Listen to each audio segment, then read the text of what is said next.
question. The card game Patience is known by what other name? We will go to Andrew for the answer. Yo, Andrew, good morning. Hey, Gadzooks, guys. Gadzooks, buddy. All right, so it's Patience. It's also known as what? Solitaire. Solitaire. Oh, I didn't know that. You got it, buddy. Hang on. You just got yourself a $150 Fogo de Show gift card. Man, you're going to enjoy this. Fogo de Show is the best place to indulge for the holiday season, like their premium graded Wagyu New York strip, a great enhancement to the full churrasco experience. You can make reservations for Center City or King of Prussia at fogo.com. I have to say, whenever I'm by myself and looking to kill time, I will absolutely not play solitaire. I love solitaire. Yeah, my wife is addicted. That and Free Cell is another good solo card game. All right, so attorney Barry Kamens argued on Wednesday that Harvey Weinstein was convicted of rape because, quote, the jury was overwhelmed by such prejudicial bad evidence. According to Vulture, he told a 5-judge panel at the Appellate Division, 1st Judicial Department, even if the prosecution had successfully identified a proper basis for admission of prior acts, which it did not, the probative value was clearly outweighed by its prejudicial effect. Whatever. So they're saying, okay, I got it. I guess you have to try everything. That's his client. You do. I get That's it. what those guys do. Did that hold any water with the court? Ruling on the appeal is not expected until April, so we are a ways off. Well, that's their thing. They're going to stall the hell out of it and do as much as they can to get people and prospective jurors' minds away from the original facts. So another story. I sounded all legal. Mario Cantone opened up about the loss of his Sex and the City co-star and Just Like That TV husband, Willie Garson, during an appearance on Gilbert Gottfried's amazing Colossal show. Yeah. The actor said, well, Willie, he's in the first 3 episodes, and he's so alive and brilliant and hilarious in this, and it was a real shock. None of us knew, and it was just terrible, and it was very, very sad. They have a fight in the first episode, and they are just bickering like they've been married forever, and it's hilarious. Yeah, Mario Cantone and Willie Garson, and they keep going back and forth, and Carrie is stuck in the middle. It's a really funny scene. Mario said, but I miss him. He made me laugh so hard. He was a great TV husband. Oh, God, and he was so loved. He was just brilliant and hilarious, and he was everything, and I miss him a lot. He had died of pancreatic cancer in September, but he kept it to himself. It's amazing. And was able, to not make everybody worry about him and so on. So, yeah. All right, I have another bit of a sad story, and we'll move on to some other things after this. But Nick Cannon has spoken about the decision to not have his late son, Zen, who died of cancer at 5 months old, undergo chemotherapy treatments. During an interview with People magazine, he said, all right, we started asking, is there a way to prevent this? If not, how long do we have? And the conversation quickly turned to, how can we give him the best life for the time that he does have? It could be weeks, it could be months, it could be years. And he wanted to say we were having quality of life conversations. We could have had that existence where he would have had to live in the hospital, hooked up to machines for the rest of the time. From someone who's had to deal with chemotherapy before, I know that pain. To see that happen to a 2-month-old, I didn't want that, and I didn't want him to suffer. I don't know what other experience he had with chemotherapy. I don't know if he himself had it or he was a close member of the family. Or maybe that. I don't recall him ever having personally dealt with it. But apparently it was an aggressive form of brain cancer called glioma. And it's rare, and it's just terrible news. He shared the news on December 7th that his son had passed away, but they decided not to go with treatments, because he wasn't going to live long. Yeah, no, absolutely. That quality of life issue is the whole issue. Yeah. How do you, and you, it's sad, but I think he probably made the right call. If it was just a miserable, plugged up to machines and not doing much. Yep. All right. In a lighter story, please. Lala Kent. Lala Kent! Yes. I was just not talking about her. Says that Randall Emmett gave her a fake engagement ring. Oh, that dog. This is from the Vanderpump Rules, so sure, whatever. But anyway, so she dumped her ex-fiance in October, claiming on Wednesday's episode of her podcast that the 6-carat diamond that was once valued at $150,000 was most likely brown and treated by one or more processes to change its color. A jeweler told her that he would only value it in the tens. In the tens? No, in the teens. In the teens. teens. That's the same thing. So. Yes. So 6-carat diamond is gigantic. Yeah. Right? Yes. So he decided to give her a gigantic fake one and pawn it off as a full Knowing diamond. as much as I know about these guys, this is shocking to me. Isn't it, though? Yeah. Yeah. I'm a big Vanderpump Rules fan. I know you're all over it. That's All why over that. I included Thank it, you. in the entertainment news. You know, she was a guest judge of Vanderpump on Pooch Perfect. Oh, So, really? both those shows together, I've got a night of bliss. Yeah, you do. Yeah. And now you have this fake engagement Oh, my ring God. thing hanging over I all of it. let me call my wife. Yeah, please. Get in the basement quickly. So the whole engagement ring thing is it really, I think it stops people from popping the question because of inadequacies, right? So if you can't afford a good ring because you want your fiance to be able to present said ring and not be embarrassed by Right, because it's a reflection of you, and it's going to be the thing that, yeah, I can see that.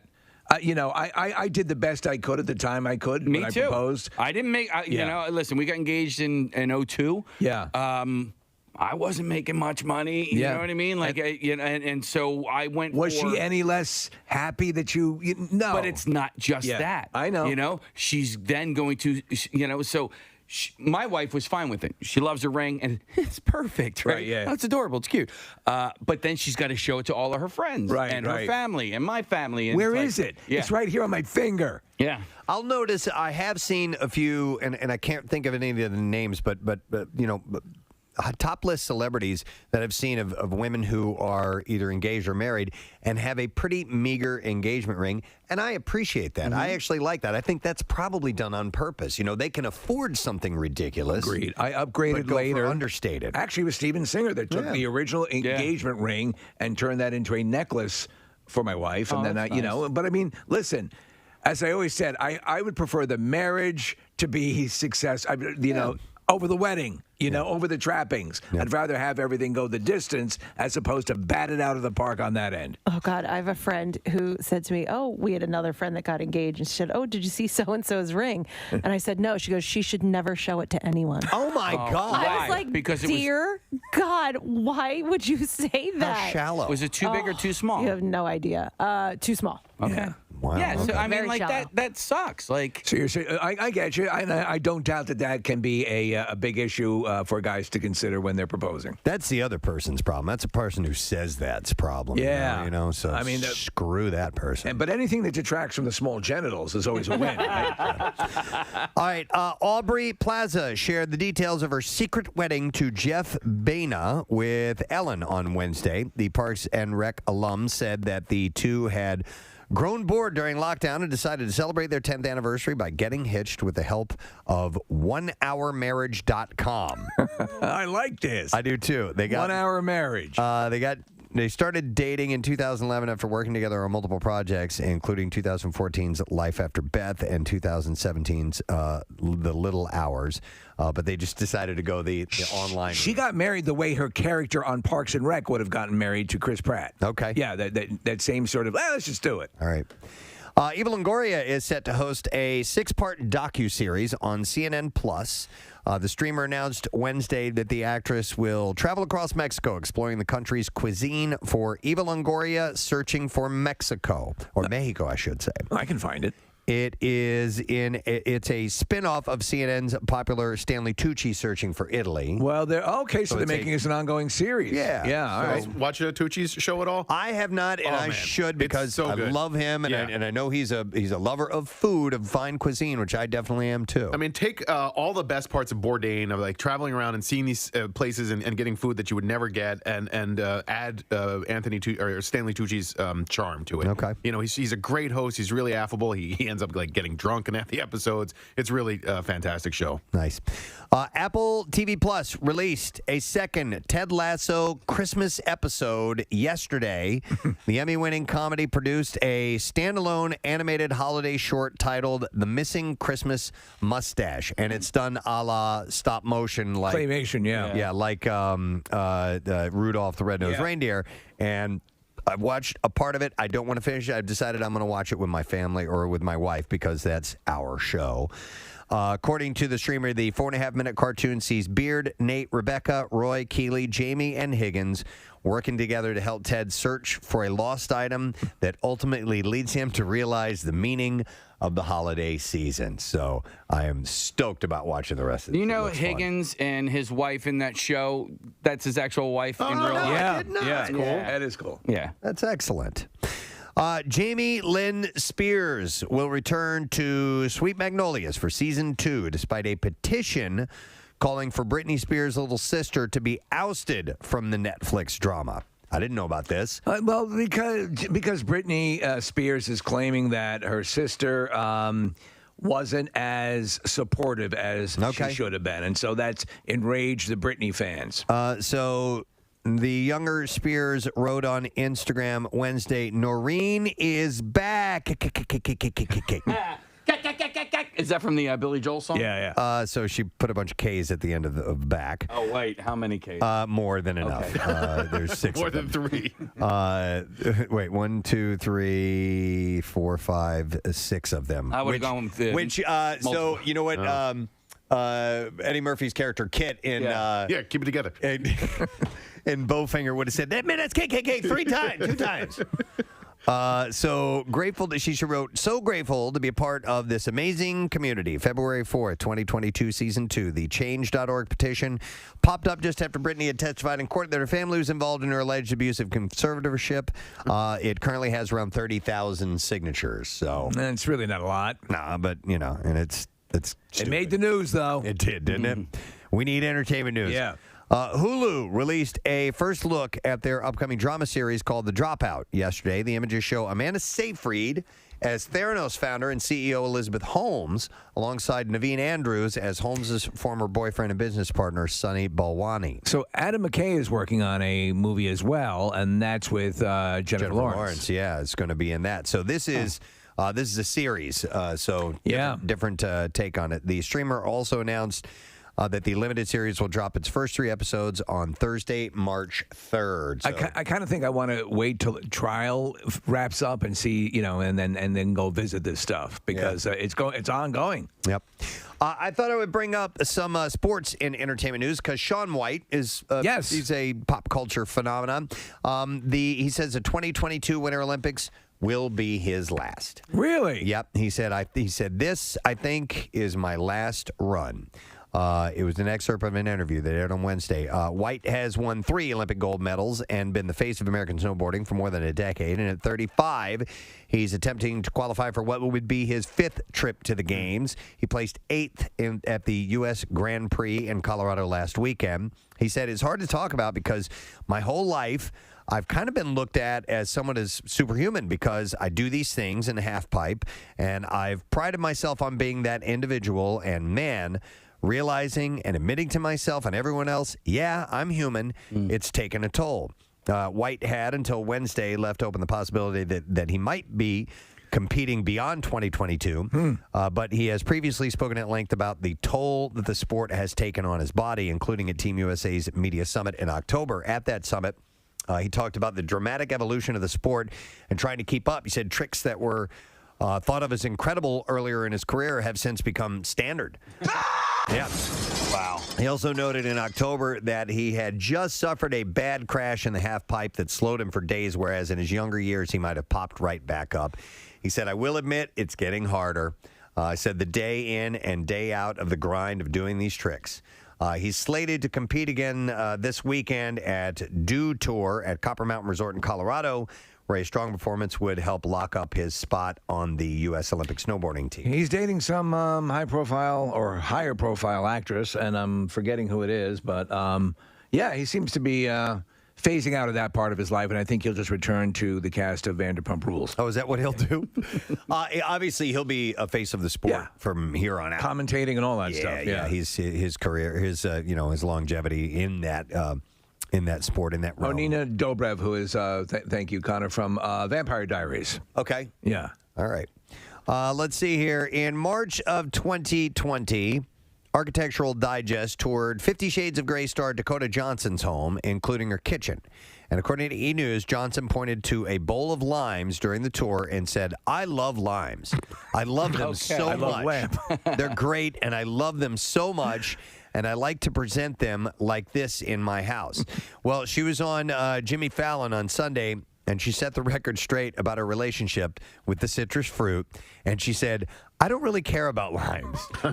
She said, they, meaning Architectural Digest, have somebody who is super talented come in and make your house look amazing. So they put this big bowl of limes, which I saw while we were filming, and it was funny. So I talked about it because who only has a bowl of limes? Apparently me. So she was joking around about it, and people took her seriously. Oh, she's very funny and self-deprecating. I do like her. All right, so let's see here. How about this one? More people we don't care about. When a troll had some choice words for Chriselle Staus, the Selling Sunset star. Oh, wow. Clapped right back, Steve. Oh, yeah. Yes. Know your place. Staus shared a since-expired story to her Instagram with a DM she received that read, "You two-faced bitch. Oh, man. You seriously act like the effing victim when you're not. Snap. We can see right through you. That ugly predator mask you wear isn't going to cut it. Wow. You ugly whore." Wow. Does she have the full mask with the mandibles and everything? Yeah, I think so. It's a full predator mask? The troll went on to say that Staus was only successful because shut up, woman. her boyfriend, Jason Oppenheim, Who invented the atomic bomb? that she couldn't accomplish anything without a man. The message ended with, "You're such a fake, and I hope you own up to your own S and stop holding your grudges, you miserable bitch." Man. Jeez. Staus maintained her composure, and she responded and said, It would seem I am not the miserable one here, Genesis." I guess that's snap. the person's name. When you are an agent on TV, you end up getting so much business, you have to refer it out to others because there is only so much time in a day. The days of getting more listings because of rank in the office are long gone, but please take a breath and have a great day. Thanks for watching. Wow, she took the high road on that, didn't she? She did. She clapped She really set back the bar for all of us. in a good way. I Just think. because you're clapped at doesn't mean you need to clap back. Yeah, that's right. I'm quoting Mark Twain. Okay. Mark Twain. Mark Twain. Mark Twain is Mark Twain is Mark Twain. Thomas the Tank Engine. It was his cousin, Mark Twain. Mark was very cross. But so literate. On an episode of Drew Barrymore's show, Machine Gun Kelly shared how he first met Megan Fox while the rapper I can't hear this story enough. painted Barrymore's nails. She asked him, "Can I ask how you guys met? Did you meet? Did you get set up on a date?" And he responded by saying that he met her while filming the movie Midnight in the Switchgrass, and he said, ironically, the only reason I took the movie was because they were like, your scenes with Megan Fox, your scenes are with Megan Fox, and I was like, I'll take the movie. Kelly went on to say that Fox invited him to lunch one day in her trailer, and there Fox asked him how he was feeling, to which he said, "I'm lost." Oh, no. And according to Kelly, Fox replied, Well, you're right here. I can see you. She replied, "Let's find you." Wow. That's amazing. And he said, and I was like, Lost Megan Fox. killed me. You're killing me with your compassion. And I love you. Let's go look for Bobby and Cindy and pick us up on the other side. oh my There God. he is. I found her with Megan Fox. He said, killed me. It's me on sex. She was Cupid. Look at this. Look at this scene here. We're looking at a clip of the scene, and they're hunched over the table, and Drew's like, "Tell me more." He's doing her nails. Oh my God. He's painting. what he's doing? He's painting her nails. It's even more disgusting. Yeah. All right, and then one last thing.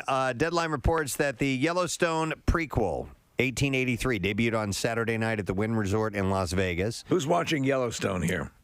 You know what? I watched the first episode. Yeah. And I don't need that show in my Has life. Ranger Smith made an appearance yet? Not yet. I've watched almost all of it. I enjoy it. The characters are great. Just so much happens in every single episode. Like, you know what I mean? Like, I watched a few, and yeah. I thought it's very good, and I had to weigh, do I want to stick with this forever or ever as long as the show is on? and I tapped out. Yeah. Yeah, I just think that the makers of the show were like, this isn't going to be around too long, so they're jamming it. We're going to jam so like there were a couple of quote unquote bad guys that showed up, and you're like, oh, this is going to be the. They were gone. You know what I mean? Yeah. Like in and out. I think they only showed up for maybe like 4 episodes or something like that. Okay. People love it though. Yeah. It's tremendously successful. So apparently the first 2 episodes were screened during the event. Starring in the show and attending the screening were Tim McGraw, Faith Hill, Sam Elliott, and Billy Bob Thornton. Wasn't he in that terrible Santa Claus movie? I thought you were showing your kids Bad Santa movie. Oh my God. Santa's got to go. Isn't it that terrible Billy Bob Thornton movie? I don't know what the hell you expect from me. All right. That's Santa's. That's probably around December 23rd. That's the kind of Santa you get. Yeah. I don't know what you expect from me. Yeah. Yep. Okay. Jesus Christ. You're like, dude, I got this whole world thing, and I don't know what you expect. Dude, get out of my grill. Yeah. Santa's got to go. All right. So we got to do the clips now. I love that so much. We need to hear it again. All right, This Is Us has captivated audience with its heart-wrenching moments, including some celebrities. And here, Sterling K. Brown talks about meeting a famous fan. Here we go. Was Miss Oprah Winfrey, and we ran into each other at a photo shoot. And I was shooting with another actor, and she was off stage, but she heard that I was on stage. And around the corner, I heard, Sterling K. Brown. I was like, is that God? And it was just Oprah. It's kind of the same thing for me. That is kind of funny. Yeah. That's a great clip. Season 6 of This Is Us premieres on NBC January 4th. That's your show, right, Kathy? Yes, I do love the show, and I think this is the last season, right? Yeah, that's the word. And they're talking about doing a full movie, though. Are they really? Yeah. Yeah, it's a great show. All right, next clip. Here we go. A ragtag group of animals must beat the odds in Sing 2. In this clip, Matthew McConaughey, who plays Buster Moon, shares some advice about perseverance. Here we go. Well, when it was on the basketball court, I went ahead and said, yeah, you're right. I'm never going to be able to dunk. I'm not good enough. So that became real. Sometimes you're told not good enough, you need to listen. Yeah, good, I need to find something else to do. Other times you need to go, well, that's what you say, but I got the ability to do this, and I want to make it happen, so... you can move out of the way. I'm going to make it happen. Sing 2 will be in theaters December 21st. Jace is 10, and I thought we were kind of past these movies, and he's so excited to see this movie. Excellent. Yeah. Yeah, it's the first movie was fun. I'm looking forward to this. Kathy, I'm 46 and I'm excited. I know. Yeah. All right, your entertainment report for this Thursday morning, gang. Let's give away some more Christmas Miracle live broadcast. That's it. Why don't we do it? Miracle! All right. Yeah! Man, it's going to be on Tuesday. I can't believe it. We're headed to Parks Casino. That will be the 21st, and we will take callers 11, 12, and 13 at 215-263-WMMR. Be 21 years of age. Be there by 6 a.m. You'll be good to go. But only you are eligible. You can bring a friend, but only you are eligible to be called up onto the... I just said eligible. Eligible. You're going to be eligible. To be called up on stage to participate in our trivia contest about the Preston and Steve show and maybe walk away with some fantastic prizes. So we will take those callers, get you on the list, and don't forget, wear your ugly sweater. Miller Lite's giving us some... There it is. Sorry about that. Was that on the roof right here?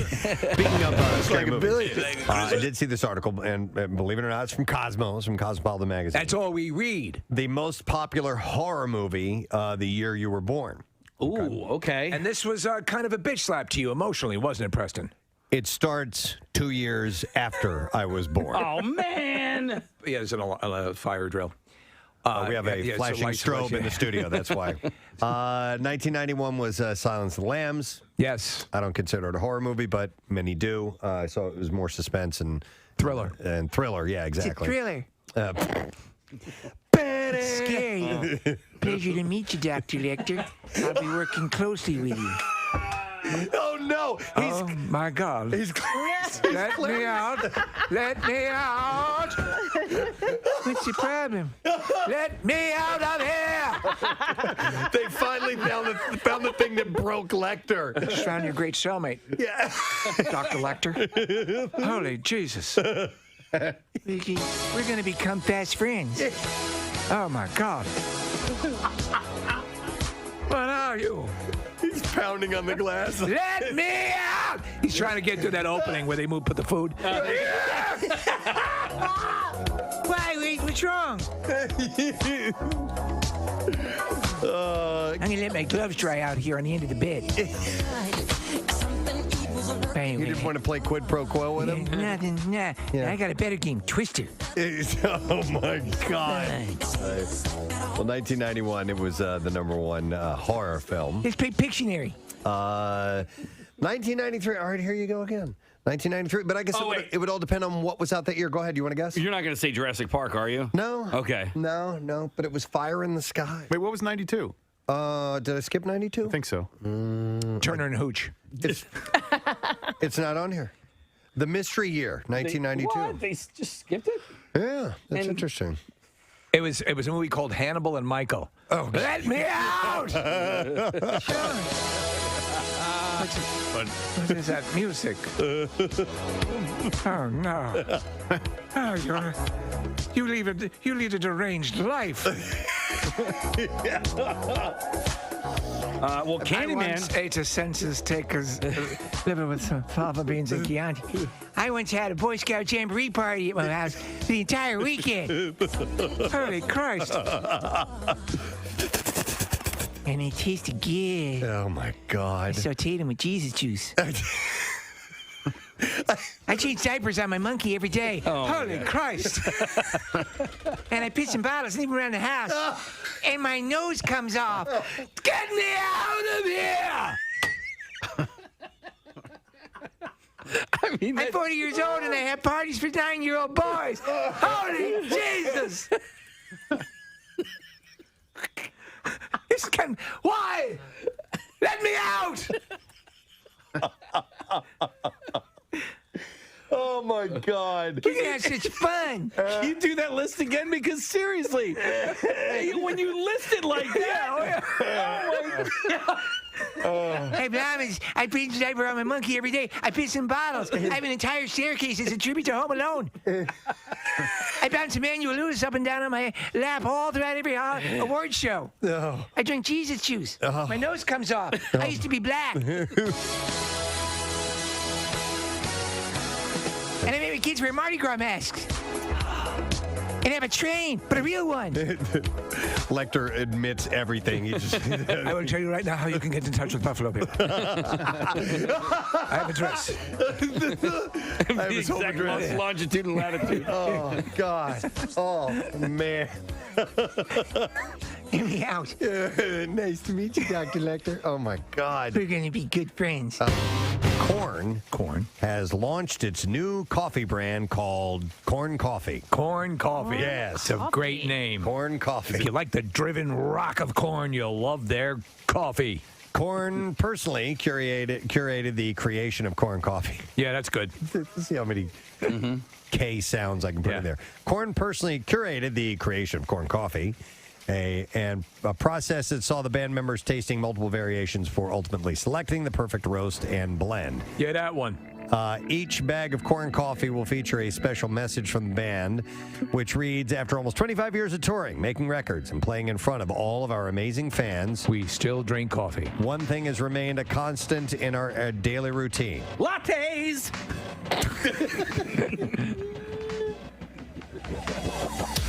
I was not expecting that. I know. Lattes! No, it says coffee. The ritual, the brew, the aroma, and most importantly, that very first cup every morning that sets the tone is something that we look forward to every day. Well, this is interesting. We're actually watching footage of them sampling the various brews. Yeah. It says, because of our passion, we've gotten together with a roaster and handcrafted our very own blend, coffee. It's called Corn Coffee. Next up, Corn Licorice. Corn recently began recording its new album in Nashville, Tennessee, by the way, but now they have Corn Coffee. That's part of waking up is corn coffee in your cup. That's right. Yeah, cup. This is a couple. this. Always at the ready. Yeah, a couple. We need to have Nick coffee or something like that. Yeah. Have a cup. Have a cup. This is our new Yeah, a blend. cup. It's called Nanapuya. From the hills of Nanapia. Yeah. Brought down by mules every day at 2 o'clock after the afternoon rain. The beans are enriched with monkey urine. If only we had a coffee sponsor to do this for us. I know. Right? Nanapuya. Well, that's good. Have a cup. Yeah, a couple. Or no, the question would be, would you like some? Yeah, a couple. Yeah, no, not Nanapuya. Yeah, cup. Come on. Yeah, a couple. That'd be ridiculous. Do you want a thermos or a cup? Yeah, a couple. Okay. Oh, one Nanapuya for table 7. Okay. What is that one? That's you. That's Mini Wookie. That's Nick. So you asked, have you decided what you like, sir? Nanapuya. Nanapuya. Nanapuya. I don't remember Mini Wookie. All right. Anyhow, Corn has coffee. Corn coffee. It's almost an embarrassment that we live in this city and that we don't. You know, But I think you're right, though, Preston. Stop and check it out, at least to just some see degree. Why groups of people decided that it would be a good idea to memorialize this person in that form. Also, don't hesitate now and then to throw a rope around on it and attach to your boat hitch. That why is intriguing to me as well. Like, what the hell is the point of dragging a statue into the river? But you know, when I heard the news report it this morning, they reported it as if, like, here we go again. Now, there was only one other incident, but... There's a lot of statues Still. being pulled down for various reasons, whether you had down south with the Confederate statues and things of that nature, and if they believe, well, you know, there's it's kind of the thing, but this thing seemed like, what's that about? Why? Yeah. Hey, what did Rizzo do that was so great that he gets a statue? He was just a really popular mayor. I mean, like he was larger than life in a bunch of different ways in stature. Yeah. And so because of his tactics, he was well known. He left his mark, good and bad, and deserved a statue as a result. Yeah. You're a real crumb bum. And he gave us That honestly, I would give him a statue just for that. crumb bum. I'll take you out back, Butchies. Yeah. My arms tied behind my back. Yeah. I'll pound you into the pavement, I will. That whole audio, you look like a lush to me. He's telling the reporter. Would you care to talk to CBS? You look like a lush. I'll pound you into the pavement.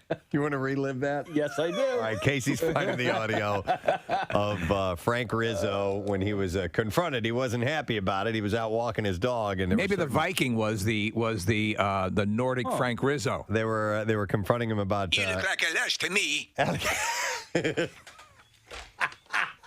What's your story? I'll hit you with my shield. I'll take you out back and hit you with my shield. Yeah. What are you? You're a crumb bum. You can't find it, Case? I don't know. Yeah, let's Here try you go, this one. Crumb Bum. Go, Crumb Bum, see Frank Rizzo. It says Rizzo. See Crumb Bum. This says call Stan Bowman. Here we go. Yeah, that's it. There is a Stan Borman from Channel 3 News. Could we... How are you? Fine, sir. How are you? Good. Could we talk with you for just a moment? No, I'm busy. You couldn't answer any of our I questions? wouldn't talk to you under any condition. Why is that, sir? Forget it. Scram. Get out of here. Sir, I... Hit the road, Ram. you lush ya. Why? Stan, please. Get away from me. I'm now a private citizen. Yes, you sir. get away from me. We're allowed to be on the streets, sir. I don't want to talk to you. Get away from me. How do you feel about the security guards Get being away taken off from of you, sir? Get away from me, or I'm going to throw you out in the middle of the street. Gonna throw you right out there. Sir, one more question. I'm telling you, get away from me. You were the symbol of law and order in Philadelphia, sir, for many years. People looked Get up to away you and from respected me. you. Look, creep, get out of here. How could you justify your actions at our cameras last Monday in front of your Get house? out. You're a creep. We're a member of the media. We'd like to You're have an answer to our You're a question. creep. Why did you attack our cameras? Get it all. Don't miss any of it. You're a creep. Get away from me. Would you answer the question? Dude, he had great pipes. He really Listen to his voice. Get away from me. He could do movie trailers. This weekend at the Community Cinema Pucks. You're a creep. Get away from me. Would you answer the question? You know, you hide behind that press card. I'm not hiding behind anything, sir. I just wanted to get some answers. I'll tell you what to do. There's a gang of yous here. There's enough of you here. By myself, I'll take yous physically. Well, I'm not asking you to take me physically. Well, get away from me. Well, sir, I'm on the public street. I should be authorized to be here. I'll break it off. I'll break it off. I'll break it physically and mentally. Yeah. I'll get inside your brain. This is after he was mayor. Yeah. You know, you think he'd be happy in retirement. Nah, he didn't care. Big dude, though. Yeah. You see him next to the reporter. He's a big dude. Yep. Hey, get away from me. I think the statue. The statue's 1-to-1 scale. Yeah. I'll break it over your head. I'll break it over your head. Hang on. Let's go back. I'll break it over your head. Get away from me, you crumb. That's a challenge, except I'll put my dog away, and I'll come back. And you got 1, 2, 3, and I'll do it along 1, 2, 3. Yeah. Follow me. Yeah. Let me just put Fifi back in the house. Come on, Fifi, heel. It is kind of a little dog, right? Yeah. 3. No? No. I can't see the dog. Oh, No, no, it's a I was big wrong. dog. I was incorrect. I thought he had a little poodle with him. Daddy loves you. Yeah. Daddy me loves kisses. you. Give me love monster kisses. Yeah. Now I'm gonna come back and kill yous all. Beat you to death with a tire iron and then dance in your blood. Who wants you to do? Who wants you to do? Gonna put you in the house now. All right, don't be scared. Daddy has to go kill the bad men. I'm coming to kill you now. Calm down. Did you lose your chew toy? Did you lose your chew toy? It's under the sofa. Yeah. Wait right here. Daddy needs to go kill the reporters.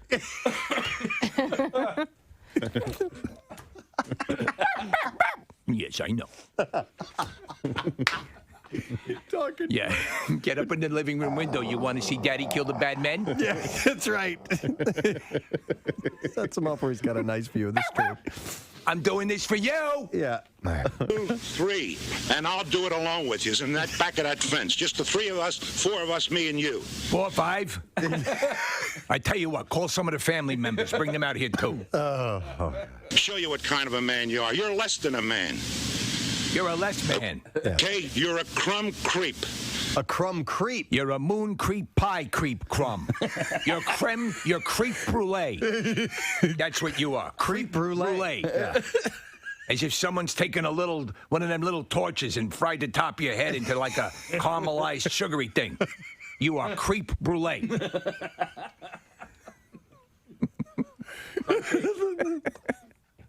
You know what you like? You like one of them fancy desserts with the thin shell on top, but underneath you just pudding. Just pansy pudding, creep crumb, pansy crumb, creep creme, crumb, brulee creep creme. With sugar on top. At this point, they've just shut up. They just let them know. Because they are like, we are getting gold right now. Just let this roll. Put that on camera. You're a crumb bum, the 3 of you, and I challenge you. He wouldn't talk earlier. I'm not talking to you, right?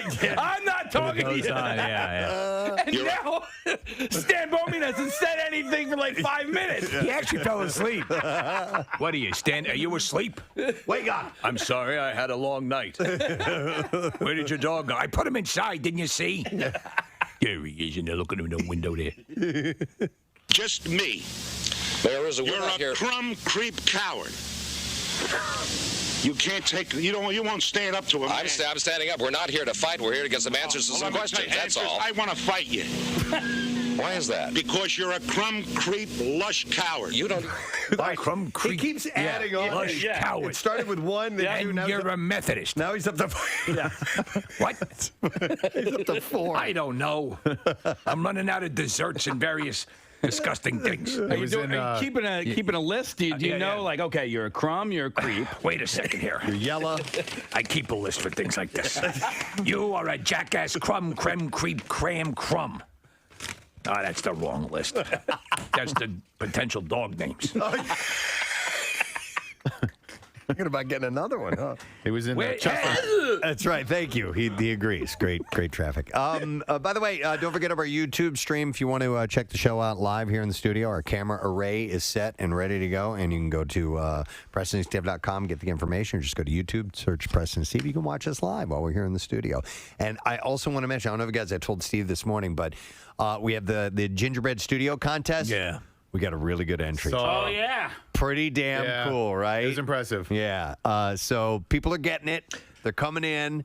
We have $500 up for grabs for the most unique or our favorite representation. Love it. Of the WMMR Gingerbread Studio. It's a really good one. I'm a fan of gingerbread cookies, by the way, freshly baked. They're awesome. Yeah, you know what? I very rarely have them. I like them. I know. But, No one ever makes them from Yeah, you only get them this time of year, really. You need to understand what I'm going through. We recently mentioned this, and I said that I'm not a fan of gingerbread cookies, but that Jace wanted them, so I had to either get them or make them or whatever. And a couple of people emailed me some good bakeries that have good gingerbread cookies. Okay. Yeah. What are the ginger snaps? I like those too. Yeah. What's that? I hate them. I can a couple of them. What's I can that? handle. With Ginger tea. snaps. Orange and black They're box. smaller. Yeah. Ivan's or something like that. Is that the name brand? Casey, try it in the microwave. Yeah, no, I mean, I can take them if they're, it's almost like if they're stale where they're not as crunchy and they're almost got like a chew to them. But that's it. Marissa? I grew up with these in my house. I never knew the name of them, though. It's Ivan's. Yeah. Right. And I learned it this year because Conshohocken Brewing made beer with it. Yeah. Okay. So they made a lemon beer with, they have lemon snaps, and I forget what the blue box is. I liked the lemon when I had that. That was really good. That was a shower beer for you Yeah, over yeah, the summer, totally. right? Yep. Yeah, Right. and then they made one with the ginger ones, too. I always had these in my house. Were they local? I think so, The yeah. cookies themselves? Yeah. Yes.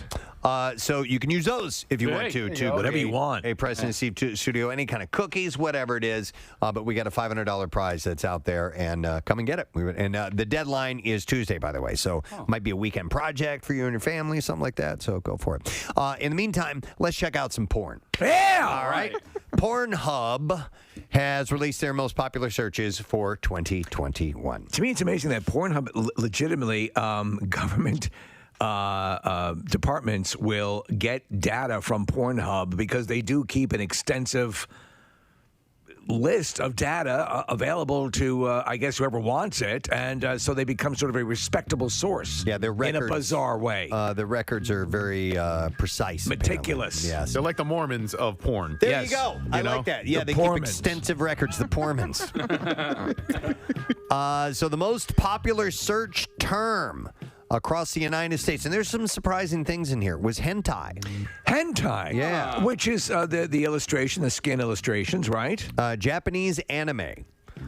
Is what why that am I is. thinking of? Or hentai, maybe that's how you pronounce Okay. it.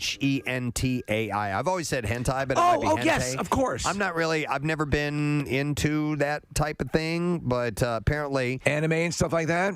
Yes, it says here that hundreds of thousands of hentai, and somebody please let me know the pronunciation, the proper pronunciation, because I never really say that word. Well, then what is the other? What am I thinking of? Because I thought, the illustrations, the very meticulous illustrations on the skin. What is that referred to as? Henna. Henna tattoos. Yeah, henna. Boom. So anyhow, yes, it says hundreds of thousands of hentai videos can be found on our website, including professional productions, homemade animations made by fans, and 3D generated scenes as well. So there's a huge fan base for that, for anime, for what do they call manga? Yes. Yeah. Yes. By the way, somebody says if this segment should be called the pornographer. Like that's another. I like that. Another The character for pornographer. me. What's up, baby? We're gonna do this now. Sit there and I'll fart in your face. You'll fart in. I'm the pornographer. Pornographer.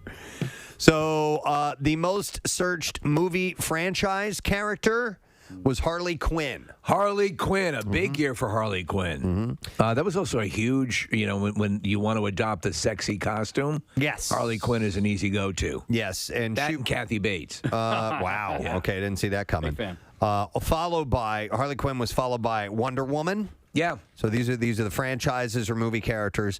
Harry Potter. Okay. Star Wars and Black Widow. All right. So. It's you got somebody says, I'm kind of in a Black Widow mood tonight. Let me do a search. Yeah. So, but I mean, listen, they do all kinds of cosplay. There's all kinds of cosplay porn, and stuff like that. So that's what people were going after. The most searched porn star by Americans was Lana Rhoades. Not familiar with her. No. The Illinois-born actress quit the industry earlier this year and says she now regrets making adult movies. She was also the most popular star internationally. Followed by Bella Danger, I know who she is.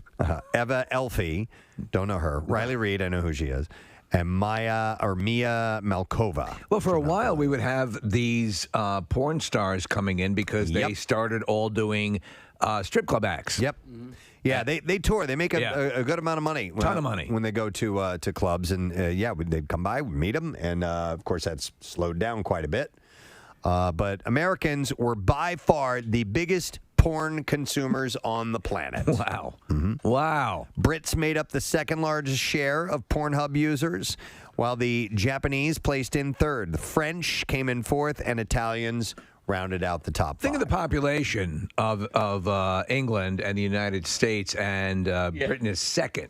Yeah. That's pretty you're right. wild. Now, there's obviously a big difference, but it's still pretty amazing. Yeah, I don't know if they used dogs. I have no idea if they used a per capita formula for that or not, or if it was just straight up numbers. I'm actually a little surprised by that because it's so available that I thought it might be in by country be a little more in countries that were more restrictive. You know how like Utah always tops the list for porn searches in the U.S. because you can't get out and see it as much in a more conservative place like that. Right. I'm surprised it wasn't like Saudi Arabia towards the top. Right, where it's like skyrocketing. Yeah. Right. By the way, the most But then again, I'm sorry, they also restrict, a lot of times they'll restrict Internet access? Internet access. Okay. And in fact, Google wrote a special algorithm, sadly, to keep a lot of people within China from searching certain things. And I know porn would be one of those. The most viewed category of video for the second year running was ebony. So that is the most viewed category. Not ivory? Followed by lesbian, or it came in ahead of lesbian and MILF. Searches for the word trans were up 134% when compared with last year. MILF is always, it's like a go-to. It's like the Hallmark movie, Christmas movie for porn. Can I ask why? What is people's obsessions with siblings, the taboo nature of it, I think, right? Yeah. Isn't that it? The taboo nature? Yeah. Yeah, it's, I don't know. Yeah. I don't know, but it is. Ask Kathy. Kathy, what's up with that? Yeah, the stepmother, stepfather, stepbrother, stepsister thing is very popular. They never get too elaborate, though. It's not like a third cousin 3 times removed. Or, No, you're right. That's not really erotic. Because it's hard to scream that out when you're orgasming. Mm-hmm. But is that like... So is that really the draw, like the title that says it's your stepdad? Kathy, I watched a documentary on the industry, and it was really eye-opening. But the title of, especially in the short snippet films, that you'll get on like a Pornhub, is very determinative of traffic. Whether you'll click on it or not. And whether you'll click on it or not. So they really do sort of, if they want to just cut right to the chase, but if you got to put those keywords in, and they will get more traffic. You know what I found kind of poignant was a statement by a guest who's going to be on our show later on today. Yeah. Bert Kreischer was on. He got talking about porn. I don't know why, and he was cracking up. And he's like, and you know what? The stuff that you watch is never anything you would be into in real life. No. It's completely, it's a separate thing. Like those things that you fantasize about over there, you would probably not even enjoy at all in real life. It's like watching Jackass. It's some kind of it's some kind of a weird little side thing that is so far removed from reality. I wouldn't want wasabi in my eyes, and I wouldn't want that in my eyes. I think you're right. Right? Yeah. I mean, I like ginger when I have it with sushi, but figging is right out. That's a different story, yeah. So, according to Pornhub, 67% of American visitors were male, although the share of female users slowly increased this year. The average age of a U.S. Pornhub user was 37. However, seniors aged 65 and over accounted for 7% of all visitors. Going out in the woods to look at my porn. Yeah. Norman, where are you going with your laptop? How far does this Wi-Fi reach? All right, anyway. A whopping 85% of Americans chose to watch porn on their smartphone, perhaps hiding away in a bedroom or a bathroom, with the average visit lasting just 9 minutes and 44 seconds. So most people won't rent out a theater? No. And Apple TV it up onto the screen? They'll take their phone and they'll zip off into the bathroom. Or the laptop. Yeah. You know, I had a friend tell me that what he hates is when you click on a video, the first thing that happens, you got to make sure your volume's down because the first thing you hear is, "Have you ever heard of Jerkmates?" And it's this like giant video about like mutual. I'm Ian McKellen for Jerkmates. Jerkmates. So they. You know what I'm talking That's about. how they make their revenue. I know. That's how they embed ads, and this is the big thing. The entire industry, like in the early days of like Napster and stuff like that, the porn industry was sort of leveled, and this documentary goes into it, by these clip aggregators like Pornhub and LobsterTube and XHamster and all these. They actually are in a way destroying the industry because you have to sell Jerkmates. It's hilarious you brought that up, Jerkmates. I'm not familiar with that one. Really? It's like Oprah's book club. They scream at you? The ad does? You know, can we? All right, I'll tell Marissa. See if Marissa can find audio. Every now and again, you'll get like, have you ever heard of Jerkmate? You know, but like really. Are you looking for some wonderful fall activities? Check out Jerkmates. But 85% of Americans use their phone to watch their porn. I think that's weird. Why is that?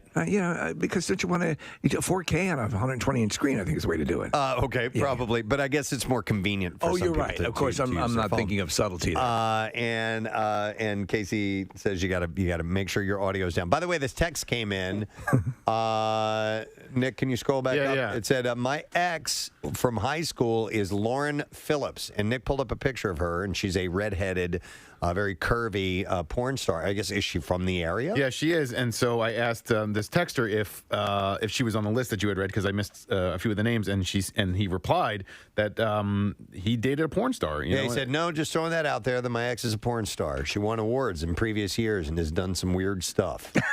You would imagine. I wonder if that's got to be on your resume to get the job in the first place. Pardon the phrase. I wonder if he saw that coming or not. Yeah. You know, I mean, he probably ducked if he did. If ahead of time that he was like, okay, she might head down this path or not. I do not know. I mean, I have a friend that used to live with a porn star. It was literally his roommate, Yeah. and it was Stephanie Swift was her name. He told me about that. Stephanie Swift? Yeah. Mhm. And they were friends. They were friendly. Nothing untoward ever happened. Yeah. But part of his mindset was, I kind of want to help her get out of this. And it was just like a protective thing, I guess. But also, it was the way that she was making a living. So he understood where she was coming from on that. I think the nature of that dynamic is probably has increased because so many people who would not go into the porn industry, quote unquote, are doing only fans sites and doing a lot of that stuff with more of their control on it. Now this was 20 years ago, Steve. Yes. So like he was, or she was on set, and she was an actress, in the industry. So that it was different than being in your bedroom doing OnlyFans. But you're right. I mean, the dynamic on how to produce porn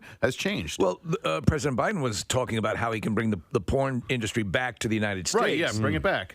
Speaking of politics, interestingly, users in Republican states lasted longer on the site, with Pornhub viewers in Wyoming, Mississippi, Alabama, and Arkansas all reporting an average visit time of above 10 minutes. Yo, ever heard of Jerkmate? That is loud.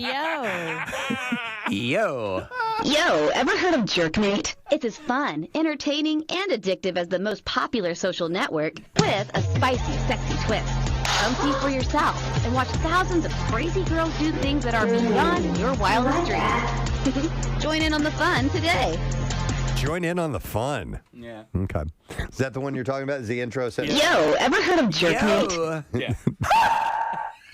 What was that? Oh, nothing.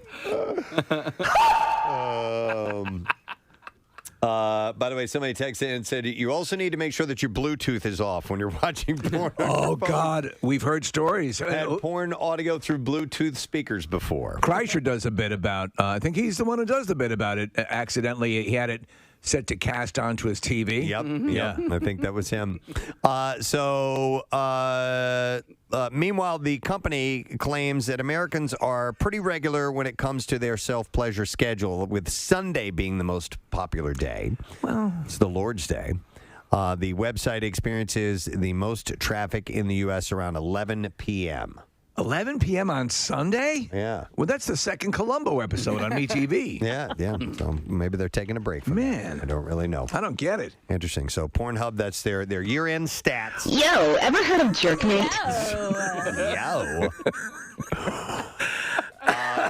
And we'll be continuing more porn later on. Mr. Skin's going to be on with us to show us the tell us about the 10 celebrity nude scenes of 2021. I wonder if he delineates, and we'll have to ask him. It is because he goes for the more salacious as opposed to graphic. Yes, he included a porn star one time, I remember, in particular. And we were like, dude, he's like, I couldn't pass it up. It was so ridiculous. It was when, I forgot the girl's name, but she went topless on a parasailing or something like that in a scene, and he added that, if I remember correctly. Wait, was it Piranha 3D? I don't know. Oh, no, but there's Piranha 3D has a lot of There is a topless parasailing scene. Maybe that was it. Steve and I were talking about Piranha 3D and when we were in Chicago, because I'm sorry to divert, but that is one of the weirdest, funniest movies I've ever seen. It's terrible. Ving Rhames is in it, and like it's done to be a comedy. It's done, but and then at one point there's this topless chick parasailing, and then sadly piranhas eat her legs. Okay. Oh man. By the way, the guy who was with the porn star, what was her name again? Jessica something or other? Hang on a second. Scroll down. Lauren Phillips. Lauren Phillips. He says, I did not see it coming, though. She was in the dance academy in high school and did some backup dancing for singers, which eventually turned to porn. Yeah. So that's the path that she took. It's interesting. It's interesting the paths that people can take. Take, for example, a woman who is on 90 Day Fiancé. Yes. Stephanie Matto. 31 years old, and she has been on some recent seasons over the past couple of years. And while she's not doing porn per se, she recently went viral on TikTok in a video titled "A Day in the Life of a Girl Who Sells Her Farts in a Jar." So this story was sent to me countless times yesterday with a lot of people declaring ripoff. Yeah. Because we did. Mixed martial arts for jars, six-jarred farts. Six-jarred farts for mixed martial arts. That was it. 6-jarred farts for mixed martial arts. Yeah. And we farted in jars. Yep. And people had to identify who ripped each one. And the thing was, is that the contest was executed. Yes. And the event was canceled. The event was canceled. So they had to smell farts and for no good reason. By the way, I don't remember who all did it because it says 6. Kathy and Marissa definitely wouldn't have participated. No. We put I think I put like flowers in there. She put like potpourri. Oh, all right. I think I put nothing and she put potpourri. Okay. But that would be a strong indicator. Well, you may want to rethink this because this video has over 6.5 million views on the platform, and there was a video that she talked about making $45,000 in 1 week, That can't be Kathy, true. for selling the aforementioned jarred farts. Case, I think they're like $1,000 a piece. Right? Wow. Is I don't know what she's charging. I think it's $1,000 a jar, Preston. I wouldn't doubt it. There are people that will buy all kinds of stuff. The fetish world. So this is completely tangential to the Pornhub thing because just when you think the world can't get any more depraved, but I mean, stop and think about that. I bizarrely, Casey, find it easy to believe that she could make that kind of cash doing this very focused thing. Yeah. She said, I think my main motivation was money, but I also thought... Seems that way. It'd be a hilarious publicity move that would get a lot of people's attention. And yeah. She said, and it has definitely worked. So she thinks this will help her get her that role on The Crown. Along with starring... Lady Fartling is here. Oh, my God. We would have to see that storyline. It's a behind-the-scenes... I'm here. That thing that the Queen was into, I had no idea. Along with starring in reality shows, posting on YouTube, and writing books, Stephanie is also the founder of her own 18-plus fan subscription site called Unfiltered. There you go. Unfiltered. TURD? No, but I threw that in there. Working on my own adult-friendly platform these past few months has made me very aware of the different types of niches and markets that are out there. She said, over the years, I've gotten a few messages from men and women wanting to buy my worn bras, panties, hair, bathwater, etc. And I thought farts were super niche, but also something kind of fun and quirky and different. It's almost like a novelty item, she says. And the typical day on the job, she says, I usually follow a pretty strict diet, but I do allow myself 1 to 2 cheat days every single week, and those are the days that I will indulge in specific types of foods that I know will make me more gassy. She said, I also like to combine my product, quote-unquote product, with something that smells like me. So I spritz one of my favorite perfumes into each jar to give customers the most immersive experience. I put a small fabric petal or flower into each jar. It's aesthetically pleasing and also allows the scent to attach to it and last long. The question is, can you guarantee a Christmas delivery at this point? Ooh, you might be I'm up against the wall on this one now, Steve. Think of that very provincial family member who opens up his gift on Christmas morning. Now, what is this? So since she started putting her tools on the market, Stephanie has made over $50,000. She said, my inbox on Unfiltered is flooded daily with people wanting to purchase jars. I've also been getting requests for videos of me creating the jars, and I think I've really tapped into a huge market, and there seems to be endless potential. So we're looking at the next Elon Musk. So they want videos of her actually farting into the jar, so she doesn't do that yet, I guess. Well, sometimes you want to see how the cookies are made.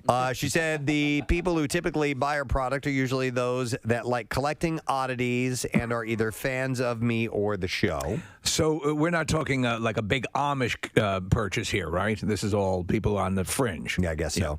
In the past, some of these fans have taken their fascination with Stephanie way too far. She is preparing herself for some of the safety risks that might come with her participation in this market. She said, I've dealt with stalkers in the past, people finding my address and so on. It's scary, but it's a risk that comes with this job. And something yes, if you love it, you do it, Preston. That I've learned to accept, and I take proper precautions. I have bear spray at my house. Whoa! So she believes that that animals will attack her because of her fart. Maybe so. Jars? Maybe they have a real issue with it, or they become very possessive of her. I'm not really sure. She says, I have bear spray in my house. Is this where the chick who farts in the jars lives? Is it here? Yeah. I like that. And she said, Can I watch you do it? So she said, I have bear spray in my house and a dog that is trained to attack on command.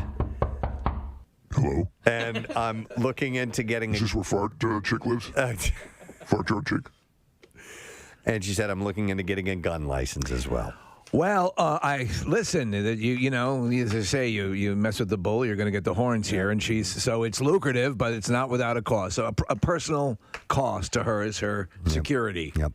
I thought that tied in nicely with the. It did, and it also gave some great Christmas ideas. Yeah, right. Yeah. If you want that's not hard to shop for. A man who's got everything. I bet he doesn't have one of these. Yeah. All right. Oh, how did you know? Yeah. All right. We need a break, and we're going to do so right now. We're going to come back in a moment. I'm going to give away 2 pairs of passes to join us for the Christmas Miracle. You never know. Christmas miracle. Maybe we could get some of her farts for that'd be wonderful. Prizes. So we'll take callers 15 and 16. Put some pine tree scent in it. At 215-263 WMMR. 15 and 16. You'll be invited to the Parks X sites. Bad name list. It's in the closet. No, I looked in there. I was looking for the dog's chew toy. I'll get back to you. What's your number? Give me your number. By the way, Mercy. I remembered it. By the way, he gets a call late at night. No, he calls him back later on. Better call this guy up. Yeah. You're a yellow crumb snake. Have a lovely Thank you very much. Yeah. Have a lovely evening. For that creep. Oh, you creme creep cram. You're an apple crumb creep cake. A la moron. Yeah, all right, that wasn't that good. Scratch that one off. That's not good. Yeah, that's. I think when I try to do French desserts, it doesn't work out. I'll stick with the German stuff. Oh my God! I'm glad we revisited that. Oh my God! I'm getting tears on my glasses here. Do you remember the squirtable butter used to come in a thing? Oh, Yeah, butter spray. Is that what? I no, can't not believe spray, it's not butter. spray. There's an actual like liquid, almost Really? like liquidy like the way you butter. dispense mustard. It was don't more remember back in the 80s probably, and if you had a waffle, you could go blink, blink, blink, blink, blink, blink in each little. If I had a waffle, Each little I'd eat it crevice. in the morning. Yeah, there we go. Do you Parkway. need butter in every little square? You do. If you're you're a man. If you're a man, no. Okay. No, I obsess about little things like that. Okay. It's just like weird. So your answer is yes, you do. Yeah, I have a butter memory with Preston that is probably 19 years old. Do you know what it is? memories. Butter memory. Preston, do you remember the butter memory? That's probably 19 years old. 19 years old. memories. You would have to butter memories. You would have to give me a hint. Me, you, Steve, and Marilyn. Wow. that wraps it up. Butterfest, did a show 1998. for 3 years together. Media lucky. Court Diner. Oh, okay. Oh, yeah. You know the butter memory? Yeah. Oh, well, do tell. So we're sitting there, and it's after we had done a show, and we're having lunch, and there was We're all just getting to know each other, by the way. yeah, we're all Okay. getting to know each other, and so they had a little ramekin full of butter, which is a small dish. And so I guess it was a ball of butter or something like that. And we're just talking, and I just reach out and grab it and just squish it with my hand, just to be outrageous, Provocative. I'm like, ooh, butter. Yeah. And I did that, and he died laughing. I was So. like, what? I wish I would have done that. At first sight. That looked fun. Butter memories. But if I owned a diner and I dine in the morning. and I was serving waffles, there would be a special little spray that I would put melted butter in so that you could go. You would keep it like you could even have it as you could have the way you have a mug warmer where your butter could be on it and with the pump so that you could dispense that Now way. it would need to be more like misty, like a fire hose. No, like Like a spray bottle. like a spray bottle, like you would spray your indoor plants. Like a spritz. I disagree. I think that the butter, like the spray butter, you're lessening the quality of the butter product. And if you're going to have like actual butter, you're going to need to have like a vat of melted butter. This is your diner, so I'm not trying to tell you how to run your business. You open your own diner next door with your own goddamn normal, boring pats of butter. I kind of want to work with you, like almost like as if I was your therapist, and to make you okay with not having butter in every square. Like it's all right. No, I know. It's still going to taste good. You're going to get enough butter. Believe me, I've Touchstone Pictures. He had to have butter in every square until a concerned therapist came into his life. My name is Romano. I think I can help you. Then we need some good music, like Yes, Peter inspiring, Gabriel, Salisbury Hill. Salisbury Hill, yeah. See if you can pull that. So the serious part when he realizes he has a problem. Oh, no, I can't even get it together anymore. Every time I go into the diner, I start trembling like crazy. I think I know someone you can talk to. And then she came into his life. My name's Romano, and today's the day we start making changes. From Touchstone Pictures, the story of a boy who learned now how to not have butter in every square of his waffle. Butter squareless waffle boy. Butter squareless waffle boy. Or something to that effect. It's a butter therapist. I feel like I already went through this with Jace. Like at breakfast time. It's okay, honey. Unbutterable. Is that the name of the movie? Yeah. I'm doing it! I just recently had some butt issues the other day, man. Packing a flounder, didn't you? Packing a flounder. I told Casey about it. I had to make what my friend calls a butt tampon out of toilet paper. Oh, yes. By We've the all way, been there. We've all been there. No, Really? Well, no, we haven't. No, we haven't. No, we have not all been there. Not Kathy. Come to say you call it swamp ass. Yeah. You call it a visit from your friend. Oh, and she and Kathy always insists that it's because Just take of a shower. my hygiene. That's not You it. are dirt. Your ass is dirty. It's from cleaning too much. There, he's right. You rub it raw. He's right. You That's what rub it raw. happened. Yes. No, okay. just get in the shower. That do this- clean, I do not it. wipe with toilet paper. No, Kathy, did. And it's painful. I don't believe you. Oh, my God. You can just suck it. Here's the deal. So I can tell you, I have a spotless butt. I'm telling, spick and span. But sometimes I tend to overclean. Yes. Thank you, Steve. Yes. We worked together for 20 years, and You never know. You never know. I apologize for never turning around and parting my cheeks to show you. Preston, you told me about packing a flounder the other day. That's what it's called, by the way. Somebody years ago told us, my friend used to call that packing a flounder. What? Putting toilet the paper tissue in. between your butt cheeks. Yeah, it's a butt tampon. To help to keep the chafing down. Right. Okay. Yeah. By the way, if you're pre-med, keep listening because this is valuable information. But I just have a question for you because you were telling me that hadn't happened in years, by the way. Right. Yeah. I had an issue with it the other day, and it's all better now. I'm great. There you go. Go ahead. And we do share a lot of intimate information. Of with course each we other. do. But you had told me this packing the flounder thing, and I was thinking about it later on in the day because it had a tone as if you thought, It was wistful. As if you thought I have packed a flounder before. No, I just remember you finding it funny. Okay. I remember you finding that particular phrase funny, and that's why I brought It is up a funny to you. phrase. Yeah. But I've yet to pack a flounder. Okay. Well, count yourself Yes. lucky, sir. Yeah, all right. Because it's not a fun experience. Few the proud. I woke up in the middle of the night and did it. I told you that. Yeah, I went to the restaurant. It can be quite uncomfortable. I'm going to pack a flounder now. Yes. And I did, and it helped, and it worked. You know what? You're missing a product here, and Preston's flounders. Yeah. Flounder packers. Preston's, there's a little alliteration there with the P, packing a flounder. Preston's, but I need flounder packer, maybe something like that. Yeah. Preston's fantastic flounder packer. It's kind of like like an alliterative sandwich with the P's on the outside and the F's in the middle. Yeah, I like it. Fantastic flounders and how to pack them. I like that That's too. not bad. It's a little long. Yeah, it is. Please welcome of Simple Minds, Mr. Jim Kerr. Yeah. Very kind of you. Thank you very much. A real pleasure to be here. And by the way, Jim Kerr, I believe, is actually how you pronounce your last name, correct? You got it right. In Glasgow, they would say that. In Glasgow. Here, they say more kind of Kerr, which is nice. But we're a bit hard on the E, Kerr. It reminds you where you are, I guess, when you hear your name pronounced a certain way. Well, my mother's favorite actress was Deborah Kerr. It's a good choice. Nice compliment. There you go. I would like to, I'm going to start by throwing a lot of love your way.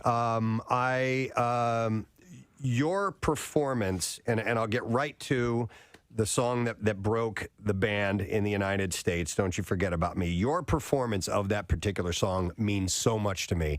1986, around that range, was when I was a senior in high school. The Breakfast Club, the film had come out, and it just spoke directly to a person like me. The song was such a huge part of the emotional impact of that film, and it has now become my almost...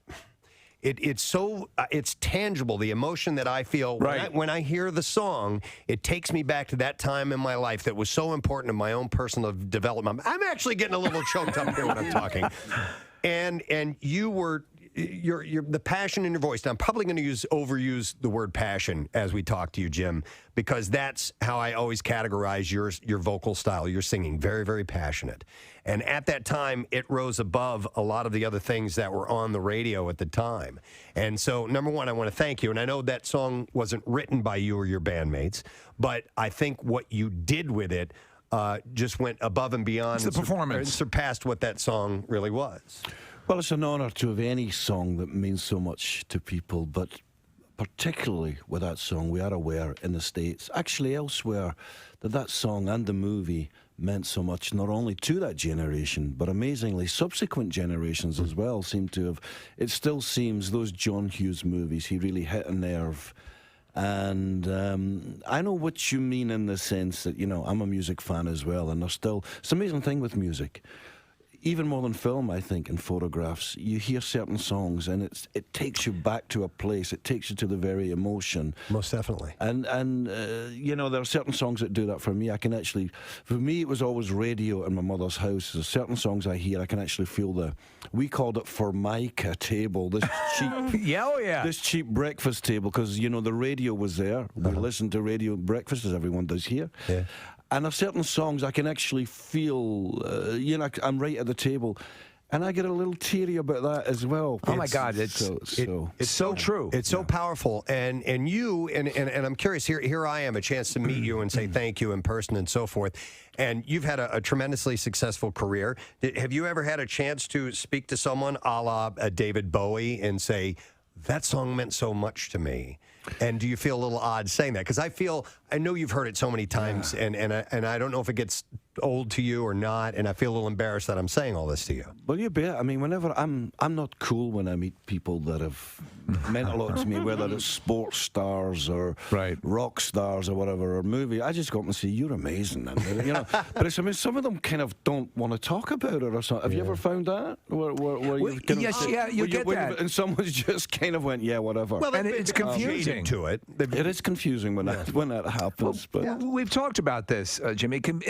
It's sort of a liability when you meet people who've meant a lot to you, or you know, and then we use the phrase "they were them." They were exactly who you wanted them to be, and it's like the ultimate when you get the person you hope they would be. Not everyone can be that, or some people, you know, sort of have sort of a jaded view, or they'll kind of frown upon what got them to the dance. Or they're self-conscious or something. Right, and for whatever reason, and you'd almost rather keep the illusion than the actual reality. But when they do sync up and you get both, it's fantastic. Well, I can talk about both for a minute, because as some of you might know, I was married to Chrissy Hine. Yes, Chrissy's the greatest. I mean, she's just the greatest. Well, "I'll Stand By You" that's my wife. That's our wedding song. Yeah, you guys now share a grandchild together. We do indeed. Yeah. Congratulations. And yet Chrissy, she would be the first to say when anyone goes up to her in the street and goes, "Wow, Chrissy, you know, she kind of goes right in her shell, and she kind of doesn't know what to say, and it comes across as being cold."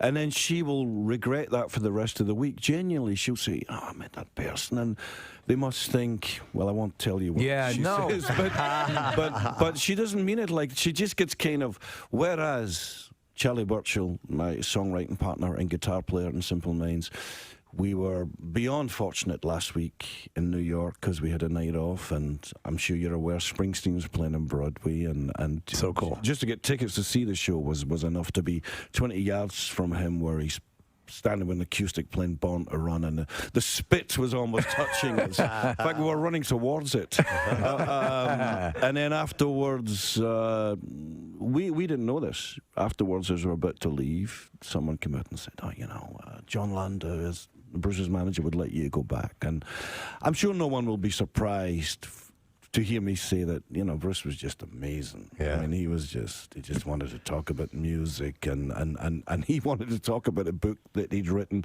of which the show is based on, of which we've all read. And it was great to have someone as comfortable. You love that. Did he relay any particular level of was he citing some of your work, or because he clearly, you know, you? Well, he's so generous. We had played in New Jersey the night before. Okay. I think John had told him that, and we played, so we're in his hood.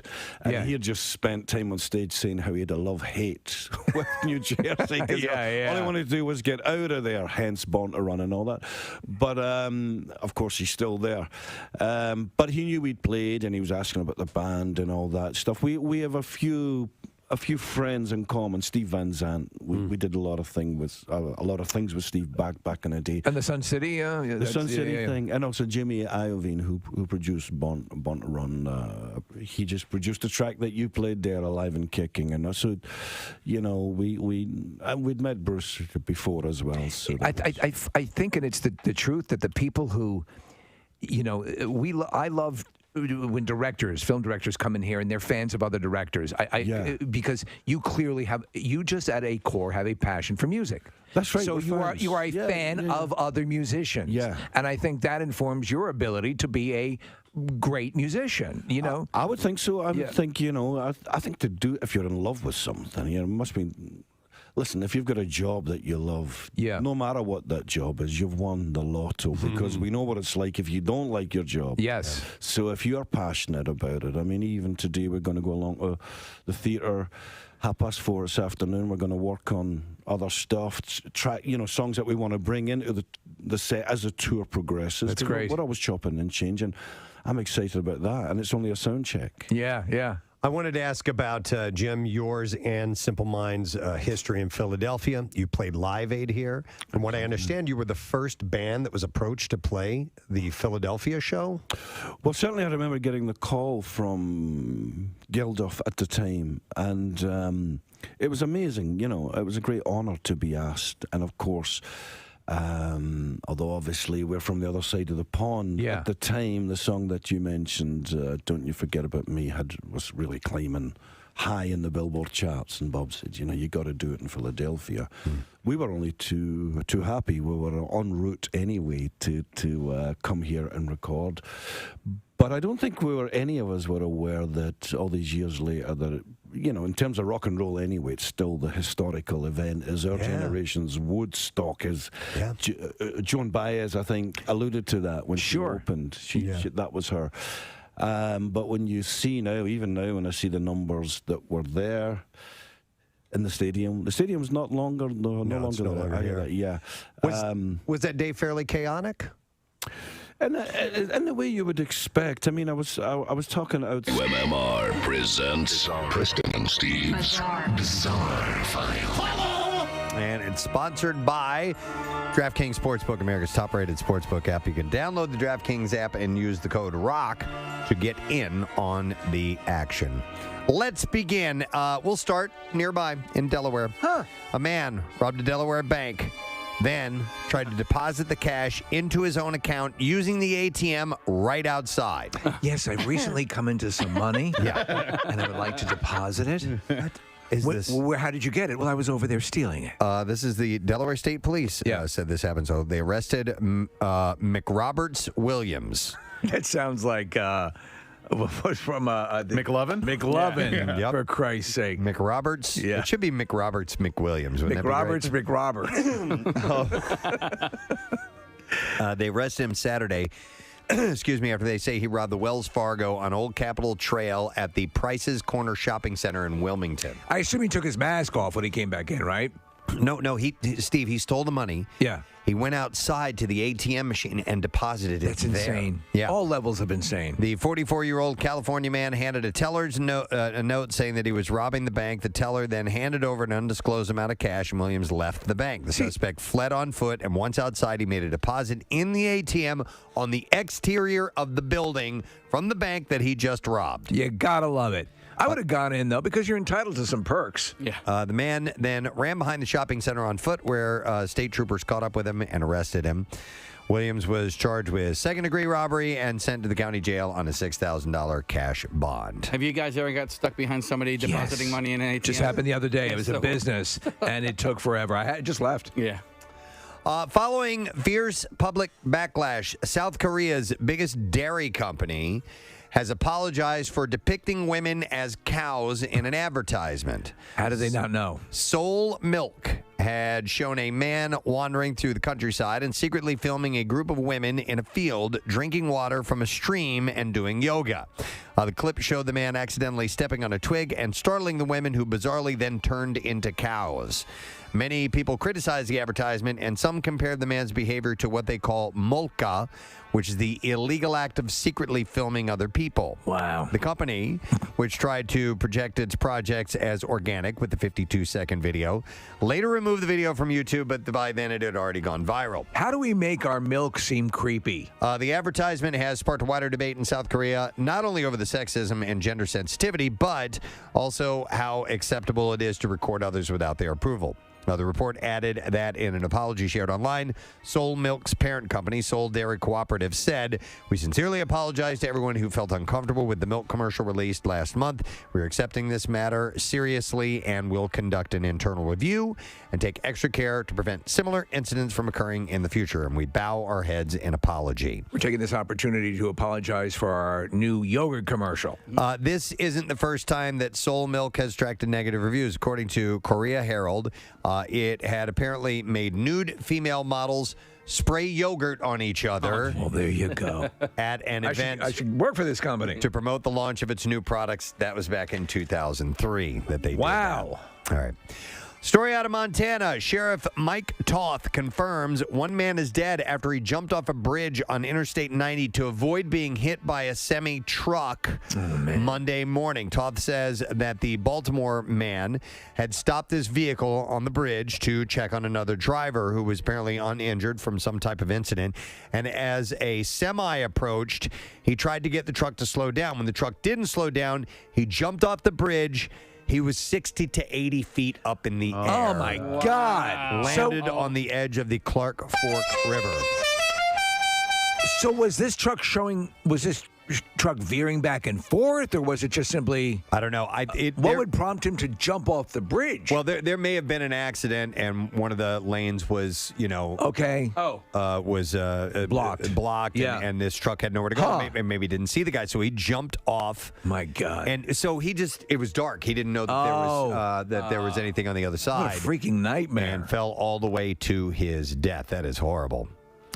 A 4-year-old boy left his Sydney, Australia family shaking their heads after ordering more than $1,000 worth of gelato on a food delivery app, including a personalized birthday cake and tubs of his favorite flavors. Hey, what's with all this gelato? Christian King used his father's phone to order $1,139 worth of gelato and cakes from Gelato Messina on Uber Eats on Monday. You little rugrat. Gonna gut you like a fish. His father, Chris King, had given his son his phone to keep him distracted while his sister's football match was happening. Jeez. He said his son warned him that he had, quote, something on the way, but he didn't believe him until Uber Eats delivery driver called his wife, and it was at that moment that he realized what was going on. He said, first of all, I thought it was $139, and then I looked at it, and it was $1,139, and we almost had a bloody heart attack. He said, I flicked through the screen about 30 times.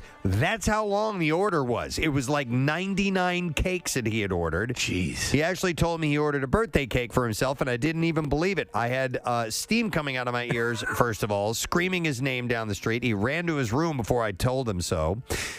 King said that the order included multiple cakes and tubs of Christian's favorite flavors. He said he ordered 2 of the tiramisu, 2 of the mushroom cake, the chocolate log, and he chose the ones he wanted. He didn't just choose randomly. He also ordered 8 or 9 1.5-liter tubs of strawberries and cream and double dolce gelato. All right. He said it's a little cheeky. Boy, just ordering what he liked. Christian's birthday is in January. His father believed that he was planning ahead.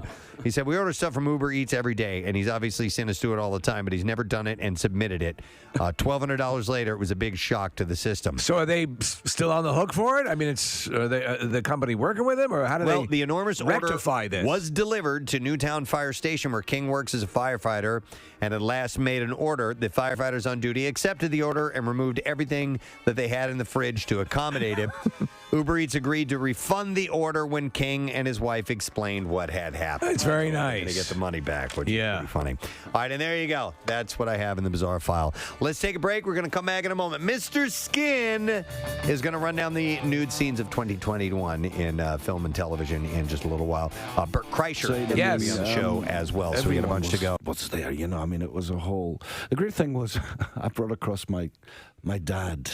Oh, wow. He'd never been in the States before. And he was wearing a bright yellow Scotland T-shirt. So I thought, how can you lose him? He's wearing a bright yellow. They said, what do you mean, how can you lose him? 120,000 people out there. But I saw him because he was wearing this. The bright yellow Scotland T-shirt, yeah. And he said to me, come here, I want to introduce you to this guy. I want to introduce you. Who's here? Now, you think, Madonna was there and Tina Turner and Mick Jagger and all that. And we went round. And there was this guy sitting on his amplifier, just strumming away.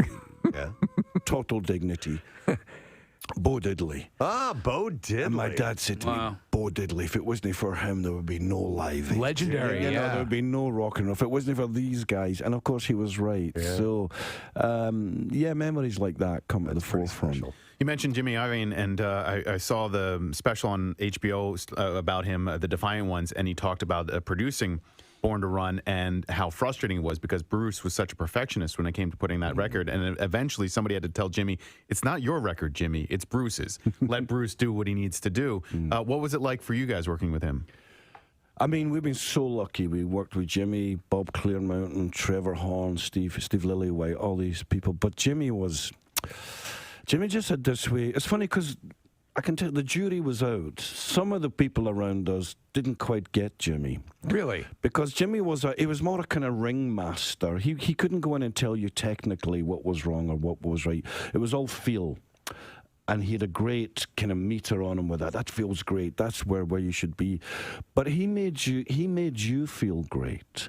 And if you felt great, then you're going to perform. He gave you confidence. And I, in some ways, we've never met anyone like Jimmy in that sense. He would be, you know how in sports you get a coach, I say this, that make journeymen believe they're much better than they are. Right. Jimmy did that to us. It would seem like some producers are more musicians and some guys are more directors. And when it comes to instructing a band, and he seems like more the director kind. I'll tell you a funny story about it, and this is the way he is too, because Alive and Kicking, we put together the demo. See, we were all a bit weirded out with the success of Don't You Forget About Me, because it become this kind of colossal thing, the movie and MTV, and everyone was all over it. It was just a confluence of things going on. Yeah. And Jimmy was like, what are you going to do to follow it up?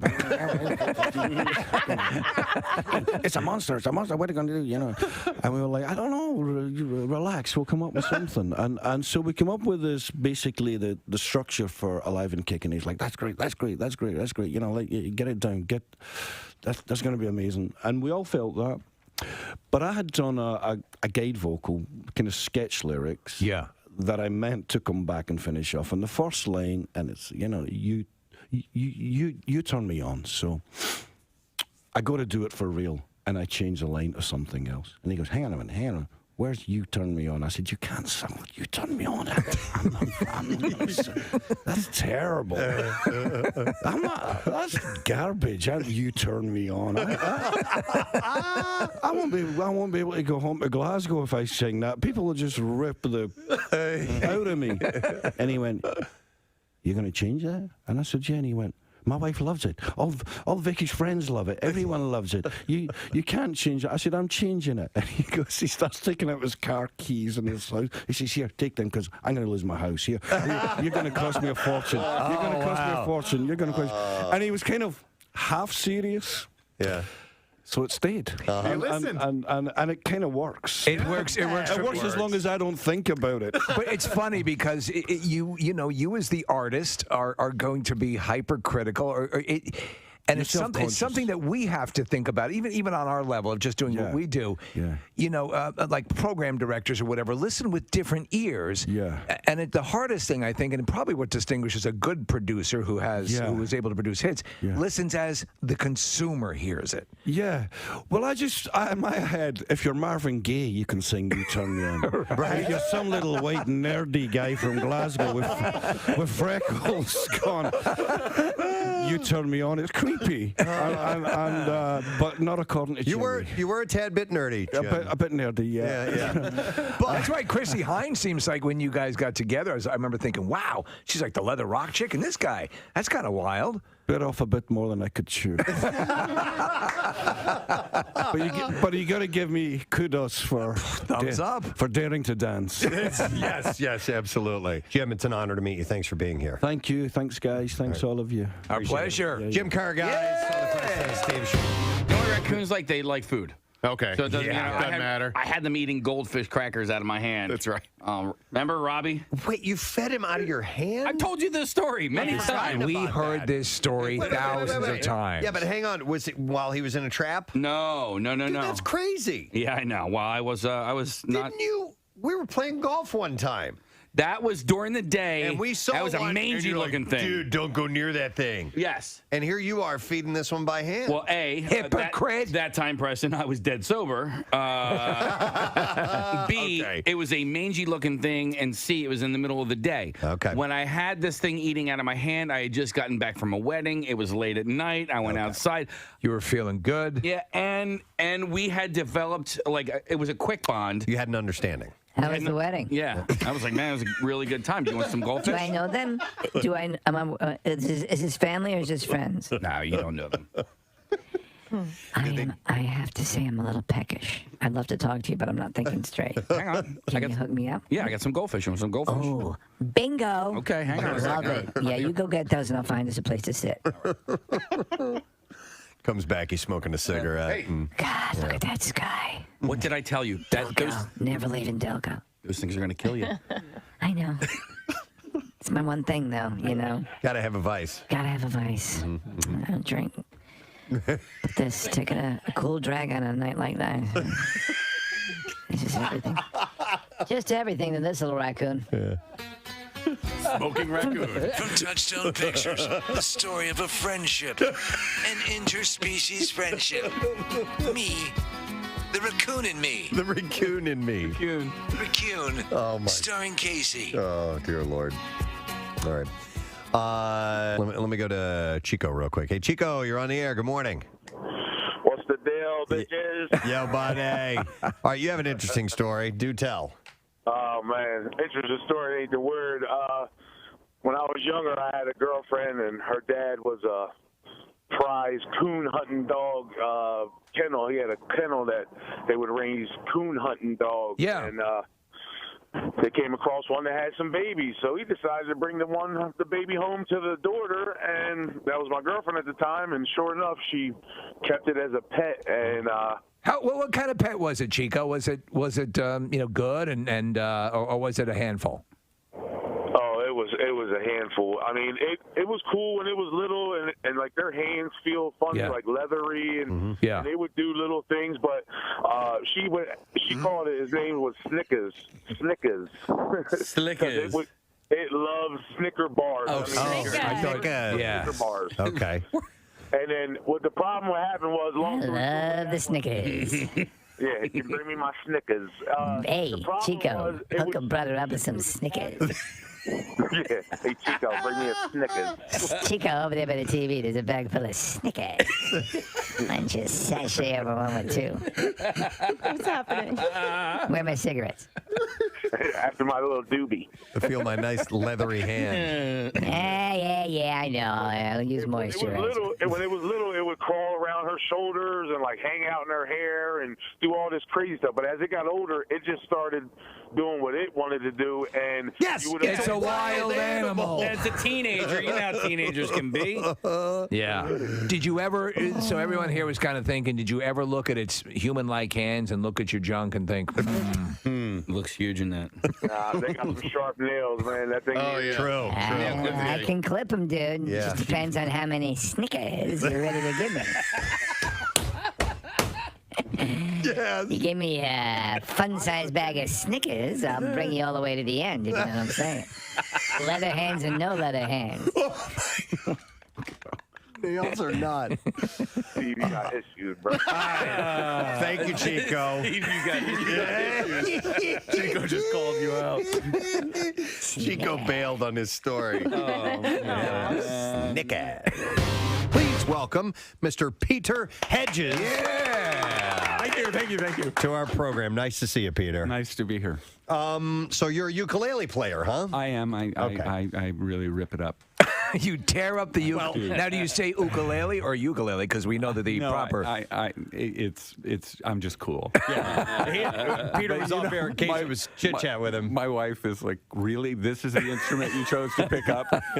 Do you really want to get laid? Because it's not going to happen. It's not going to happen. Like, nobody wants to. Yeah, you don't ever see somebody like Pete Townsend. No. It just and I know doesn't four happen. chords, but I can play most songs. I will tell you this: just as there are gateway drugs, I think this is a gateway to an actual guitar. You know, That's why it's Preston has started with an ukulele and is now learning guitar. Yep. All right. Yeah. Well, then I feel hopeful. But after hearing Barnes, I think maybe I'll just let him play because that was awesome. He was fantastic, wasn't he? Let me ask you something as a director and a writer and a creator of things like that. Music is obviously an essential part of the way the mood is set in a film, and you're always looking for new things. Super important. Yeah. Over the years, I've gotten to work with Stephen Merritt and the Magnetic Fields. They scored my film Pieces of April. Yeah. The great Norwegian singer-songwriter Sondre Lerche scored Dan in Real Life. He was 23 when he did the score. Wow. Glenn Hansard and Marquetta wrote a song for my film The Odd Life of Timothy Green. Music is everything. I write to music. I listen to music all the time. You know, Stephen King writes to AC/DC all the time. Yeah, I should probably try AC/DC because I'd have a nicer house. But no, I music it's so inspiring. I mean, hearing it just makes you feel so glad to be alive. Yeah. I love your work. I love your from the writing to the directing. And I think what you do is particularly difficult in that, in the kind of drama and the kind of stuff that you write, you're going down a line where you a little bit to the left and it's treacly, and then a little bit to the right it's too self-aware. You've got it really, I think, of all these genres of film, it's the one that requires you to be as spot on as you can be. Am I correct in saying that? I think you're right. Yeah.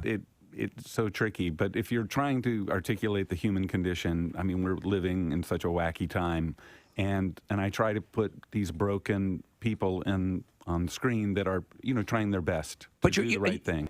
So in Ben is Back, which we're blown away by the trailer. It happens. It's coming at a time. It deals with a young man battling an addiction issue and returning home to his family. Takes place on the holiday, Christmas, and in one day, I believe, right? That's right. And so it's, I mean, we hear stories constantly, and it's, we have advertisers that, with treatment centers and things of that nature. It's a critical mass problem. And actually, within my own family, I see, an extended family, I see people dealing with this. You have the dynamic of the family, and you have the Julia Roberts as the mom who wants to do everything they can without enabling, but yet making sure that there's a voice of reason, and every dynamic is in play at the same time. And I would imagine, as a parent, I don't have kids, but they all do. You're just a spinning compass. I don't know what you fix on to help somebody you dearly love and don't know what to do. Right. That's something that tons of people are facing right now. And Julia does this amazing job in the film. She just goes everywhere and anywhere on behalf of her kid. And that's my experience with most parents. Yeah. They'll do anything they can to help their kid. And it's just a question of, how do you help? What's the loving thing to do? How do you help someone who is, addiction's a disease. Yeah. And how do you help treat it? In my own family, in the situation that I've seen, many different things have been tried. Is this the way to go? Is this the way to go? Right. Is this the way to go? The love never wanes, but it's like at what point you have to, the person has to assess, am I killing myself in pursuit of this? Right. And what about the people who aren't addicted? Are they suffering as a result? Right. It's an amazing thing to deal with, and I think even more difficult for you as the writer director to do the just thing when dealing with it. Well, true, but I wanted to put a story out that shone a light, if you will, on how all the angles, all the points of view, sure, and to try to expand compassion that people might have for people who are going through this. Right. And sometimes you can't imagine how hard it is. Yeah. Oddly, though, there's incredible amounts of humor in the film. Yeah. There's a lot of love. There are these kind of surprising moments of joy. Yeah. And then there's a lot of heartbreak and like agony. Life. Yeah. Well, and you're the guy to pull it off. I mean, because About a Boy does that so wonderfully. There's heartbreak, there's hope, there's and there's a lot of humor in it as well. In fact, it's hard to categorize that movie. There's so many funny moments in it that it's hard to categorize that as a drama as well. Just to point out, I mean, like, how did you have the idea of Will going to a women's support group to pick up women? Or had you heard of someone? No, that's the genius of the great Nick Hornby, who wrote the novel. Right. Oh, okay. You did the screenplay. That is correct. No. Yeah. But Nick wrote this amazing novel, and they called me and said, "Do you want to adapt this?" And I said, "I don't want to do. I want to do my own work." Sure. And then I said, well, finally, they called a few times. I said, well, "What's the book about?" And they said, "Well, it's about this single guy who goes to," and I said, "Oh, you've got to send it to me right away." Yeah. Nice. And it's one of those books I read. I went, "Oh my! I wish I'd written it." And so all I tried to do was be help move it. And then the Weitz brothers came in and did their beautiful, beautiful film of it, and took what I did and improved it, I think, massively. So, but I got to swim around in that story, and I just tried to serve it, which is what you try to do when you're working on anything like It's that. his whole world. No one knows more than he does. So we're just a few minutes away. So I got some time to kill, right? I wanted to mention. I saw this. It was a death of an individual I wasn't familiar with, and this woman was a badass. Her name was Hazel Chapman, and co-founded Lotus, the car company, with her husband, Colin. She was 94 years old, and she helped build the first cars while he was in the Royal Air Force. And she was apparently a badass in the world of automotive. I always dug the way the Lotus looked. Oh, me too. My neighbor down the street from me had one. His name was Rick, and he didn't even have he didn't even keep it in a garage, but he kept it covered under one of those canvas thingies. Yeah. I maybe saw him driving it twice in my life. Yeah, there were some people that buy a car and never drive it. I knew somebody who had a really nice Vet and never, ever drove it. What's the point? Yes, isn't that part of the joy of experiencing that? Yeah. You do actually have to drive it every once in a while to keep it keep it moving. Yeah. I was at the Sixers game last night, and parked right out front, right in front of the Broad Street entrance, was a Lamborghini, a gorgeous car. They are so low to the ground, though. Yeah. If you hit a it's bump, weird. Does it mess you up if you're driving one of those things? If a speed bump, or can you go up hills? No, dude. And traditionally, a performance car has a really tight suspension, right? And any itty bitty bump, pothole, whatever it is, it's like boom, Right. man. I mean, you feel every bit of it. That's why they had to discontinue the military Lamborghinis because they were completely useless. Nick, I believe, because I rented the Lamborghini from Imagine Lifestyles in June, and they have a button that lifts it. So Are you if you're, serious? if you're going Like over, Speed Racer, Preston. Yeah, because if you're going over, there's certain things that you can't avoid sometimes, and those are speed bumps and stuff like that. And so if you're going over a speed bump, you can lift it. Fortunately, repairs for like a Lamborghini and Lotus are very affordable. Yes. Nick, a friend of mine has one, and he only drives it down the shore. I wonder if it's because it's flat there. That's why. Yeah, I mean, that's the only place he uses it. I would think literally going up a steep hill might be challenging when you take the turn and go up a hill because they are so low to the ground. By the way, so Hazel Chapman, the company said in a statement she was a successful racing driver, a shrewd businesswoman, and the rock upon which the Lotus foundations since 1948, when the very first Lotus car was made, were built. Her involvement in the development of the Lotus business was almost without equal at the time, in a world where women so often played second fiddle to their husbands. So the pair met at a dance in 1944 when each was just 16. World War II was raging around them, and the first Lotus ever built, the Mark I, was built in Hazel's parents' garage. When Colin left for a commission in the Royal Air Force, Hazel continued development on the car and on the subsequent Mark II. We're looking at the first car. It looks exactly like the current Lotus. Both of them successfully raced the cars that they built. That's very badass. And it was the success that garnered interest in and orders for more Lotus race cars. And it was Hazel who paid the 25 English pounds to incorporate Lotus cars in 1952. He said she prided herself on working with almost every Lotus Formula One driver, including iconic motorsports names such as Jim Clark, Graham Hill, Emerson Fittipaldi, Mario Andretti, Nigel Mansell, and Racer X, Ayrton Senna. And she was also a founder of the Doghouse Women's Motorsports Club. When her husband Colin passed away in 1982, the company said that Hazel recognized that Lotus cars needed new ownership to secure its future and played an instrumental role in its sale. And she became a director of Classic Team Lotus, Chapman family business that preserves great Lotus street and racing cars. So of all, and I think we've talked about this a couple times, but if you were to get your dream out of your price range car that you've always wanted, what would it be? And it doesn't, we've talked about the movie cars and things like that, but what car is? I don't know, man. I mean, yeah, that's a good question. Because there's a lot of good cars out there. Yeah, I'd really have to dive deep and do some research and try to figure. I haven't fantasized about cars in a long time as far as what one car would be the coolest one to have. Now you're all about Mr. Skin. Right, right. I mean, but if it was a vintage car, it's a kind of a tie between like a 68 Camaro and a Volkswagen microbus. I love those cars. That's a big leap. Yeah, it is. Yeah. Steve, would it be the James Bond car? I think it would be the Aston Martin DB coupe. Yeah. Okay. I mean, I love it. It's so iconic. Yeah. I mean, if I could have the Mach 5, it would be that. Definitely. So mentioned Speed I've been Racer, getting some of these replica cars off Amazon. They have this new series of cars, and they're really from idiots like us that like cool when we see the Mach 5. Yeah. It's awesome. Yeah. By the way, Knight Rider is now on Netflix. I don't know if you guys have. Does it hold up? No. Is it still as brilliantly written? I remember that was created by a young Aaron Sorkin.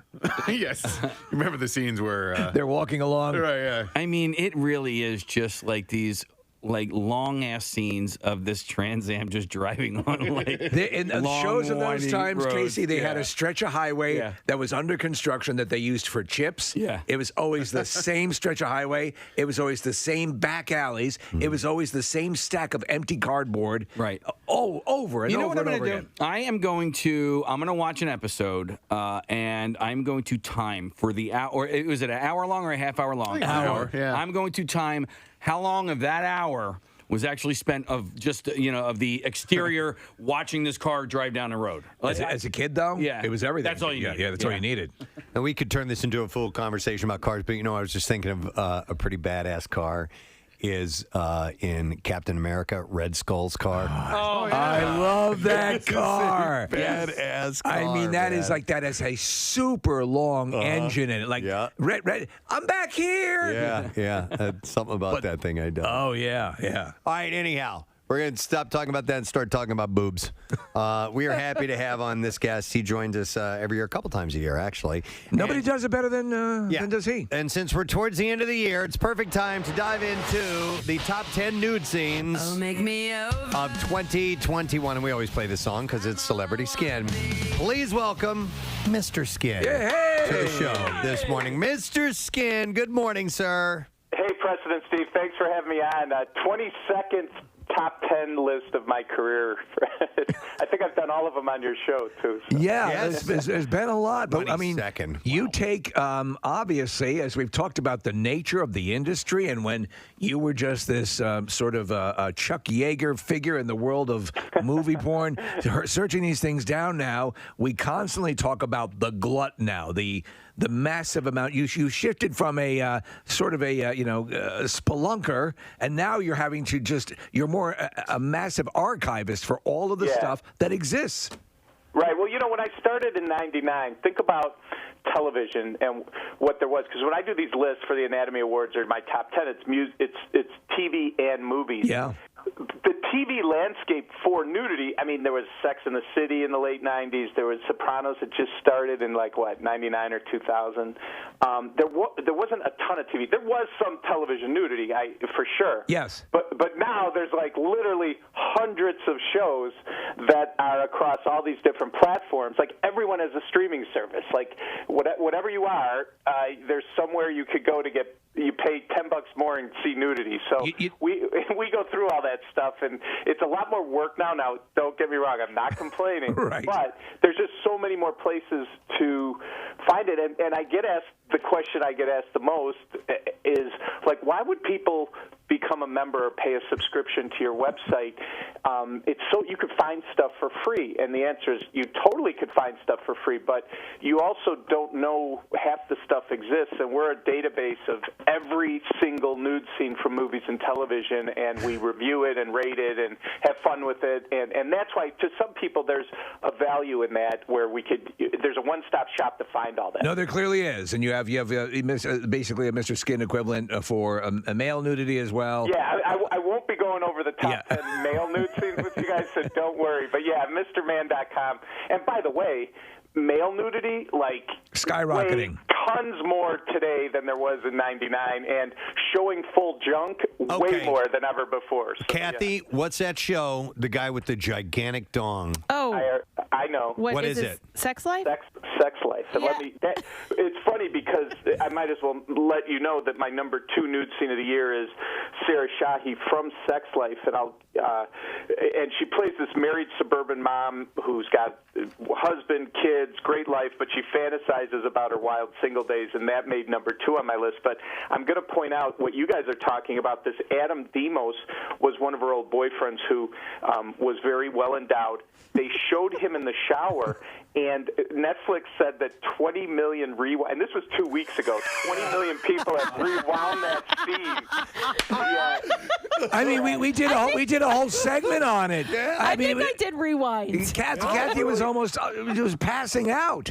I really think it's a prosthetic. That's the rumor. Because if it's not, the guy's a superstar, and it's like Dirk Diggler level. It's like that. But he whatever. did come out, and because he addressed it, and I guess you're not going to say it's fake, but he says it's not. Well, then he should be the Times Man of the Year.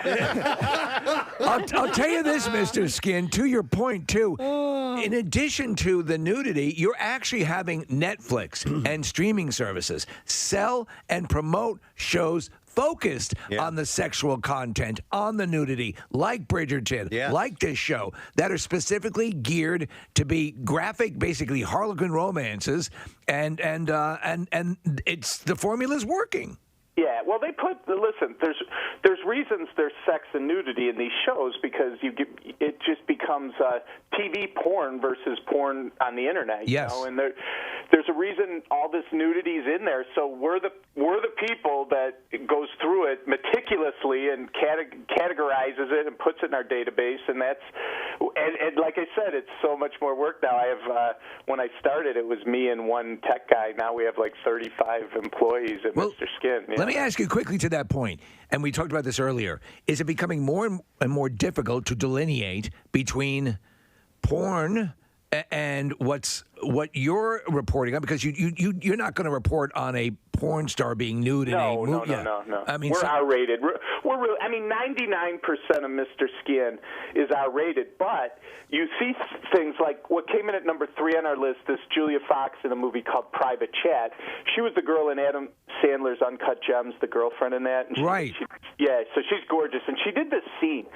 So it's funny because this is something you could go to any of wherever you download movies, you could find Private Chat and watch the movie. It's available at where you get Disney, any of these movies. Where you get Disney movies. Well, not Disney, but PG movies or whatever. So you download this movie and you watch this scene where she won number 3 of my top 10 nude scenes of the year. It straddles the fine line between R-rated and porn. I'm like watching this thinking, wow, you normally, back in the day, this would have been only in a porn movie, but now it's a mainstream movie that has like some porn in it. It's really weird. It's a weird place, but I see that more and more where mainstream films have very graphic sex. And I really think it's because they have to compete with all the free porn out there. That's what I think. Well, take us through some of what you consider to be the highlights of a list of highlights. Yeah. Number 10, I had Alexandra Daddario. I'm a big fan. She did that. Did you guys see that White Lotus this summer? It's on HBO. I've heard all about it. I have not seen it. Yeah, it's like a Love Boat type of thing because it's set in a tropical resort and it's about the guests and the people who work there over the course of the week. And in the second episode, Alexandra Daddario was topless, and it's not a long scene, and that's why it's number 10. But back in 2014, she was my number 1 nude scene of the year for True Detective. I remember. Do you remember the category? Absolutely.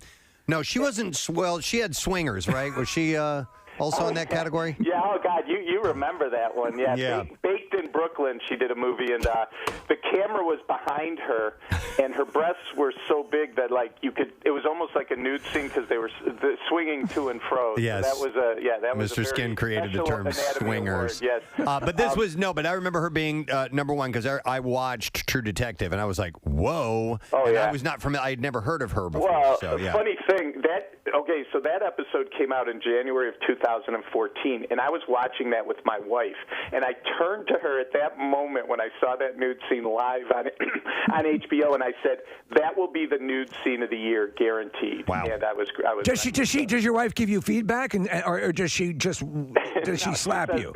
She says, shut up when I'm watching TV.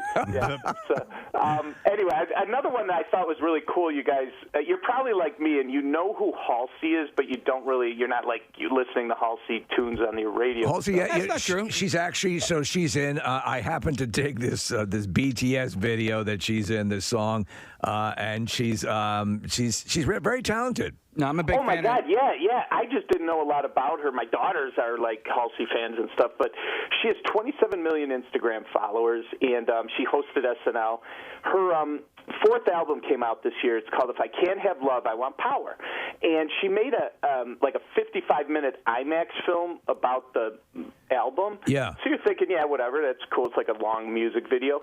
12 minutes in, she is fully nude, full frontal, and by the way, she should be known as Hair C from here on out. But it is a remarkable nude scene for someone that famous that you just had no expectation going in that you would see that much nudity in like an extended music video. Let me ask you something about concerning that. All right, so she has a very successful career.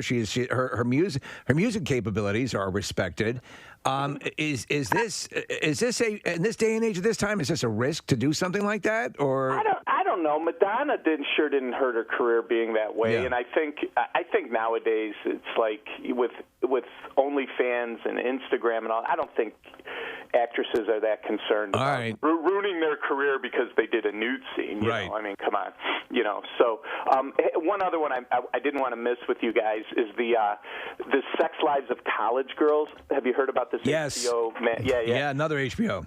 Well, it's funny because it's a great title, and it actually lives up to the hype. And it's about these four college freshman roommates. They're at a college called Essex College in Vermont. And I don't think you guys are going to know the four main girls. The most famous might be Pauline Chalamet, who's Timothy Chalamet's sister. But anyway, in the second episode, they go to a naked party. And you know how, like, our age guys used to go to, like, toga parties and stuff? Right. Yeah, they go to a naked party, and the girls walk in, and the girls from the show show breasts and butt. It's a party where, and it's funny because everyone's nude, completely nude. The guys, they got the red Solo cups. The girls have the white claws. There's even a dude in crutches. Like, he couldn't miss the party, and he's in crutches naked, which is hilarious. But there's like 25 people, and the camera pans around, and they show full nudity on all the guys and girls at the party. And it's like, this is amazing that this is on HBO. That is crazy. It's unbelievable. You got to watch the scene. It's really we got this at the front page of our website, obviously, and it's funny. It's been the most clicked on clip of the 10, even though it's number 4 on our list. But it's fascinating that many people were nude in one scene. And they're all like beautiful and in college, and it's pretty guy. But you do see guy nudity. There is a warning there. So yeah. Nice. By the way, Mr. Skin, do you have to go, or do you have a couple more minutes? No, I have time. Okay, all right. Just checking on that. All right, so nudity never rests. Yes, that's very beautiful. Other highlights from the top 10 of the year. Well, another one is I mentioned the Sarah Shahi, and I did want to say in Sex Life because we kind of went past it pretty quickly, but I just love the whole concept of that, where she's like, because we could relate to this, like she's a married mom, great family situation, kids, and then but she had these wild single days, and she has all these flashbacks, and it's very, very sexy, and like I said, with the 20 million rewinds, it's a show for guys and women, and she's really beautiful, and the cool thing is they've renewed it, they've renewed it for a second season, and one of the scenes that one of the flashback scenes is our number 2 nude scene of the year, and I definitely recommend people check this out. Very sexy show for husband and wife, or guy and girl, so you could check that out. Sex Life on Netflix, really cool. Even the awkward sex scenes with her husband that she's having are they're pretty sexy too. I know. So this is amazing me. So let me ask you, I have a question concerning this in general. As they're looking to push the boundaries, you remember when the movie Brown Bunny and all this stuff, do you think we'll start to cross over that line with actual legitimate graphic, not loops or Pornhub, but I mean actual sex tape? I mean, okay, the bigger question would be, are celebrities going to do those type of scenes? Right. And that's where, Brown Bunny was 2004, so this has been going on for a while, but that was like one of the first times ever, right? Yes. And real sex has creeped into mainstream films over the course of time, a little more over the last 5 years than maybe the previous 15 years. But is a mainstream actress going to do that kind of scene? I would think no. Maybe you'll find one or two down the road, but I don't think it's going to happen too much. When it happens, it'll be less like maybe more of the B or C level actress that would do it. Do you know what I'm saying? Yeah, no, absolutely, I agree. A-lister doing I can't see real sex scene. A real sex scene. Judi Dench doing reverse cowgirl. I don't want to give away everything, Mr. Skin, but can you reveal your number one to us? Of course. Okay. Of course, I'm happy to. And listen, revealing it isn't the big thing because it's fun to talk about nudity, but it's much better to see the nudity. So just make sure you go check the list out because I'm just talking about this now. But anyway, number one on my list, and I knew this when I saw it in September, is Sydney Sweeney from a movie. It was an Amazon original movie called The Voyeurs. Now, if you don't know who she is, Euphoria was, before COVID, Euphoria hit, and it was a popular show on HBO. The second season is coming. Zendaya's the star of it, and Sydney Sweeney that was her breakout role. She's really used social media. She's one of those really good social media actresses. She has almost 4 million Instagram followers, and it's mainly guys, I would think, because she's beautiful and all natural and busty, and she did this movie, The Voyeurs, and it's like a Rear Window type of thing. It's an erotic thriller. Her and her boyfriend see another couple across the way, and they're having sex and walking around nude, and they become infatuated. And then they meet them, and then it's, like I said, erotic thriller. But the hour and 21-minute mark, she is being photographed nude, and oh my God, I saw this. I go, okay, I think this is going to be the nude scene of the year, and it ended up being it. So you'll know it when you see it. You'll know it when you see it. But Sydney Sweeney in The Voyeurs, an Amazon original movie, is our number one nude scene of the year. But again, any of these 10, they're all great. I just have to at some point put them in an order. But I still think most people would agree that this was the best nude scene of the year. Mr. Skin, in all your years of doing this, have any of these celebrities that you've bestowed this honor upon ever reached out, commented, or acknowledged? Oh, really? Oh, yeah. I mean, Anna Paquin from True Blood was so honored to win awards. Sarah Silverman tweeted out a funny thing once when she won an Anatomy Award. Even Alexandra Daddario tweeted out something. She won we did a bracket thing during one of the March Madness one year, and she won. And she tweeted out about how all these guys in high school that blew her off should cry salty tears. So, that's great. Anyway, yeah, I mean, it's not a ton, but definitely have had celebrities think it was cool to win an award. A friend of mine was actually on your list years ago. We ended up having her on the show. She was very new to the scene, and I think that might have been like new actress or something like that. But she at first was like, oh no. And then, she kind of embraced it and was like, well, I did the scene. Why not? Yeah. Oh, she probably won Nude Comer. Maybe her name is Erin. I forget what she goes as in Hollywood. It's not her real last name, but I forget what it is. Okay. Well, yeah, I'm sure, but I'm glad she was happy because we're really just we never ever say bad things about nudity. We're happy with any nude scene that's in a movie. So hopefully she was happy about that. Yeah, no. Remind people that you did a history of nudity, Skin, a history of nudity in the movies, a documentary which was very well received by the critics. I think it's really a comprehensive look at the and a very balanced take on things and a respectful take on things, and it's really well done. So yeah, thanks a lot. Yeah, it's been the number one movie at Hulu all year. It's and it's a documentary. Hey, Mr. Skin, I'm sorry we didn't get to meet up with you in Chicago while we were there for the. No problem at all. I know with everything going on, we tried, but next time I'd love to. As many times as I've been on your show, I've never met you guys in person. Yeah, we got to do that. We got to make that happen for sure sometime down the road. And listen, we'll be talking to you for the Anatomy Awards in the first. Yeah, that'll be right around Oscar time. All right, excellent. We'll do it then. Thank you, Mr. Skin. Have a great holiday, okay? You got it. Take care, guys. All right, we'll see you. Mr. Skin. He's a good guy. He is a good guy. You can go to MrSkin.com. And you can see they have fun with it. They do. It's not skeevy over the top. It's naughty as opposed to what we were talking about earlier. Yeah, which is skeevy. Yeah. Bill Weston is a big fan of him as a guest. Oh, is he? I'm not even joking. No kidding. Yeah. Yeah, he loves Very happy to hear that. Her name is Annabelle, and she won Swingers of 2020. That he is not a fan of. All right, we're gonna take a break. Santa's got to go, and Bert Kreischer's going to join us. Yeah. So stay there. that. Be back in just a sec. That is just to be helpful. Your mother's a psychotherapist? She was. She was a psychotherapist, and your dad was An Episcopal priest, yeah. So I think your empathetic ability to tie into things that at least resonate. Right. I was groomed. Yeah, I was you had a to good cry. That's what I was basically. Right, but Raised that's to be good. that guy who got beat up and was like, I love everybody. I'm a vegetarian. Here's a ukulele. Yeah, here's the ukulele. You can see that there's a real motif here. Were you a sensitive ponytail guy at any point? I never a ponytail. I did have a kind of a Mick Jagger moment where my hair was long, but I didn't have any of Mick's swagger. I was too sweet.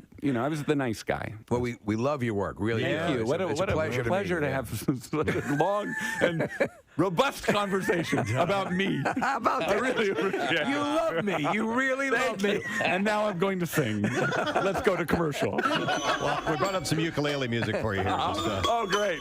Yeah, my wife's getting ready with the nightgown. We're going to have some fun. She gets so turned on.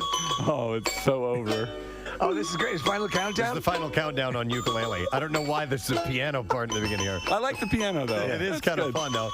I don't know when it's going to kick in here at any point. But listen, You're killing me. I will remind people that I'm going home. This could be part of the soundtrack. Yeah, for there you Ben is go. Back. This could be the closing credits. Oh, there's a kazoo, too. Thanks so much. Here we go. All right, so anyhow. Oh, you want me to keep going? There you go.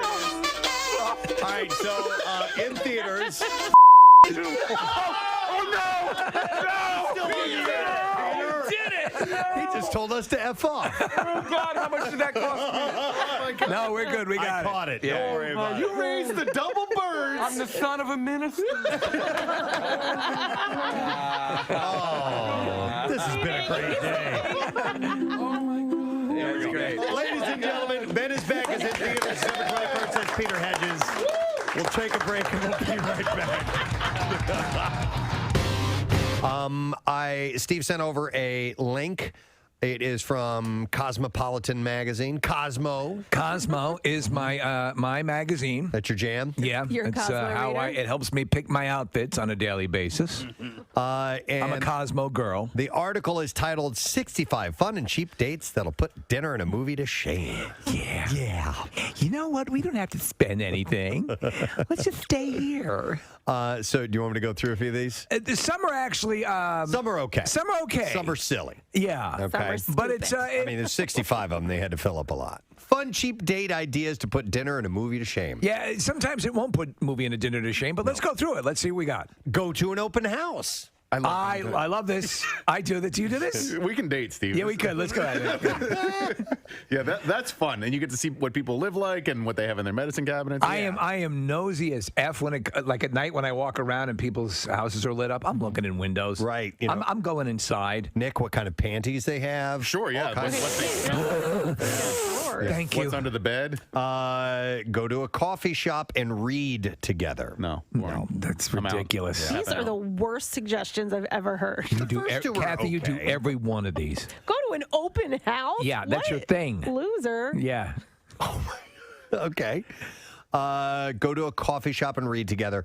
Look at this. Look at this picture. So they have them reading together. Do me a favor. If you see me doing that with my wife, come up behind us and put 2 bullets in our head. What we're looking at is 2 people reading the same book at the same time. Are you done with this page yet? I finished ahead of you. Let's go home and bake. That would end in a fight. Yes, it would. Hey, Stevie Wonder, why don't you take a crack at speeding it up a bit?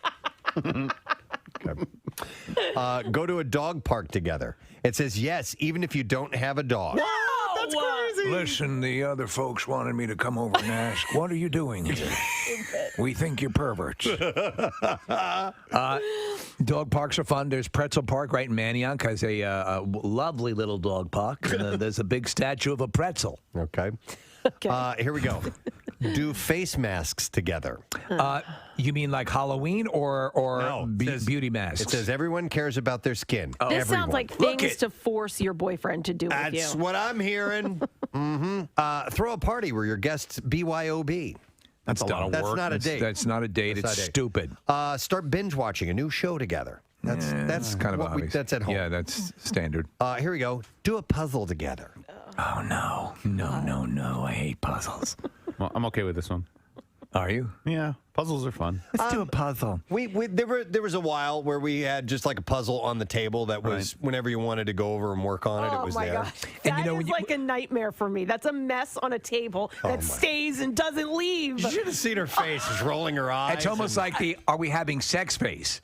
Ew. Pre-sneeze. Kathy, the perfect puzzle to get if Dennis ever makes you get a puzzle to do is make sure that when it's put together it spells out "I want a divorce." Seriously. So that just looks like a mess to you. I kind of agree. That's why I hate puzzles. There's always a piece missing. Have you ever gone to a psychologist to check to see if you're OCD or? No, I haven't. Wait right here, Miss Romano. I need to go into the other room.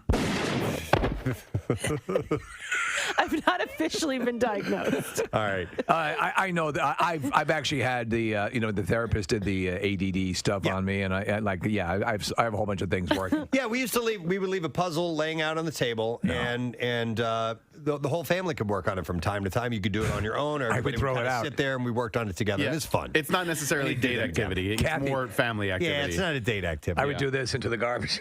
Seriously, I'm just thinking, this has been here for a month. Is anyone going to finish the puzzle? Mommy's so much fun.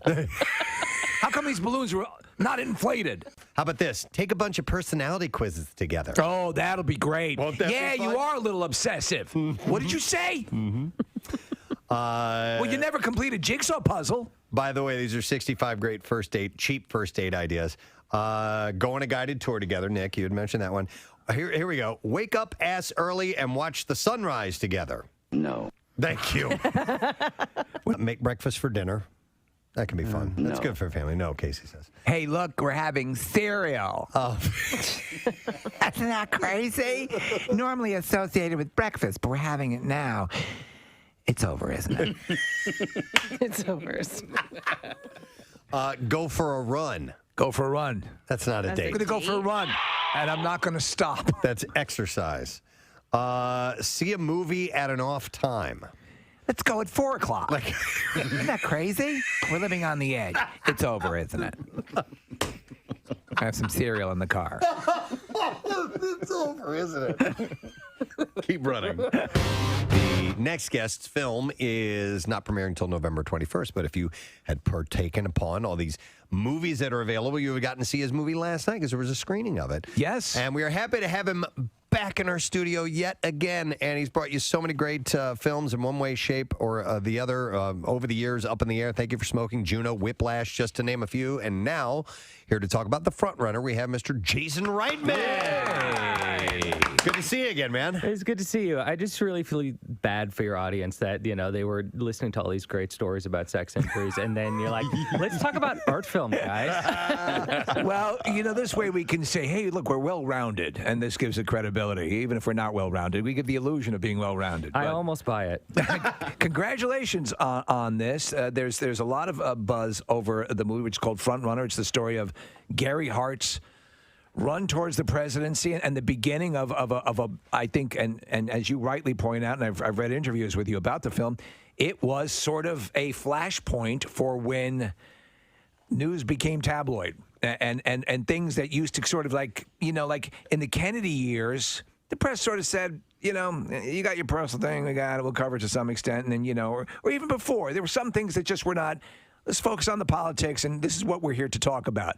But then it became something wholly other. And I remember as, the Gary Hart story was unfolding, and it just, now, of course, we have a multitude of news sources, but the country was focused. And so, in 1 week, a guy who looked like he was going to be the next president, It just came crashing down. When I heard the story, I just thought, oh, here is a thread that leads us to 2018. When we try to imagine, all right, when does this moment start? When does tabloid journalism drive into the lane of political journalism?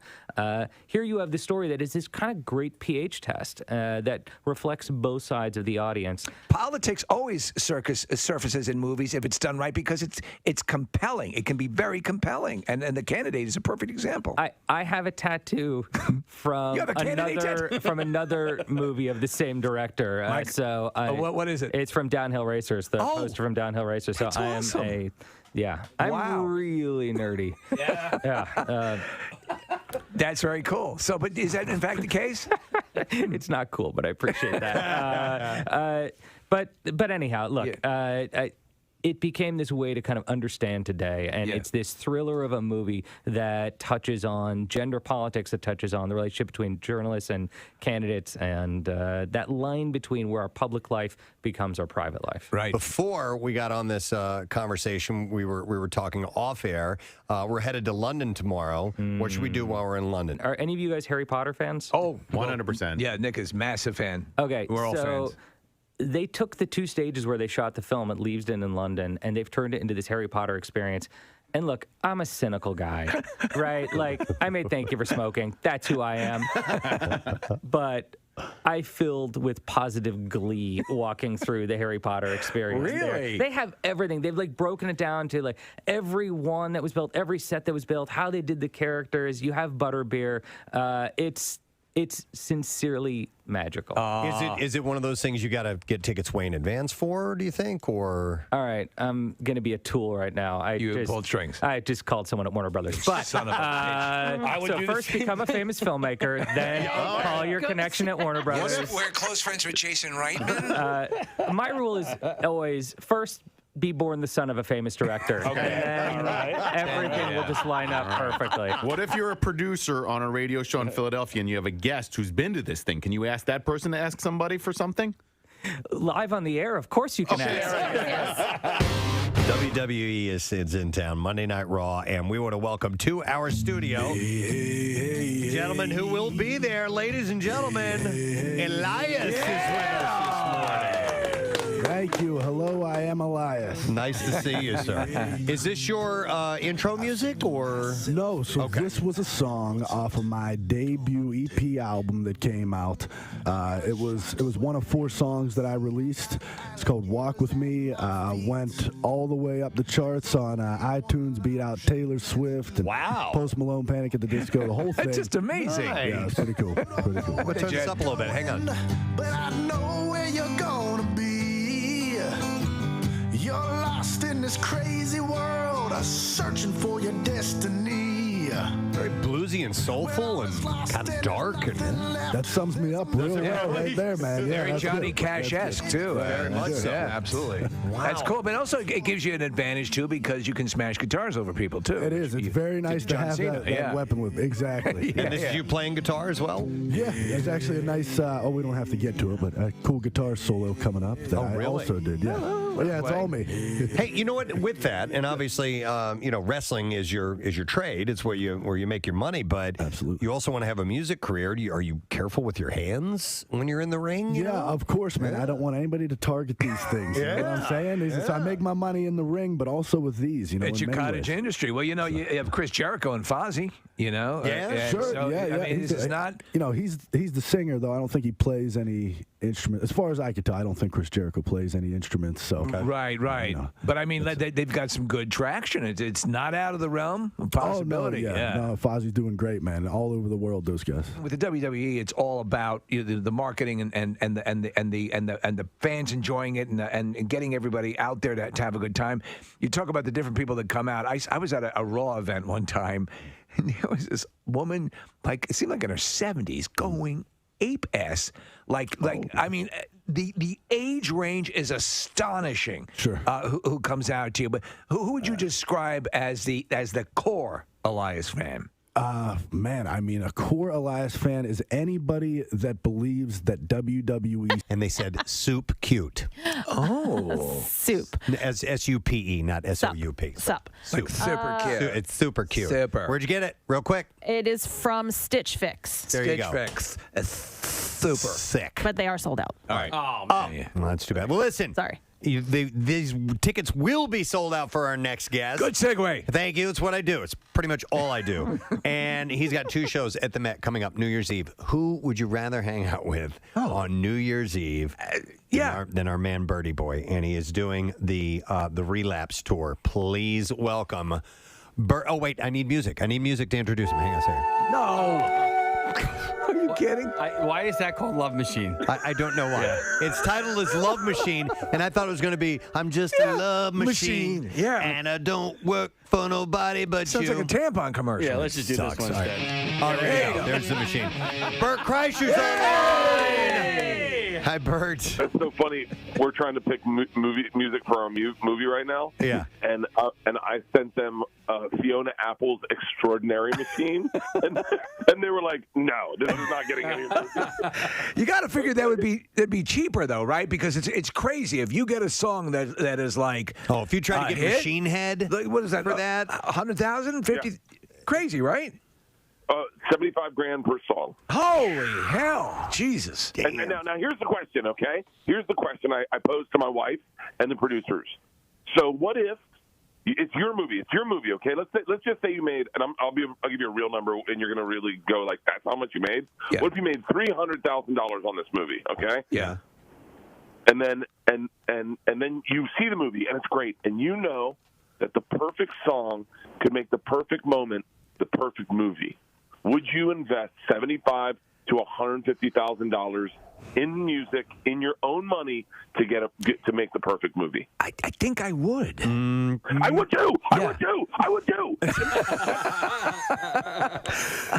I think so too, because in the long run, it might lead to bigger things in another movie down the road for you. You know, it's an investment. So that was my whole point. If you look at say any Quentin Tarantino movie, he has the best music always, right? Mm-hmm. And you look at Reservoir Dogs. Is that movie what it is? Is Pulp Fiction what it is without the music? No, you're spot on. Actually, Preston and Nick were present when a decision was made for the Spider. Tell them what happened on the Spider-Man Homecoming. We were with Michael Giacchino, the composer. He wrote all the music for that, and he invited us into the studio while they recorded it. And we're in there, and there's this guy sitting behind us that we didn't know were there, by the name of Kevin Feige, mind you. And they were trying to decide whether they should try to write a song or use one already that exists, that's already published for this particular scene. And they just kind of turned to Kevin and go, "You think we can get away with just using a song that already exists?" And he kind of sits there for a second and goes, "Yeah, go ahead." And that was easily $100,000, $200,000 decision that he made at that moment. Of course, he's got Marvel money to throw around, right? Yeah. That's where we're at with the movie, with the music in it right now, tested through the roof. And then they're like, "Well, we can't get that song." And I was like, "Why?" And they're like, "It's too expensive." And I was like, "Tell me how much."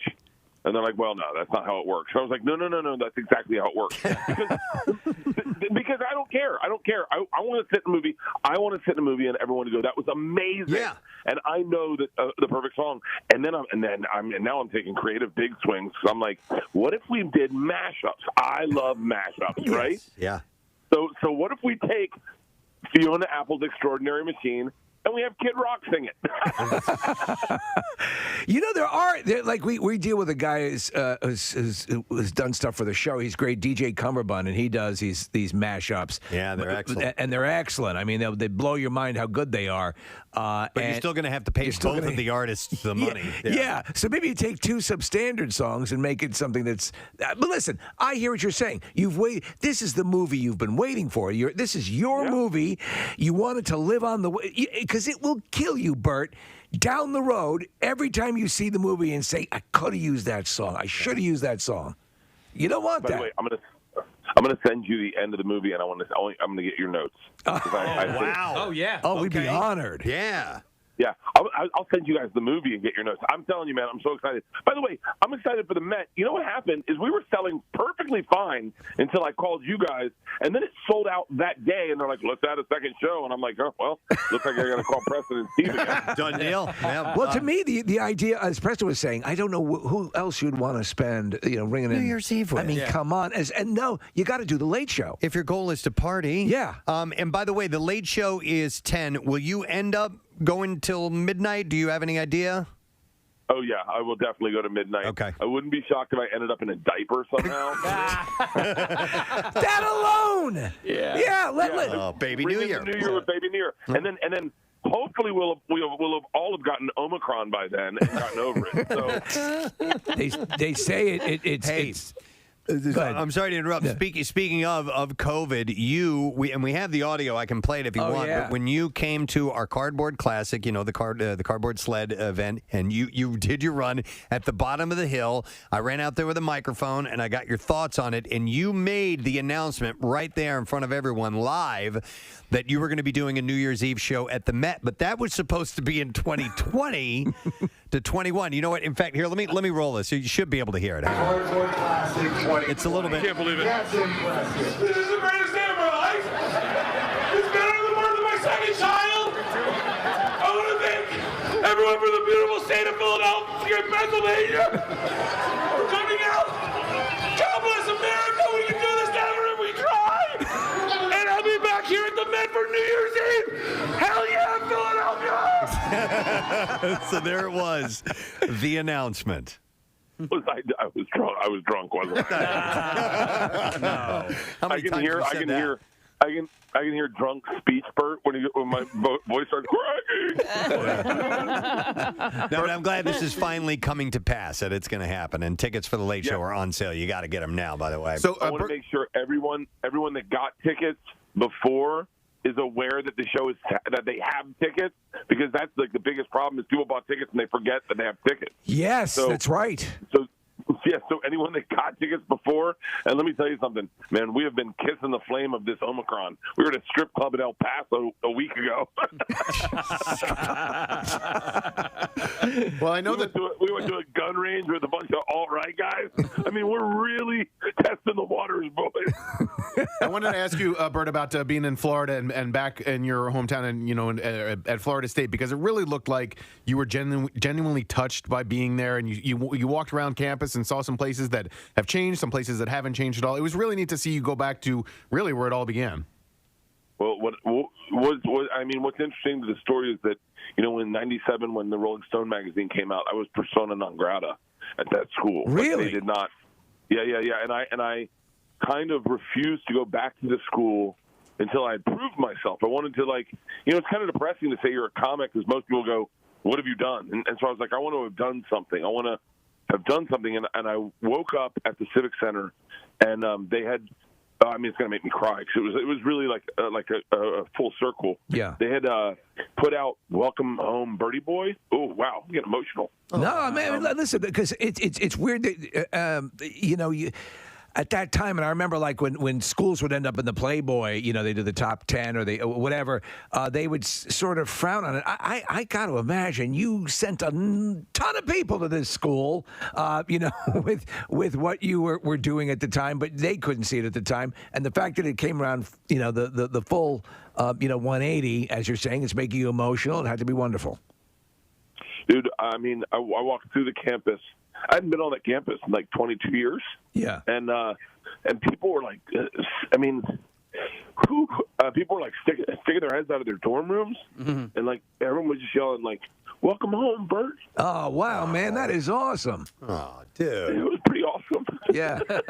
I'm sorry for making you cry, but it was really touching watching the stories on Instagram and watching you walk around campus, and everybody that's been to school, when they go back, they know that it's different. They know that the 20 years have passed, or 25 years, or whatever, but it does feel like this sense of home. And for you to get back there and to experience that and have it affect you this way, it was meaningful to me, just as a fan of you, to see you go through that. You know what it is, Bert? Also, it's like you think, what would the current me tell myself back then? What would be the thing I would impart to my younger self? Did you think about that? And if so, what would you have imparted to young Bert? I've had so many ridiculous moments in my life, especially lately. The thing that overwhelmed me is I was playing in the same arena, the Civic Center. I was playing in the same venue that I saw Nirvana and Smashing Pumpkins play in. Wow. Dude. And I sold as many tickets as they did. And then, they gave me that spear they were like, we have a present. I'm such a moron. The fact that the school was like, we have a present we want to give you. I thought I was getting like a doctorate. Like I thought they were. I finally got it, Dr. Bert Kreischer. And they gave me that spear, and that spear, I grew up in Florida. Philadelphia has civic pride. People from Philly are proud to be from Philly. Right. They claim Philly. They stop at any airport bar to watch an Eagles game. We didn't have that in Florida. The first time I went to Tallahassee, my freshman year, I went to that football game, and when Chief Osceola throws a spear in the center of the field, I started bawling, crying. Bawling, crying. It was the first time I felt a part of something. The way people from Philly or Boston or Chicago feel a part of a city. It was the first time I felt a part of something. And when they gave me that spear, I broke down. I mean, I was like, and then to take it out. Now, granted, I'm certain I'll get canceled one day for this, but to take it out onto the stage in front of 7,000 people and do the tomahawk chant. Yeah. And it was probably, it doesn't get any better than that. It really doesn't for me, Because like I said, I grew up in Tampa. We had the Bucks. That was it. And so no one really claimed Tampa. And you can understand that coming from Philly. No one claimed Tampa. And so to be able to claim Florida State and have them claim me back, it was like oh man, it was maybe the greatest experience of my life.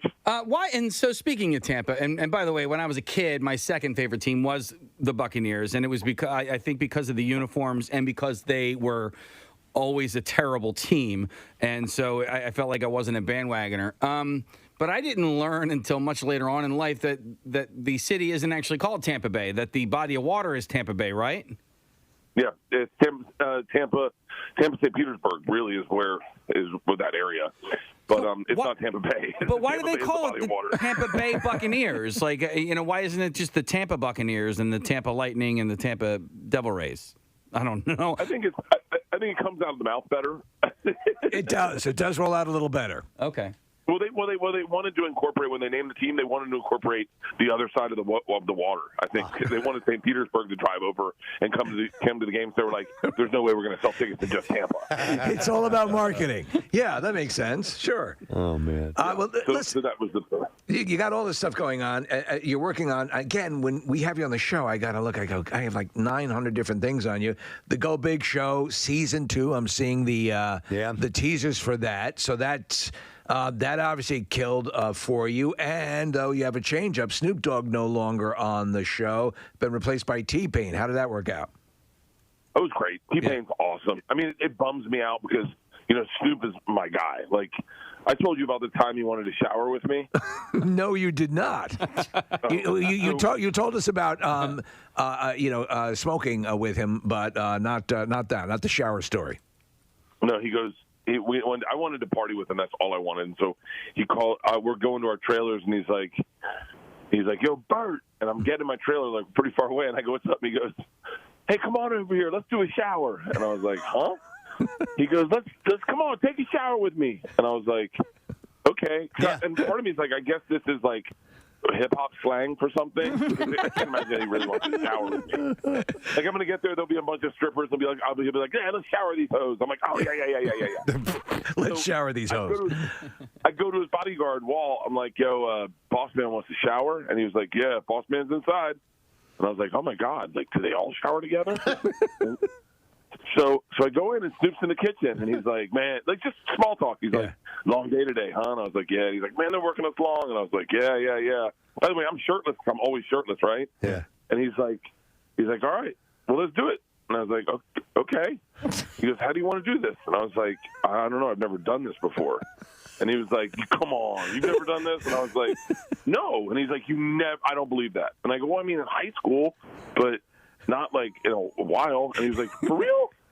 He goes, "I thought you'd do this all the time." And I was like, "No, I've never done it. I don't know how we're going to do this." I go, "Do you want to do it at the same time?" And he goes, "Of course we do it at the same time." And I was like, "Okay." I was like, "I thought maybe because you go first and then I'd come in. Yeah. Or I'll go first and you come in. But if you want to do it at the same time," and he's like, "All right."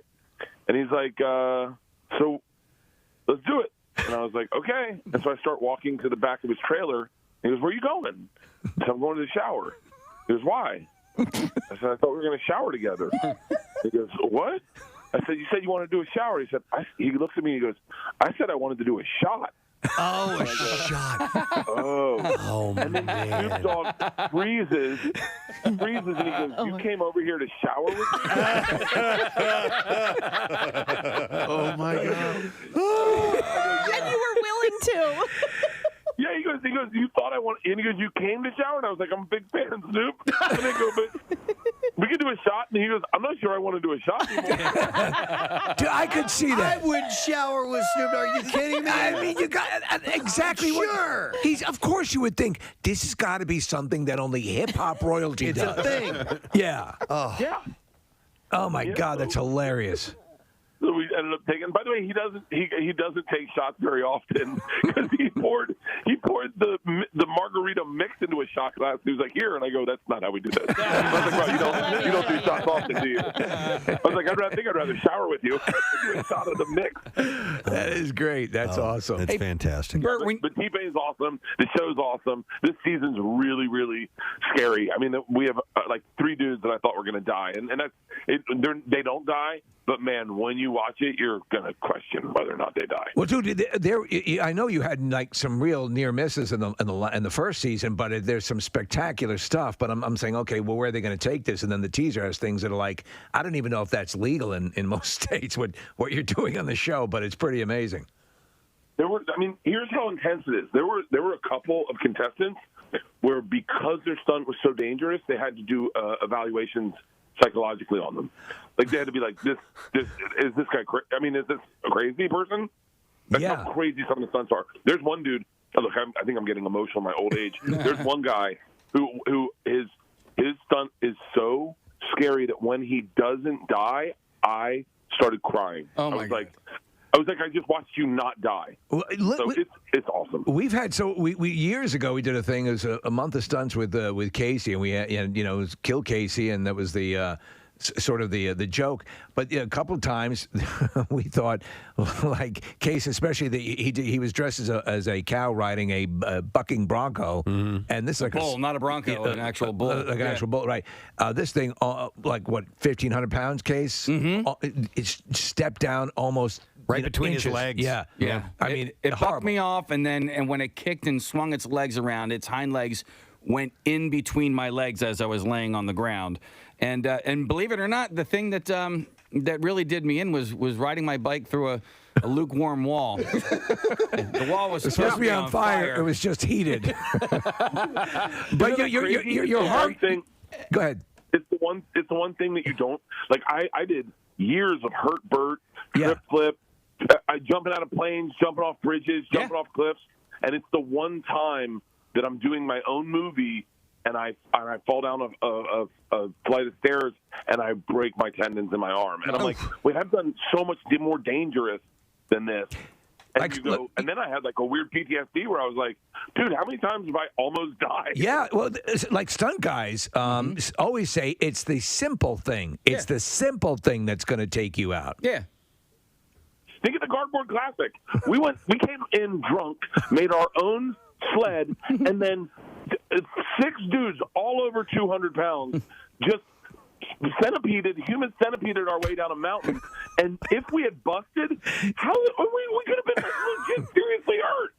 Yes. But that's listen, you live life on the edge, and then you realize you probably want to live the rest of your life. So you kind of do.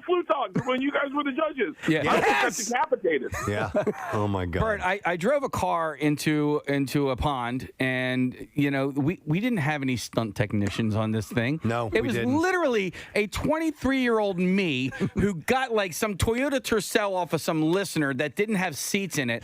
As I was driving literally in the air into this pond, I throw a rope out of the window. I forget what the rope was for. It was pull you out. It was tied to the axle so that we could pull you out, or maybe it was tied to you. I don't remember. So we could pull you out of there. Safety purposes. Yeah.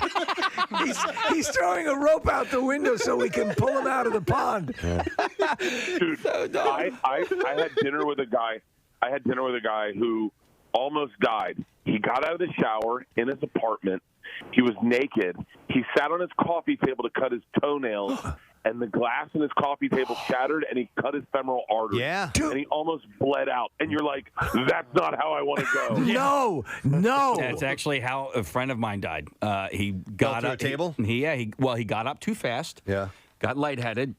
Fell through a table, and then he bled out in the street in front of his house. Whoa. Like, it's Jesus crazy. Christ. Yeah. So listen, I think then you have the right idea, Bert. Just go for it all. Yeah.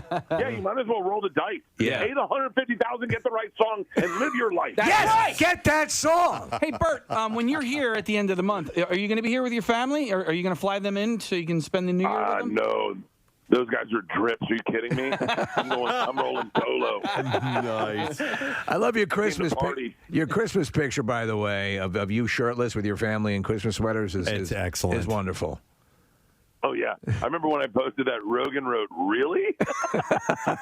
Really? And I go, very really. Nice. All right. Well, listen, brother. We're going to push those tickets for you. They'll go. I mean, it's New Year's Eve with Bert Kreischer, for crying out loud. Tickets can be bought at bertbertbert.com, which is outstanding, by the way. And Bert is spelled B-E-R-T, not B-U-R-T. Yeah. And that show is at the Met. There's a 7 p.m. show and a 10 p.m. show. 7 p.m. show is sold out. 10 o'clock show. Some tickets remain. Get those for a hell of a New Year's Eve party. And by the way, I just got a text message from my friend Mike, who was dressed as Mr. Peanut at the Cardboard Classic. Did you guys know that Bert donated $1,000 to his, because he had broken his jaw, and Bert donated $1,000 to his recovery? Yeah. Thank you for that. Yeah. I let you know. Look, I can throw money at anything, but it's hard to get my time. So I spent $1,800 on a snow machine in an auction. I have no problem giving Mr. Peanut money. That video was well worth it. We were all on the bus like, there's no way that guy's not hurt. And then we got a text from Casey like, oh, he's hurt. I was like, well, we enjoyed it too much not to give him some money for it. That's very cool, man. Awesome, dude. All right, brother. Well, hey, have a great Christmas and all that. We will see you New Year's Eve at the Met, my man. All right? I love you guys. I will see you then. Thank you so much for everything. We love you, Bert Kreischer, gang. He is the man. I love that Snoop Dogg story. Do I go first? You know, and if Snoop Dogg says you want to shower together, man, sure. Yeah, I guess so. And then you do it. Whatever happens. Because you will never get a greater story than that. Exactly. You know, Yeah. if that were the case indeed. Man, oh man. So imagine being at a New Year's Eve party with Bert Kreischer. You can get the tickets, like we said, at bertbertbert.com. So make sure that you get to that. I would like to give you tickets to, well, actually, I didn't even know that we had this until right now. I have tickets to that show. Whoa! The 10 p.m. show. Yep, I was going to do a Christmas Miracle. We'll hold on to those. We'll give them away in a little bit.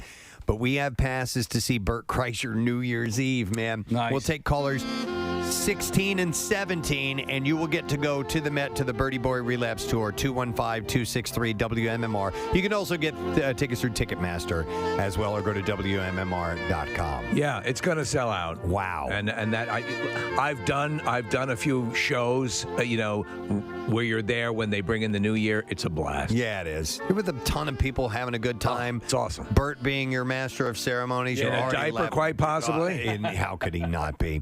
All right, so let's get you on board for that. We'll take a break, come back in a second. Some bizarre file stories are on the way, so stay put. Stands for Walk with Elias. There you go. That's all that Walk matters with to me, Elias. man. That's all that matters to me. And the world screams it at me every week when I tell them. So, I got to say, man, people come, they let loose, they let go, they just enjoy the show, and nothing's more enjoyable than an Elias performance. How long have you been wrestling with the WWE now? So I've been in the company for a little over 4 years, and I've been on Monday Night Raw for, I got to say, maybe a year and a half now. Something about that. Is that when it steps up to the next level? Because, I assume there are certain levels of WWE. Absolutely, yeah. Monday Night Raw is the pinnacle of live television for WWE. Live TV every single week, millions around the world watching, tens of thousands in attendance, whatever it may be. It's amazing. How hard do you have to work as a performer to build a fan base? So for me, it's been pretty natural progression from where I was in NXT, which was our kind of our where you are right before Monday Night Raw, before SmackDown and stuff like that. So I was starting to build something there, and then when I exploded on the Monday Night Raw, the world got to see kind of who I am and what it is, and you build an audience from that point on. So for some people, it comes very natural. Others, it's very difficult, but that's all part of the game. Well, you wrestled the independent circuit for a while, right? Yeah, I was on the independents for a few years before I got scooped up by the WWE, probably about 4 years, yeah. Listen, what you do, there's injuries are part of the deal. And, I've been ringside, and his blood's not fake. You guys get, you'll get your asses kicked sometimes. No, yeah. But there are people in place to make sure that you're taken care of. How lawless and unchecked is the independent circuit, and when you're just working your way up? Well, you're gonna come across all different kinds of things. Not only when it comes down to the performers, maybe not being as trained as they should be, or things like that. That's what I'm thinking. Guys who don't know what they're doing can really, But you've got rings, and that might not be up to quality. Sure. The thing said though, the level we're at, people get hurt, man. I could tell you. I myself, it just was a random situation in Nashville a few years ago. I had a guy come off the top rope, land on the side of my shin, and snap my tibia. You're a bit of a renaissance man, and not just the music, but you're an artist as well. Absolutely. Yeah, I do a little bit of it all. I play all different instruments. I wrestle. I paint, of course. Guess you're pulling up my It's Instagram. pretty damn good, man. I found one. It's very Bob Ross-ish. Yes. I'm looking at one that's which is beautiful, and Bob Ross kind of gets, I guess, chucked aside, but he did some wonderful things. And he was Muay Thai, Preston. He fought, he fought in the octagon. Yeah, I had absolutely. no idea. Is this stuff that you do? Do you have time to do this while you're on the road, or do you gotta do that at home? So if I have any time at home, that's it. And it's Bob Ross, the same style as Bob Ross, which is the oil painting and things like that, which I love. And yeah, so that is if I have any kind of free time. It's just another creative outlet for me, but definitely not painting on the road. That would be nice. Well, dude, if you can smash a guitar over people, imagine you bring in that little paint spatula that he would use. You just jab it into some serious throat. damage. Yeah, That's right, yeah. Paintbrushes and stuff. That'd be cool. I have to ask tonight, will Miss Rousey be part of the show? Ronda Rousey will be in the house tonight. Nice. She'll be at Philly. I'm not sure what she's doing. She's got some issues going on with the Bella twins after last week. It was sort of brutal. Called them a bunch of untrustworthy bitches, I think. I believe those were her words. Exactly. It didn't sound good. I love her. Yeah. I have such a crazy crush on her. It's ridiculous. Ronda? Yeah. She's fantastic, man. She's come into WWE. She's lit the place on fire. And above all else, she walks with Elias, so I'm a big fan of hers. All right. And Elias, it seems that she did the right thing. You come in. She didn't come in. She didn't come in like. Well, I'm entitled. She earned the audience a bit and did her deal, correct? Well, you know what? She's shown the world, aside from her amazing background, right? She's shown them that she is passionate about what we do also. Yeah. And it's, if you could be real on TV, the fans, the people, they will see that, they will feel that, and they'll either connect to you or they won't, man. So, and I think she's just been real and she's been true to herself, and that's just a huge key in what we do. I have to ask, when it's all going down, when the production's on and it's the cameras are rolling, because there's cameras backstage as well and stuff like that. Is it now such a machine that there's no, okay, here, go, or is there ever you're running around is it pandemonium, behind the curtains there, as you're putting on the whole show? I'm not sure what you're referring to. No, in other words, as you're getting everything ready, as you're doing because there's a backstage you're area. Saying, preparing for the show. Right, yeah.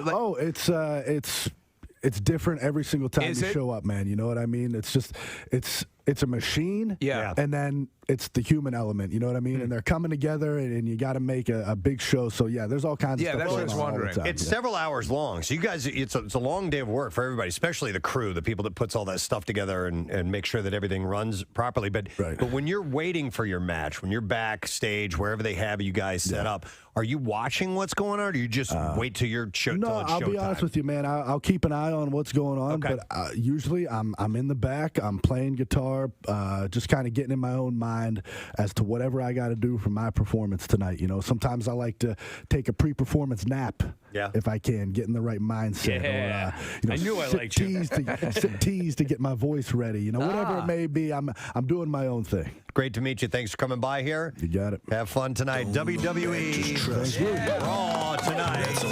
A team of researchers from the UK and Spain has found evidence showing that, contrary to popular belief, the orgasm face is not the same as the pain face. I think they're different. Yes. I would think that my O face is different than a pain face. The researchers created a computer program to mimic a wide variety of gender-neutral facial expression. And they started with mathematical models that have been developed for animating faces, and it included a core set of 42 movements representing different parts of the face. Jesus, this is a scary...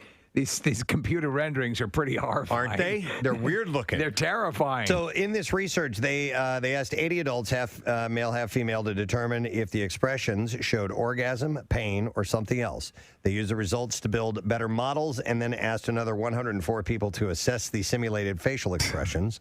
The researchers found a clear distinction between perceptions of pain and pleasure. Most of the volunteers agreed on which was which, but there was more to the study. The volunteers had also been divided into two cultural groups, half from Western cultures and half from Asian cultures. Both groups saw clear differences between orgasmic faces and pained faces, but they differed markedly in what they saw as the face of a person experiencing an orgasm. So we're looking at four computer-generated faces here. It looks like they're at a Dane Cook show. They're just smiling and sort of chuckling. Those from here's how it played out. Those from Western cultures tended to choose wide-eyed expressions with gaping mouths. Yeah. Asian volunteers, on the other hand, chose smiling faces with tightened lips. Yeah. This is really great. It sounds like a bowel movement. All right. Well, what do you imagine, if you can, for me? What would you imagine your face looks like? Oh God, I don't want to know. I think I'm kind of like. You know, like, you know what I'm saying? I think I have I think I have an open mouth. Do you? Like, wide open? Really?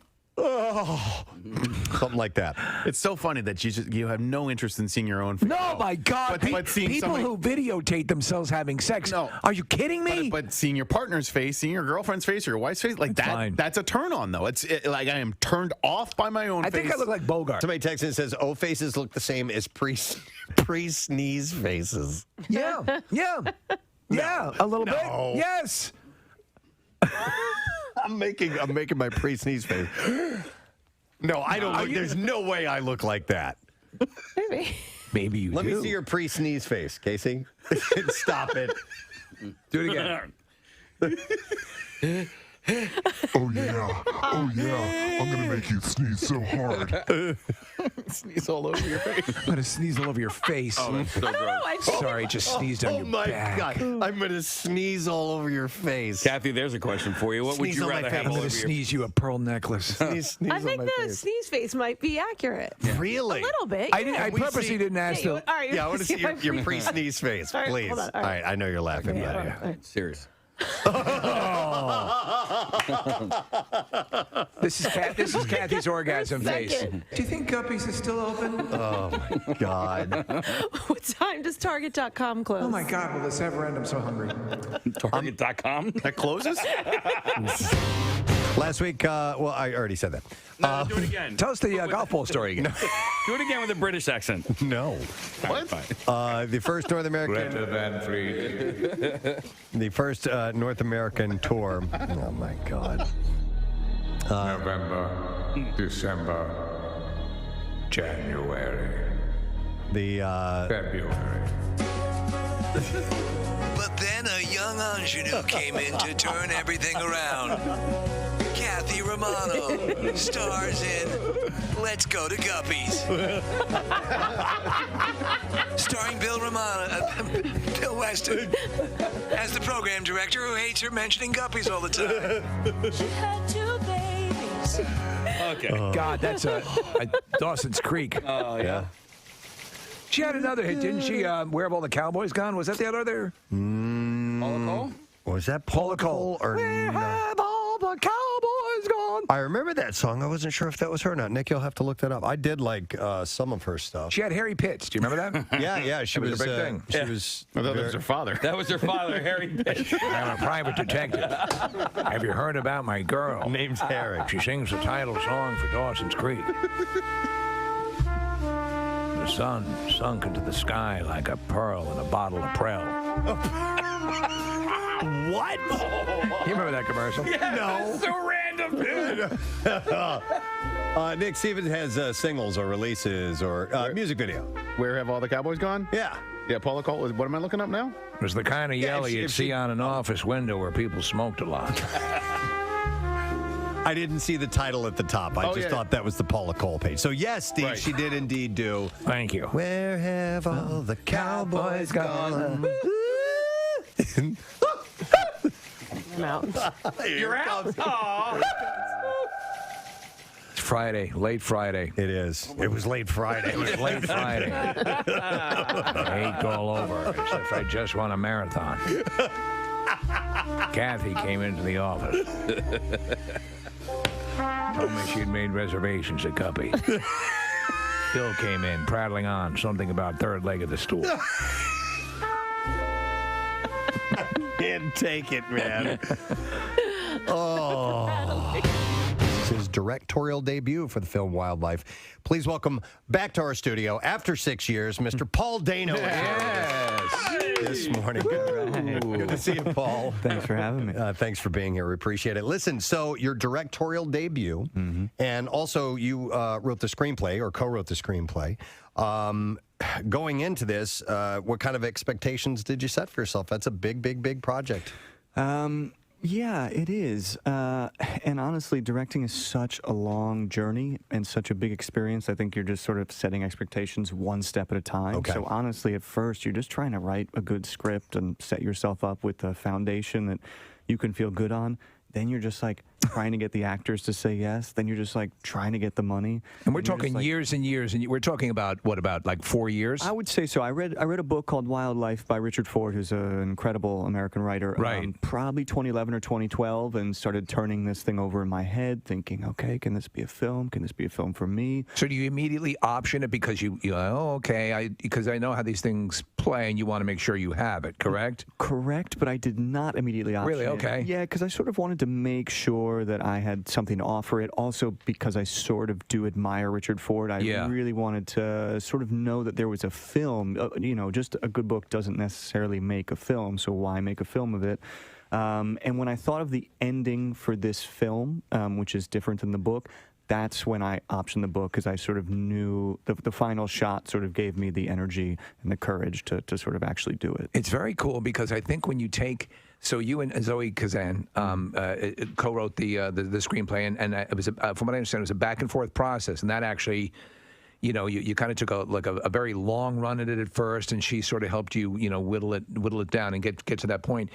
But you sort of got the blessing from the author of the book to just make it your own property. And at that point when that happened, you have a sigh of relief? Because I think the onus would, or you'd feel sort of you'd have to be as faithful to the source material as you out of respect. But when he sort of cuts you loose, was that a breath of relief? Yeah. Yeah, for sure. I mean, not only because I like his work, but he basically said that my book is my book and your picture is your picture. Oh, that's and you great. need to establish your own values, and that sort of immediately gives you permission to sort of follow now what the film is, and you have to. He had the great bit of wisdom that you can't. Depending on where you use, like all of a sudden my screen will blow up to be 300 times the size, and then you can't read the sponsor. And in order to bring it back down, it isn't just as simple as pinching it to bring it back down. You got to reset it and do all this stuff to get the screen back to normal. Oh dear God! Dude, this music makes you just smile, unless you're the Washington Generals. Yeah.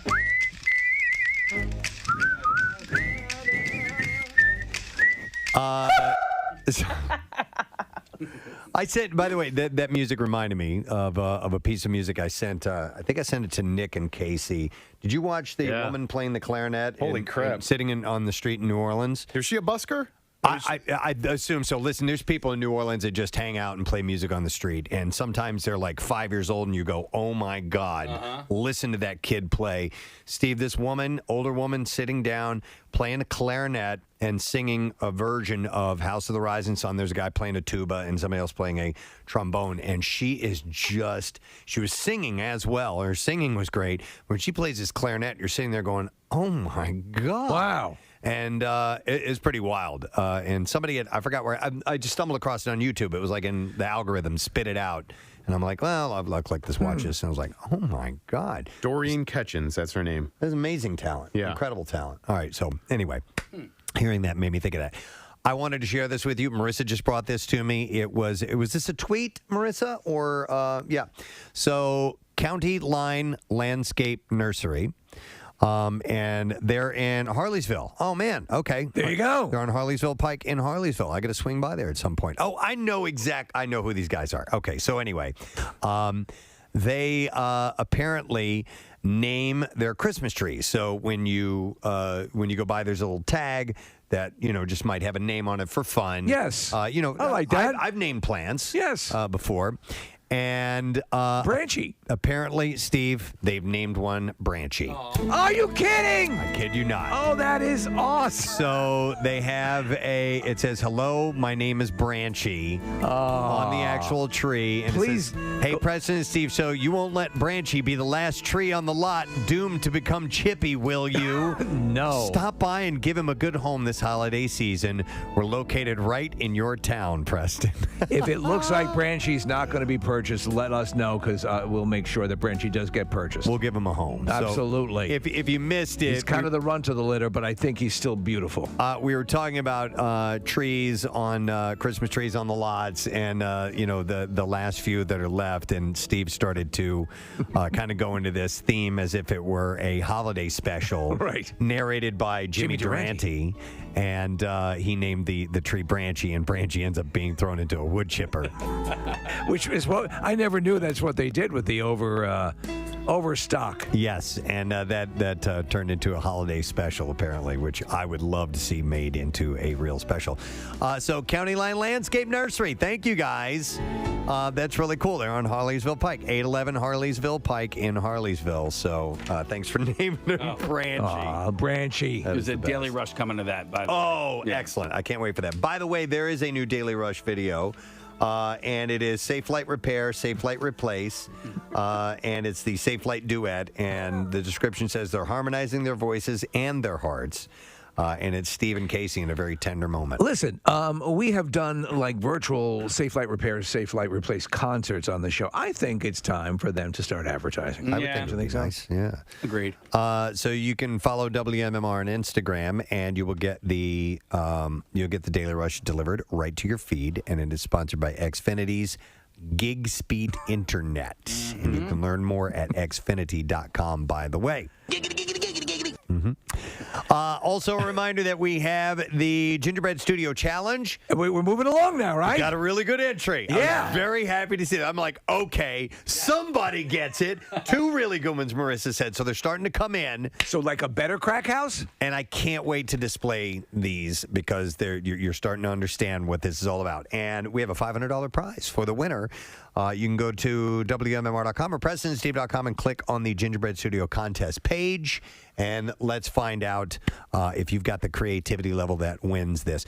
Nick just held up a note, and yes, I will mention this. I kind of wish I would have mentioned it earlier. We play that clip from Bert Kreischer at the Cardboard Classic.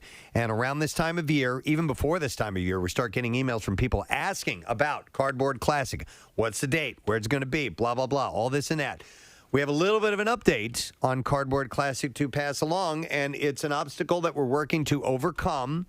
But just to give you a heads up, those of you who participate year after year, we will not be having it at Jack Frost this coming year. And the reason being is Jack Frost is under new ownership, and the new ownership has their hands full with trying to take over a new property. Yeah. And so they're not going to be able to accommodate the Cardboard Classic this year, and we're not blaming anybody or anything like that. We've been told that they're not willing to have us there this year to do it. So we're working on some other angles right now and trying to scout a location that makes sense because it's a bit of an event, and there's a lot of people, a lot of moving parts involved. So we're working on it. Yeah. So to understand, if you had never been, it was absolutely the largest event that would happen at Jack Frost throughout the entire season. So it is huge, as you say, Preston. But we were mulling about some options yesterday, and I'm pretty encouraged. So if normally you reserve a house or condo or something like that in anticipation, because it usually happens that first weekend in March, you may not want to do that. And, well, we don't even know if it'll be that first weekend in March or not. I have no idea. So right now we don't know where or when. Yeah, we don't know where or when. A lot of balls up in the air. But we do. My balls are up in the air. Want to do it, and we feel that we are going to be able to do it, but we're just working on where and when. So hang in there. That means you can go ahead and work on Keep hoarding cardboard. Work on your sled and everything if you want to. But as of right now, we know for sure not at Jack Frost. That's unfortunate, but we shall overcome. Yes. To quote. We shall overcome. Right. That is correct. So we'll get to it. All right. So just a heads up on that. Let's do the Bizarre File. Now, WMMR presents Preston and Steve's Bizarre File. And it is brought to you this morning by Iron Hill Brewery's top-selling IPAs and holiday seasonal beers, because they are now available everywhere that craft beer is sold locally. And you can visit ironhillbrewery.com and click Beer Finder to find a retailer near you. All right, we're going to start with this story. A woman was eventually taken into custody Sunday after hiding from police in her refrigerator. Wow. She hid in her refrigerator. She did. Police. Quick question. Yes. Did she say whether or not the light goes out? Oh, I don't know. Okay. We do need to find that out. Police were dispatched to a residence after a caller hung up after calling 911. Several units arrived to the area shortly after 8:30, where an investigation took place. Police learned that a wanted person was possibly inside the residence. Police say deputies went inside the residence to look for 39-year-old Rebecca Rudd when they found bedding material that was made into a sheet rope. It was tied to a lightweight kitchen table that was hanging outside of the window. Now, you would think by seeing that, somebody climbed down that rope and headed out. We don't need to look in the refrigerator. Despite finding this, deputies continued to look inside the residence for Rudd, and they reportedly found her hiding inside a refrigerator. Rudd was taken into custody and transported to the county jail. Police say that she was served with 3 different arrest warrants for misdemeanor charges of battery, criminal mischief, and possession of paraphernalia. But you have to hand it to her, the ingenuity. A distraction. That she had to try and get away. She was hiding behind the mayonnaise. Oh, my goodness. Which is a lot of times people don't even move that. A baggage loader from the Mumbai airport fell asleep in the cargo hold of an Indigo Airlines Abu Dhabi-bound flight and was discovered only after the aircraft landed on Sunday. I'm surprised the guy lived. Yeah. The incident took place on an Airbus A320 aircraft and took off after 2:30 a.m. on Sunday. The worker had, after loading bags in the aircraft, allegedly fallen asleep behind the baggage section. He relaxed in the baggage compartment and fell asleep behind some of the bags. The cargo door was closed after the hold staff had marked the head count. What did the Abu Dhabi do? We don't know what Abu Dhabi did. But there's a hooker named Abu Dhabi D that you can see. Of course. Mm-hmm. So, Okay. What? That was Andy Kaufman, right? Abu Dhabi D? Abu Dhabi D. Okay. From Man on the Moon? Yes. Okay. I guess so. I wasn't really going for that, but, I'm glad you picked up on it. We like it. So the airline... Abu Dhabi do. Abu Dhabi dingy dabu dabu DVD. It's usually Pierre that does this stuff. The airlines learned of the workers' presence only about... It's like a Sandler bit. It's so stupid. Abu Dhabi doo, trapped in the wheel well of Abu Dhabi doo. There's no oxygen up there. Would you reach tonight, please? I beg you. Sorry, Daddy. The airlines. It's very cold. Learned of the workers' presence only about 2 hours after takeoff when the flight landed in the capital of United Arab Emirates. Do they obviously pressurize the... I don't know if they do or not, man. Or is there... This guy lived. You couldn't have the... That has to be warm too, because people in their luggage have things that might explode if frozen. Yeah, I guess maybe they do. Right. Local authorities Yes, in they do. local authorities in Abu Dhabi conducted a medical examination on the worker, and on finding him stable, sent him back to Mumbai as passengers on the same aircraft. As a passenger on the same aircraft. So there you go. He made it, and he's going back. A woman shared the horrifying reason that her mom's dishwasher stopped working, and people say that they would move out if this happened to them. You're going to love this, Kathy. The woman who goes by the name of Trinity Kirkland on TikTok shared a video of her with her followers depicting the moment that her boyfriend discovered why her mom's dishwasher wasn't working. Oh, God. In the clip, the back of the dishwasher is peeled away, and immediately Trinity and her boyfriend noticed a rat sitting inside of the appliance. Oh, my God. A rat. Oh, As they pulled the back of the machine further out, they spotted 3 more rats running around inside the dishwasher. We're looking at video of it. Yep. Many viewers couldn't believe that it was possible for rats to survive inside a dishwasher. Believe it or not. Yeah, so they did. Aw, so cute. We were at PetSmart not that long ago, and they have rats that you can buy as pets, and I thought they were cuter than the gerbils. I do think they get short shrift. Now, obviously, if you're when they're wild, facing down one in an alleyway, it's a different story. Yeah. All right, and then we'll go with this story and wrap it up. How about this? A fire captain in Plano, Texas, was recently arrested and charged for exposing his genitals to a fast food worker, resulting in the captain's suspension and demotion. Official documents from the city of Plano contain an oral history of the event. We need you to evacuate. This facility's on fire. This is my ball sack. And on June 8th, he said, I decided to go to the grocery store to get groceries. After getting my groceries to my pickup, I realized that I needed to urinate. So instead of going back into the store, I unwisely decided to pee in an empty water bottle. I ended up spilling the water bottle full of pee all over my shorts and seat. So I took off my shorts and underwear because they were soaked. I don't know if I do that. I don't think I would do that either. I think I would wallow in my piss and go home. Take the loss and go home. Unfortunately, the pantsless man then decided to take a spin through a Chicken Express drive-thru. Because that's how you dry your clothes. Yes. Gene Simmons was working the drive-thru when he pulled up. Why is your nutsack out? The following is an account from the drive-thru worker who contacted the police after the incident. He said, "Cock-a-doodle-doo, welcome to the Chicken Express." Employee Simmons, may I help you? That's what they make them say. Yeah. Cock-a-doodle-doo. Cock-a-doodle-doo, what will you have today? He said, I reached to grab his card so he could pay for his order, and I turned around to cash him out, and I gave him back his card, and he had his penis out. Like, he didn't want... Okay, so he says he spilled pee all over himself. Sure. He takes his stuff off. Sure. And then he decides to go through the drive-thru? You go home. You go home. You're stewing in your own pee, you go home. But you're still a little peckish, so you get into the drive-thru. Go home and do it later. He said he was alone, he didn't speak, he just looked at me. And I gave him his card and food. You know that kind of look? And he drove off. I pissed myself, but I'm still hungry for chicken. And he said, I told my manager about what he did, and he had like a gold penis ring on his penis. Wow.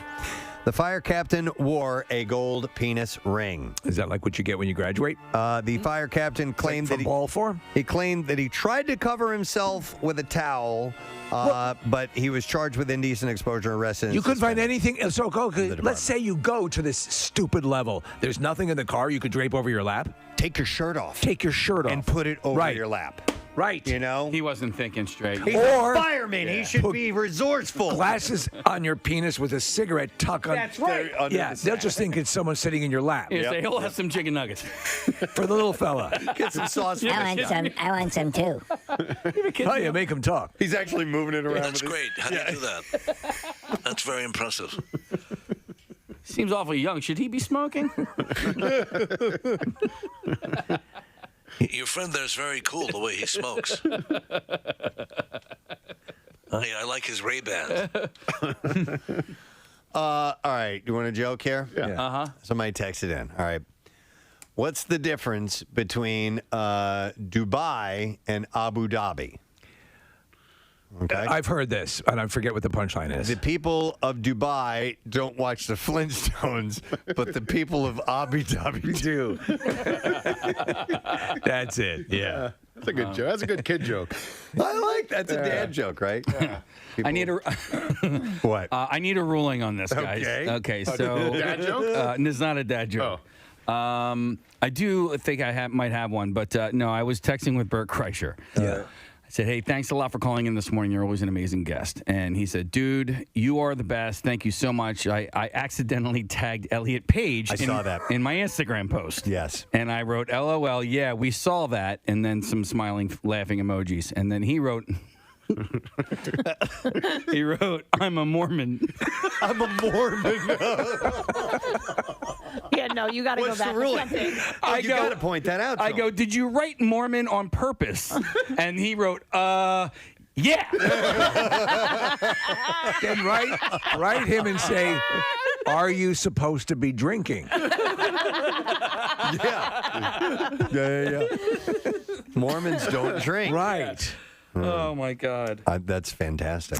I'm such a Mormon. I am a Mormon.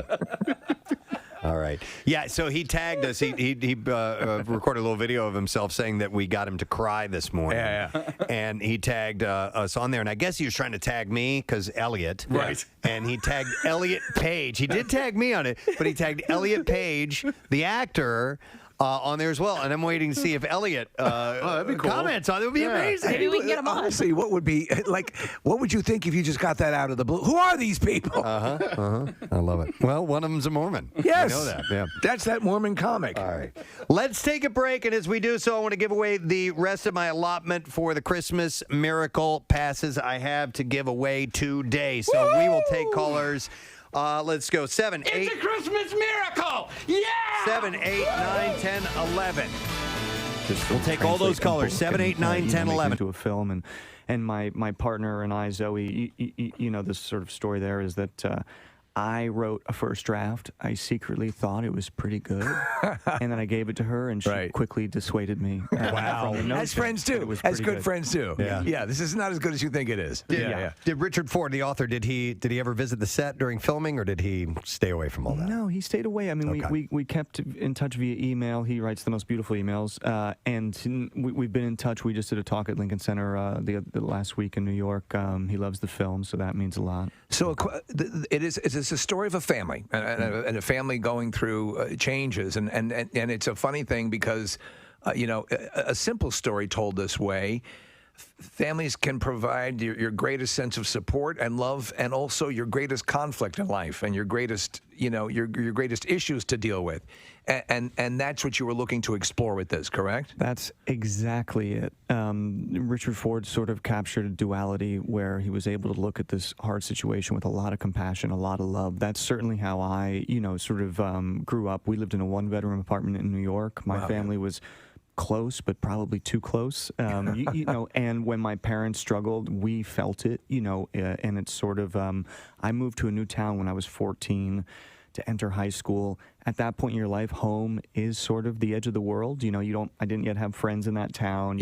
And so that is sort of what the film is trying to express. It's really about a kid seeing his parents change, their marriage change, and sort of just being like thrust suddenly into adulthood. It's got to be wild. You mentioned your partnership with Zoe Kazan, and she was here with you when you came in July of 2012 for Ruby Sparks, and you deferred to her, I guess, when it comes to the writing process. But what is that like when you have an idea and you really love your idea, and then you give it to somebody else, and they say that's not bad, but I'm going to take. Is it trust? Is it how do you get to a point where you're like, all right, her idea is better than mine? Well, it's debilitating first. You're crippled. What do you mean? No. So in this case, it wasn't that somebody's idea is better. It was like, okay, this was my first time writing. Zoe is a proper writer. She's written plays that have gone up in New York. She's written screenplays that have been produced. she saw what I was trying to do, but was like, I can, and also, frankly, we just couldn't get through a note session because we live together, and you have to sort of protect the relationship from a certain amount of conflict. So I think she was like, why don't I just do a pass, because I think it's healthier for us than if we just fight through these notes. Okay. Yeah. And that turned out to be wonderful. And it sort of opened up our process, which was we would talk about the script for 2 or 3 hours, then one of us would take it for a few weeks and sort of do a pass. So we each had our own process. And at that point, once you're into it, you're fighting on behalf of the characters and the film, so you're not fighting each other. You know, somebody has an idea, you believe in it, you talk about it, you get into it, and then time sort of reveals the right direction. Those moments, though, where you as a director, like you're not moving the camera a lot, and you're just kind of letting it happen. To me, that would be such a hand-wringing thing. How do I do this? How do I convey the subtlety of this? Were there a number of passes, or did you just instinctively say, this is the way it's got to be? No, it was from day one a film that let's not move the camera if we don't have to for the moment. Let's not put score on it unless we have to. Let's sort of like... let it breathe? Yeah, and also just like leave them to hang out to dry almost, because you don't want to be reductive about something like this, something as complicated. My feeling is I've always loved the illusion of simplicity, like something that looks simple but is really not, and it was something I said to my crew even, was like, it's like we're trying to make a film that's like sushi. Like it looks simple. Quiet moments. It's not. Yeah. It's actually beautiful, and it's hard to make. And Right. I like and that. you can kill people if you don't make it properly. So there you go. Okay. I like the analogy. I love Mumford & Sons. They're like one of my favorite bands. Carey Mulligan is married to Marcus Mumford. Yeah. Did Marcus show up at all? Oh, sure. Did he? Yeah, we hung. Yeah, You made his day. Yeah, we would go hit some golf balls, hang out. We were in Oklahoma. We were sort of in, I don't want to say the middle of nowhere, but... You were in the middle of nowhere. We were in the middle of nowhere. Bum F. Bum F, as they call it. And, but that's also one of the beauties about making a film on location is this feeling of like summer camp. So, Carrie and I have known each other forever. Jake and I have known each other, known Marcus forever. There's something nice about the only people you have to lean on are the people you're there working with, and it's super fun. Right. Are they a part of the soundtrack at all? They are not. Okay. I do think they have a new record coming out soon. They though. do. I'm gonna They go. do. I watched a movie recently that you're in, Love and Mercy, about Brian Wilson, and it's an interesting movie. I didn't quite know what to expect. There are several different actors playing Brian Wilson in it. Can you talk a little bit about what that experience was like, and did you have a relationship or learn anything from Brian or talk to him about it? Yeah, I think that's the best time I've ever had acting. Brian is a really special guy. It's the story of Brian Wilson, by the way, and you play him as younger Brian Wilson around the time of the recording of Pet Sounds, and John Cusack plays him later on in life. Yeah. For somebody who struggles so much, Brian, he's got an incredible amount of light inside of him. And frankly, studying that music for 6+ months was one of the greatest gifts I've had from work. I just felt so in love with what he's giving us through the spirit of this music, and I miss it. It's a great movie, and I just saw your film after seeing a documentary called The Wrecking Crew, in which they sing. And I told Preston, and I think you've seen it since then. Oh yeah. And they talk about recording with Brian Wilson, and these were the top studio musicians.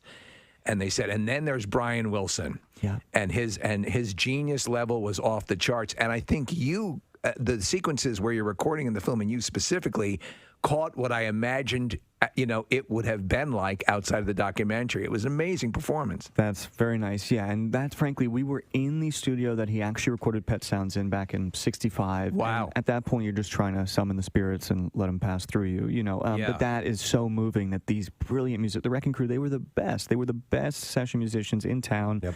And Brian was their guy. They were like, that's the guy. It's incredible. Yeah. Hey, great to see you again. Congratulations. Thanks for coming by. Thanks, guys. Paul Dano, everyone. Speaking of scary movies, I did see this article, and believe it or not, it's from Cosmos, from Cosmopolitan Magazine. That's all we read. The most popular horror movie the year you were born. Ooh, okay. And this was kind of a bitch slap to you emotionally, wasn't it, Preston? It starts 2 years after I was born. Oh, man. Yeah, it's a fire drill. We have a flashing strobe in the studio, that's why. 1991 was Silence of the Lambs. Yes. I don't consider it a horror movie, but many do. So it was more suspense and Thriller. And Thriller, yeah, exactly. Thriller. Scary. Pleasure to meet you, Dr. Lecter. I'll be working closely with you. Oh, no. Oh, my God. Let me out. Let me out. What's the problem? Let me out of here. They finally found the thing that broke Lecter. Just found your great cellmate. Yeah. Dr. Lecter. Holy Jesus. We're going to become fast friends. Oh, my God. What are you? He's pounding on the glass. Let me out! He's trying to get to that opening where they put the food. Why? Wait, what's wrong? I'm going to let my gloves dry out here on the end of the bed. You didn't want to play quid pro quo with him? Nothing. Nah. Yeah. I got a better game, Twister. Oh, my God. Well, 1991, it was the number one horror film. Let's play Pictionary. 1993. All right, here you go again. 1993. But I guess it would all depend on what was out that year. Go ahead. You want to guess? You're not going to say Jurassic Park, are you? No. Okay. No. But it was Fire in the Sky. Wait, what was 92? Did I skip 92? I think so. Turner and Hooch. It's not on here. The Mystery Year, 1992. What? They just skipped it? Yeah, that's interesting. It was a movie called Hannibal and Michael. Oh, let me out! What is that music? Oh no! Oh, you lead a deranged life. Well, Candyman. I once ate a census taker's liver with some fava beans and Chianti. I once had a Boy Scout Jamboree party at my house the entire weekend. Holy Christ. And it tasted good. Oh, my God. I sauteed them with Jesus juice. I change diapers on my monkey every day. Oh, Holy Christ.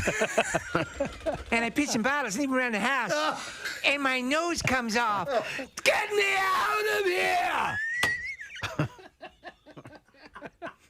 I mean, I'm 40 years old and I have parties for 9-year-old boys. Holy Jesus! Why? Let me out!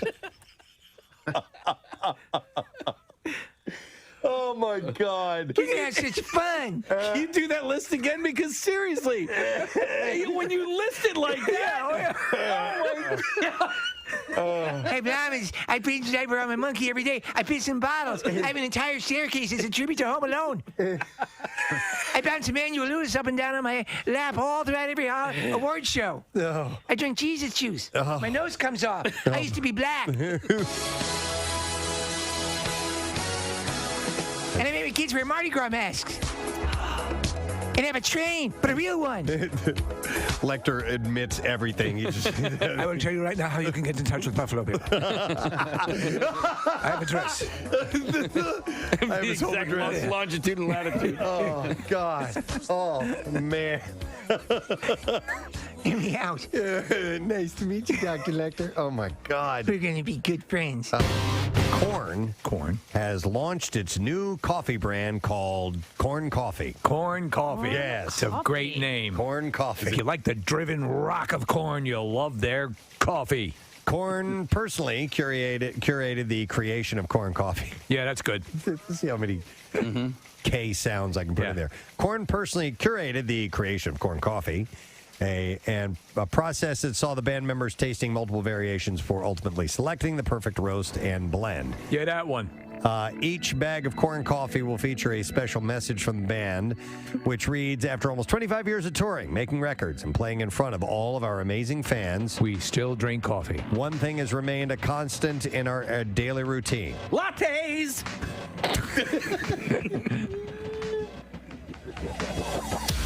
I was not expecting that. I know. Lattes!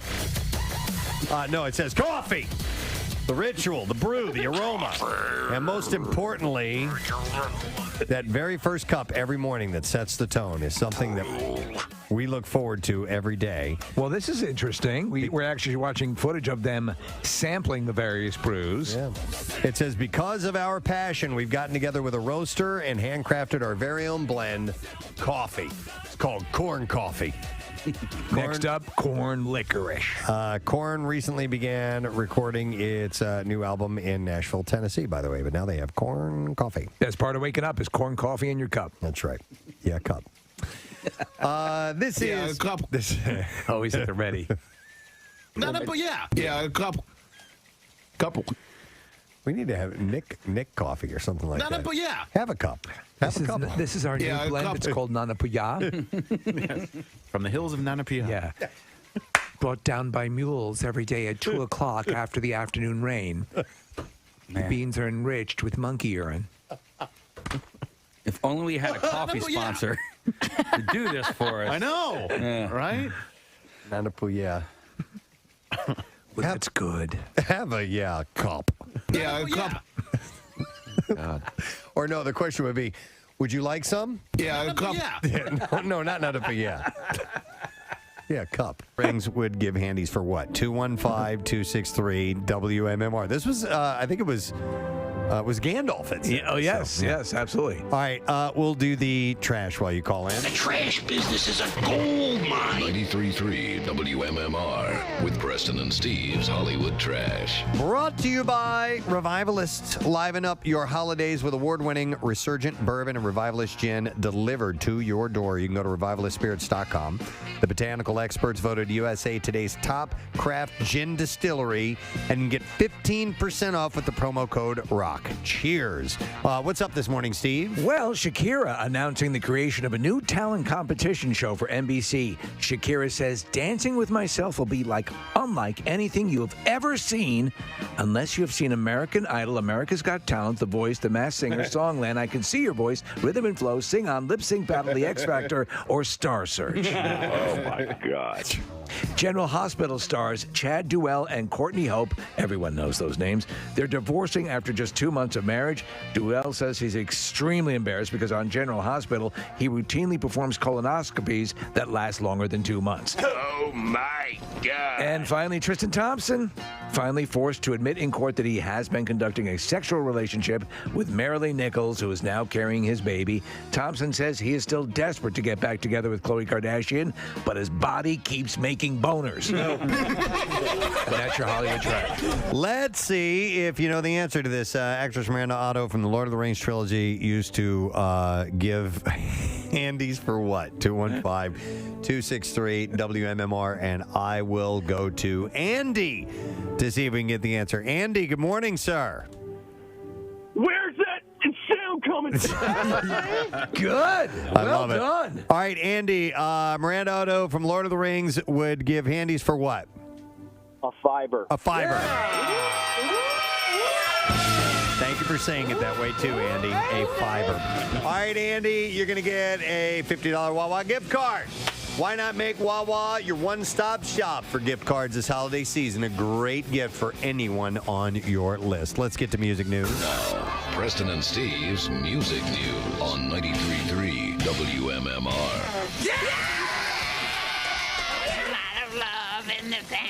All right, brought to you by Wawa, your one-stop shop for all gift cards, from Wawa gift cards, Wawa e-gift cards, or a gift card from your favorite brand. Wawa has gift card for anyone on your list. What's going on today, Preston Elliott? I almost forgot to go to Steve. Forgot we were doing music news. Yeah, that's all right. All right, and It was that moment Preston realized he was schizophrenic. I was talking to myself. What's going on, me? What's going on? Me, and you?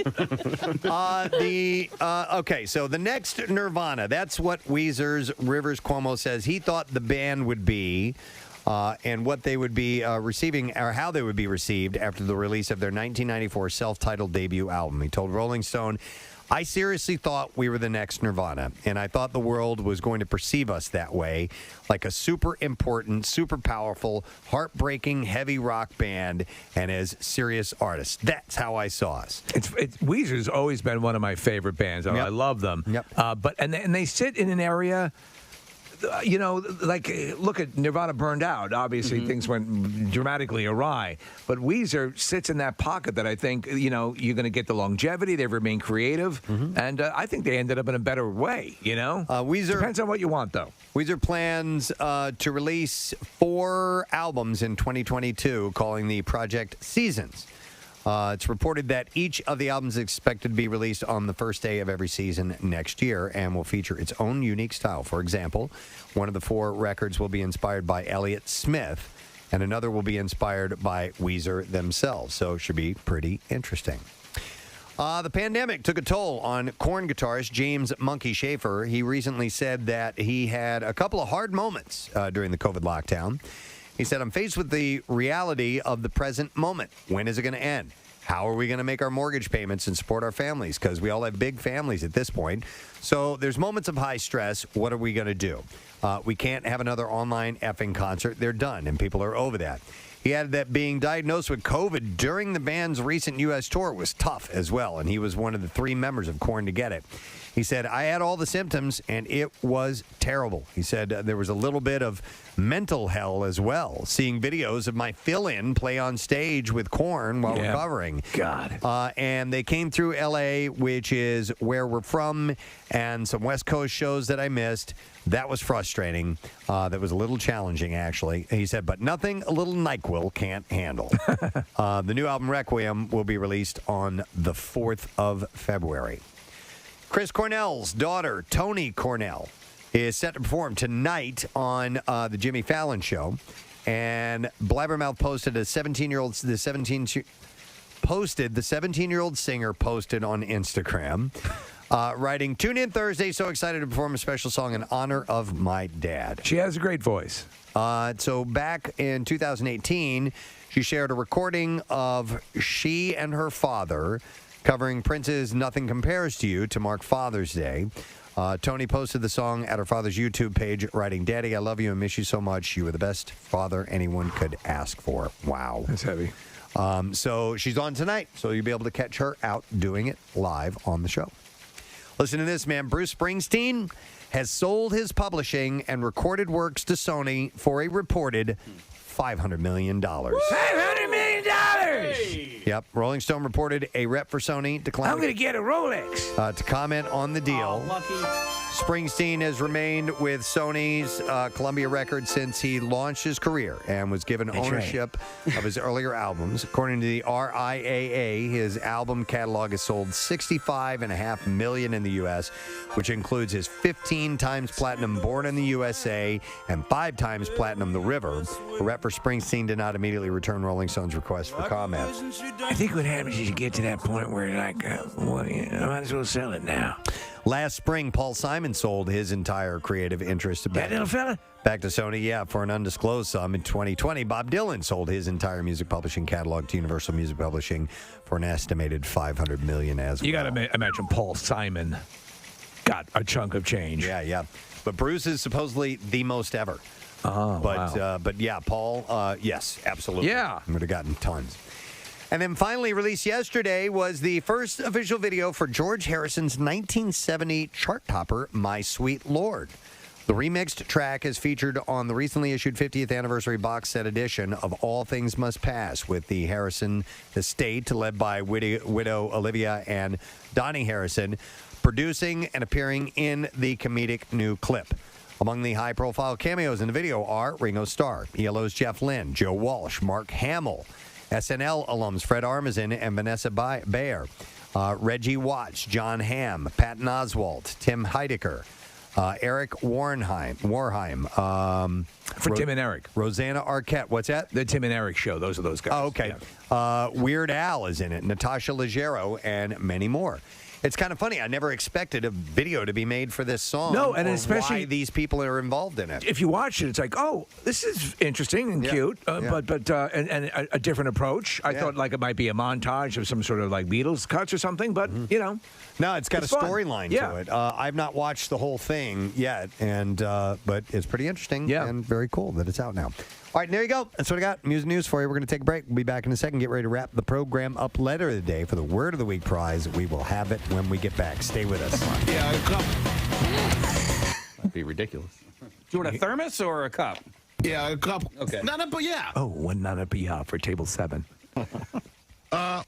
Okay. What is that one? That's you. That's Mini Wookie. That's Nick. So you asked, have you decided what you like, sir? Not a, yeah. Nana pia. Not a, yeah.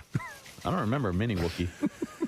All right. Anyhow, Corn has coffee. Corn coffee. It's almost an embarrassment that we live in this city and that we don't.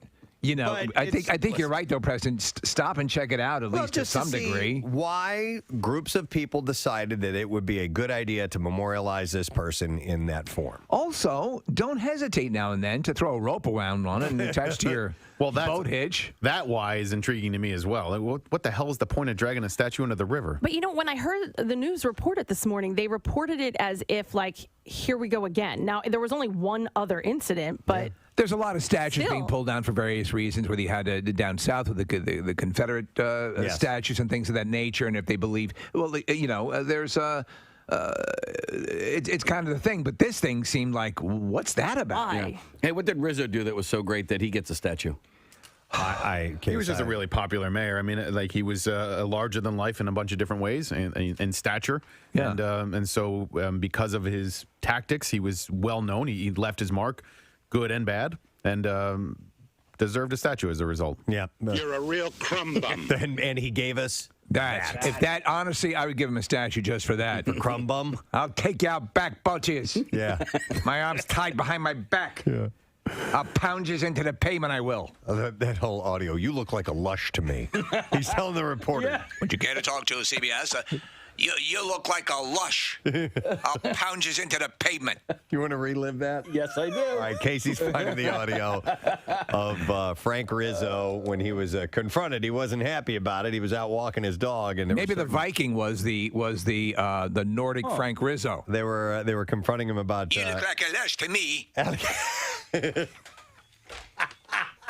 What's your story? I hit you with my shield. I'll take you out back and hit you with my shield. Yeah. What are you? You're a crumb bum. You can't find it, Case? I don't know. Yeah, let's Here try you go, this one. Crumb Bum. Go, Crumb Bum, see Frank Rizzo. It says Rizzo. See Crumb Bum. This says call Stan Bowman. Here we go. Yeah, that's it. Hey, Rizzo. Stan Borman from Channel 3 News. Could we... How are you? Fine, sir. How are you? Good. Could we talk with you for just a moment? No, I'm busy. You couldn't answer any of our I questions? wouldn't talk to you under any condition. Why is that, sir? Forget it. Scram. Get out of here. Sir, Ram. Hit the road. Ram. You lush ya. Why? Stand up, please. Get away from me. I'm now a private citizen. Yes, you sir. get away from me. We're allowed to be on the streets, sir. I don't want to talk to you. Get away from me. How do you feel about the security guards Get being away taken off from of you, sir? Get away from me, or I'm going to throw you out in the middle of the street. Gonna throw you right out there. Sir, one more question. I'm telling you, get away from me. You were the symbol of law and order in Philadelphia, sir, for many years. People looked Get up to away you and from respected me. you. Look, creep, get out of here. How could you justify your actions at our cameras last Monday in front of your Get house? out. You're a creep. We're a member of the media. We'd like You're to have an answer to our You're a question. creep. Why did you attack our cameras, sir? Get it all. Don't miss any of it. You're a creep. Get away from me. Would you answer the question? Dude, he had great pipes. He really did. Listen to his voice. Get away from me. He could do movie trailers. This weekend at the Community Cinema Pucks. You're a creep. Get away from me. Would you answer the question? You know, you hide behind that press card. I'm not hiding behind anything, sir. I just wanted to get some answers. I'll tell you what to do. There's a gang of yous here. There's enough of you here. By myself, I'll take yous physically. Well, I'm not asking you to take me physically. Well, get away from me. Well, sir, I'm on the public street. I should be authorized to be here. I'll break it off. I'll break it off. I'll break it physically and mentally. Yeah. I'll get inside your brain. This is after he was mayor. Yeah. You know, you think he'd be happy in retirement. Nah, he didn't care. Big dude, though. Yeah. You see him next to the reporter. He's a big dude. Yep. Hey, get away from me. I think the statue. The statue's 1-to-1 scale. Yeah. I'll break it over your head. I'll break it over your head. Hang on. Let's go back. I'll break it over your head. Get away from me, you crumb. That's a challenge, except I'll put my dog away, and I'll come back. And you got 1, 2, 3, and I'll do 1, it 2, along 3. with... Follow me. Yeah. Let me just put Fifi back in the house. Come on, Fifi, heel. It is kind of a little dog, right? Yeah. Yeah. 3. No? No. I can't see the. Oh, No, no, it's a I was big wrong. dog. I was Yeah. incorrect. I thought he had a little poodle with Daddy loves you. Yeah. Daddy me loves kisses. you. Give me love monster kisses. Yeah. Now I'm gonna come back and kill yous all. Beat you to death with a tire iron and then dance in your blood. Who wants you to do? Who wants you to do? Gonna put you in the house now. All right, don't be scared. Daddy has to go kill the bad men. I'm coming to kill you now. Calm down. Did you lose your chew toy? Did you lose your chew toy? It's under the sofa. Yeah. Wait right here. Daddy needs to go kill the reporters.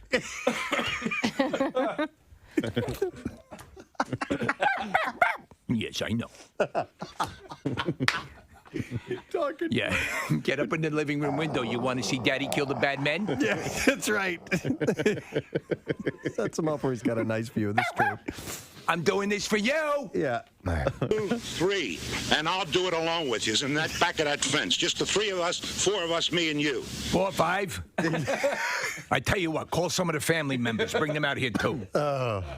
Show you what kind of a man you are. You're less than a man. You're a less man. Okay, you're a crumb creep. A crumb creep. You're a moon creep pie creep crumb. You're creep brulee.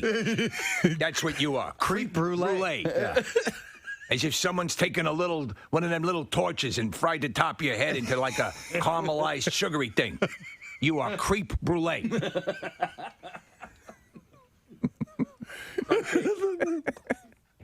You know what you like? You like one of them fancy desserts with the thin shell on top, but underneath you just pudding. Just pansy pudding, creep crumb, pansy crumb, creep creme, crumb, brulee creep creme. With sugar on top. At this point, they've just shut up. They just let them know. Because they are like, we are getting gold right now. Just let this roll. Put that on camera. You're a crumb bum, the 3 of you, and I challenge you. He wouldn't talk earlier. I'm not talking to you, right? I'm not talking to you. And now, Stan Bowman hasn't said anything for like 5 minutes. He actually fell asleep. What are you, Stan? Are you asleep? Wake up. I'm sorry, I had a long night. Where did your dog go? I put him inside, didn't you see? There he is, and they're looking in the window there. Just me.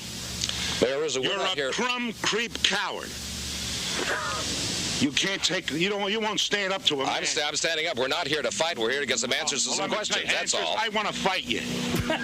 Why is that? Because you're a crumb creep lush coward. You don't. Crumb creep. He keeps adding on. Lush coward. It started with 1, then 2, And now you're a Methodist. now he's up to What? he's up to 4. I don't know. I'm running out of desserts and various disgusting things. Are you keeping a list? Do you know, like, okay, you're a crumb, you're a creep. Wait a second here. You're yellow. I keep a list for things like this. You are a jackass crumb, creme, creep, cram, crumb. Ah, that's the wrong list. That's the potential dog names. Are on sale now, and talk about a great night, an unbelievable night, hanging out with Bert Kreischer. Yeah, New Year's Eve. My God. So get the tickets. You can go through Ticketmaster to do that. It's going to be at the Met in Philadelphia. Pierre is here. How you doing, man? Great. Thank you, kids. Nice to see you, sir. Yes, very nice to see you, too. I enjoyed my, you played my request yesterday, which I love, from Bob Seger. And Preston had asked, when I announced I was going to do a block of Bob Seger yesterday, could I put in Travelin' Man, Beautiful Loser from the Live Bullet album? Great song. And these 2 officers, Philly police officers, had requested it. One of them was from Detroit, and the album was recorded in Detroit. Yeah. At Cobo Hall, legendary Cobo Hall.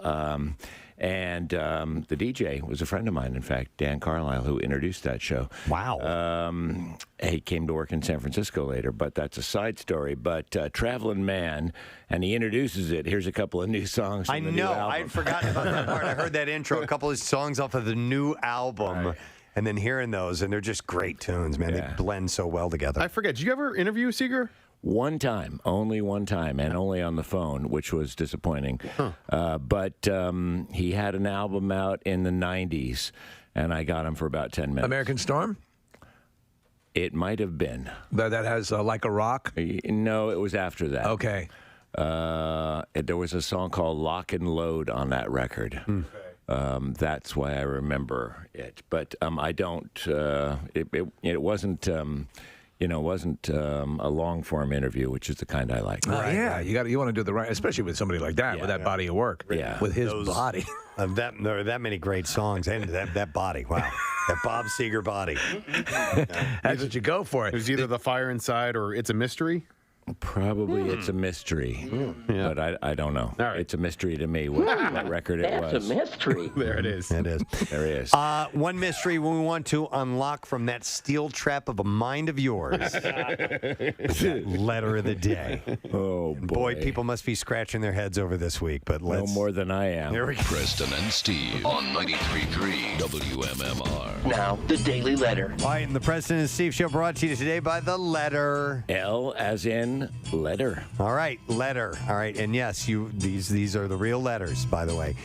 We have a pair of tickets to give away tomorrow for a 3-lap ride along.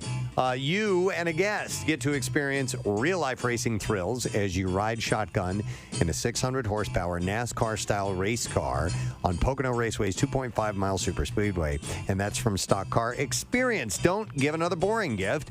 Just have that special someone ride shotgun in a 160-mile-per-hour stock car at Pocono Raceway. Get vouchers are easy to order at 877stockcar.com. That's 877stockcar.com. Bet you got some stuff planned for today. We have one more day of elves, so you may have noticed our decorating has increased, and the volume. What we're trying to go for is what would make what would look nice in Kathy Romano's house. So when we're all done with it, I would like to bring you in and interview you, Kathy, as to what you think of what we've done. Okay, I'd love it. Okay. There's one item I've never noticed before that I really, really like. It's near the kitchen, our kitchen down here, and it's a Santa Claus head on a stick.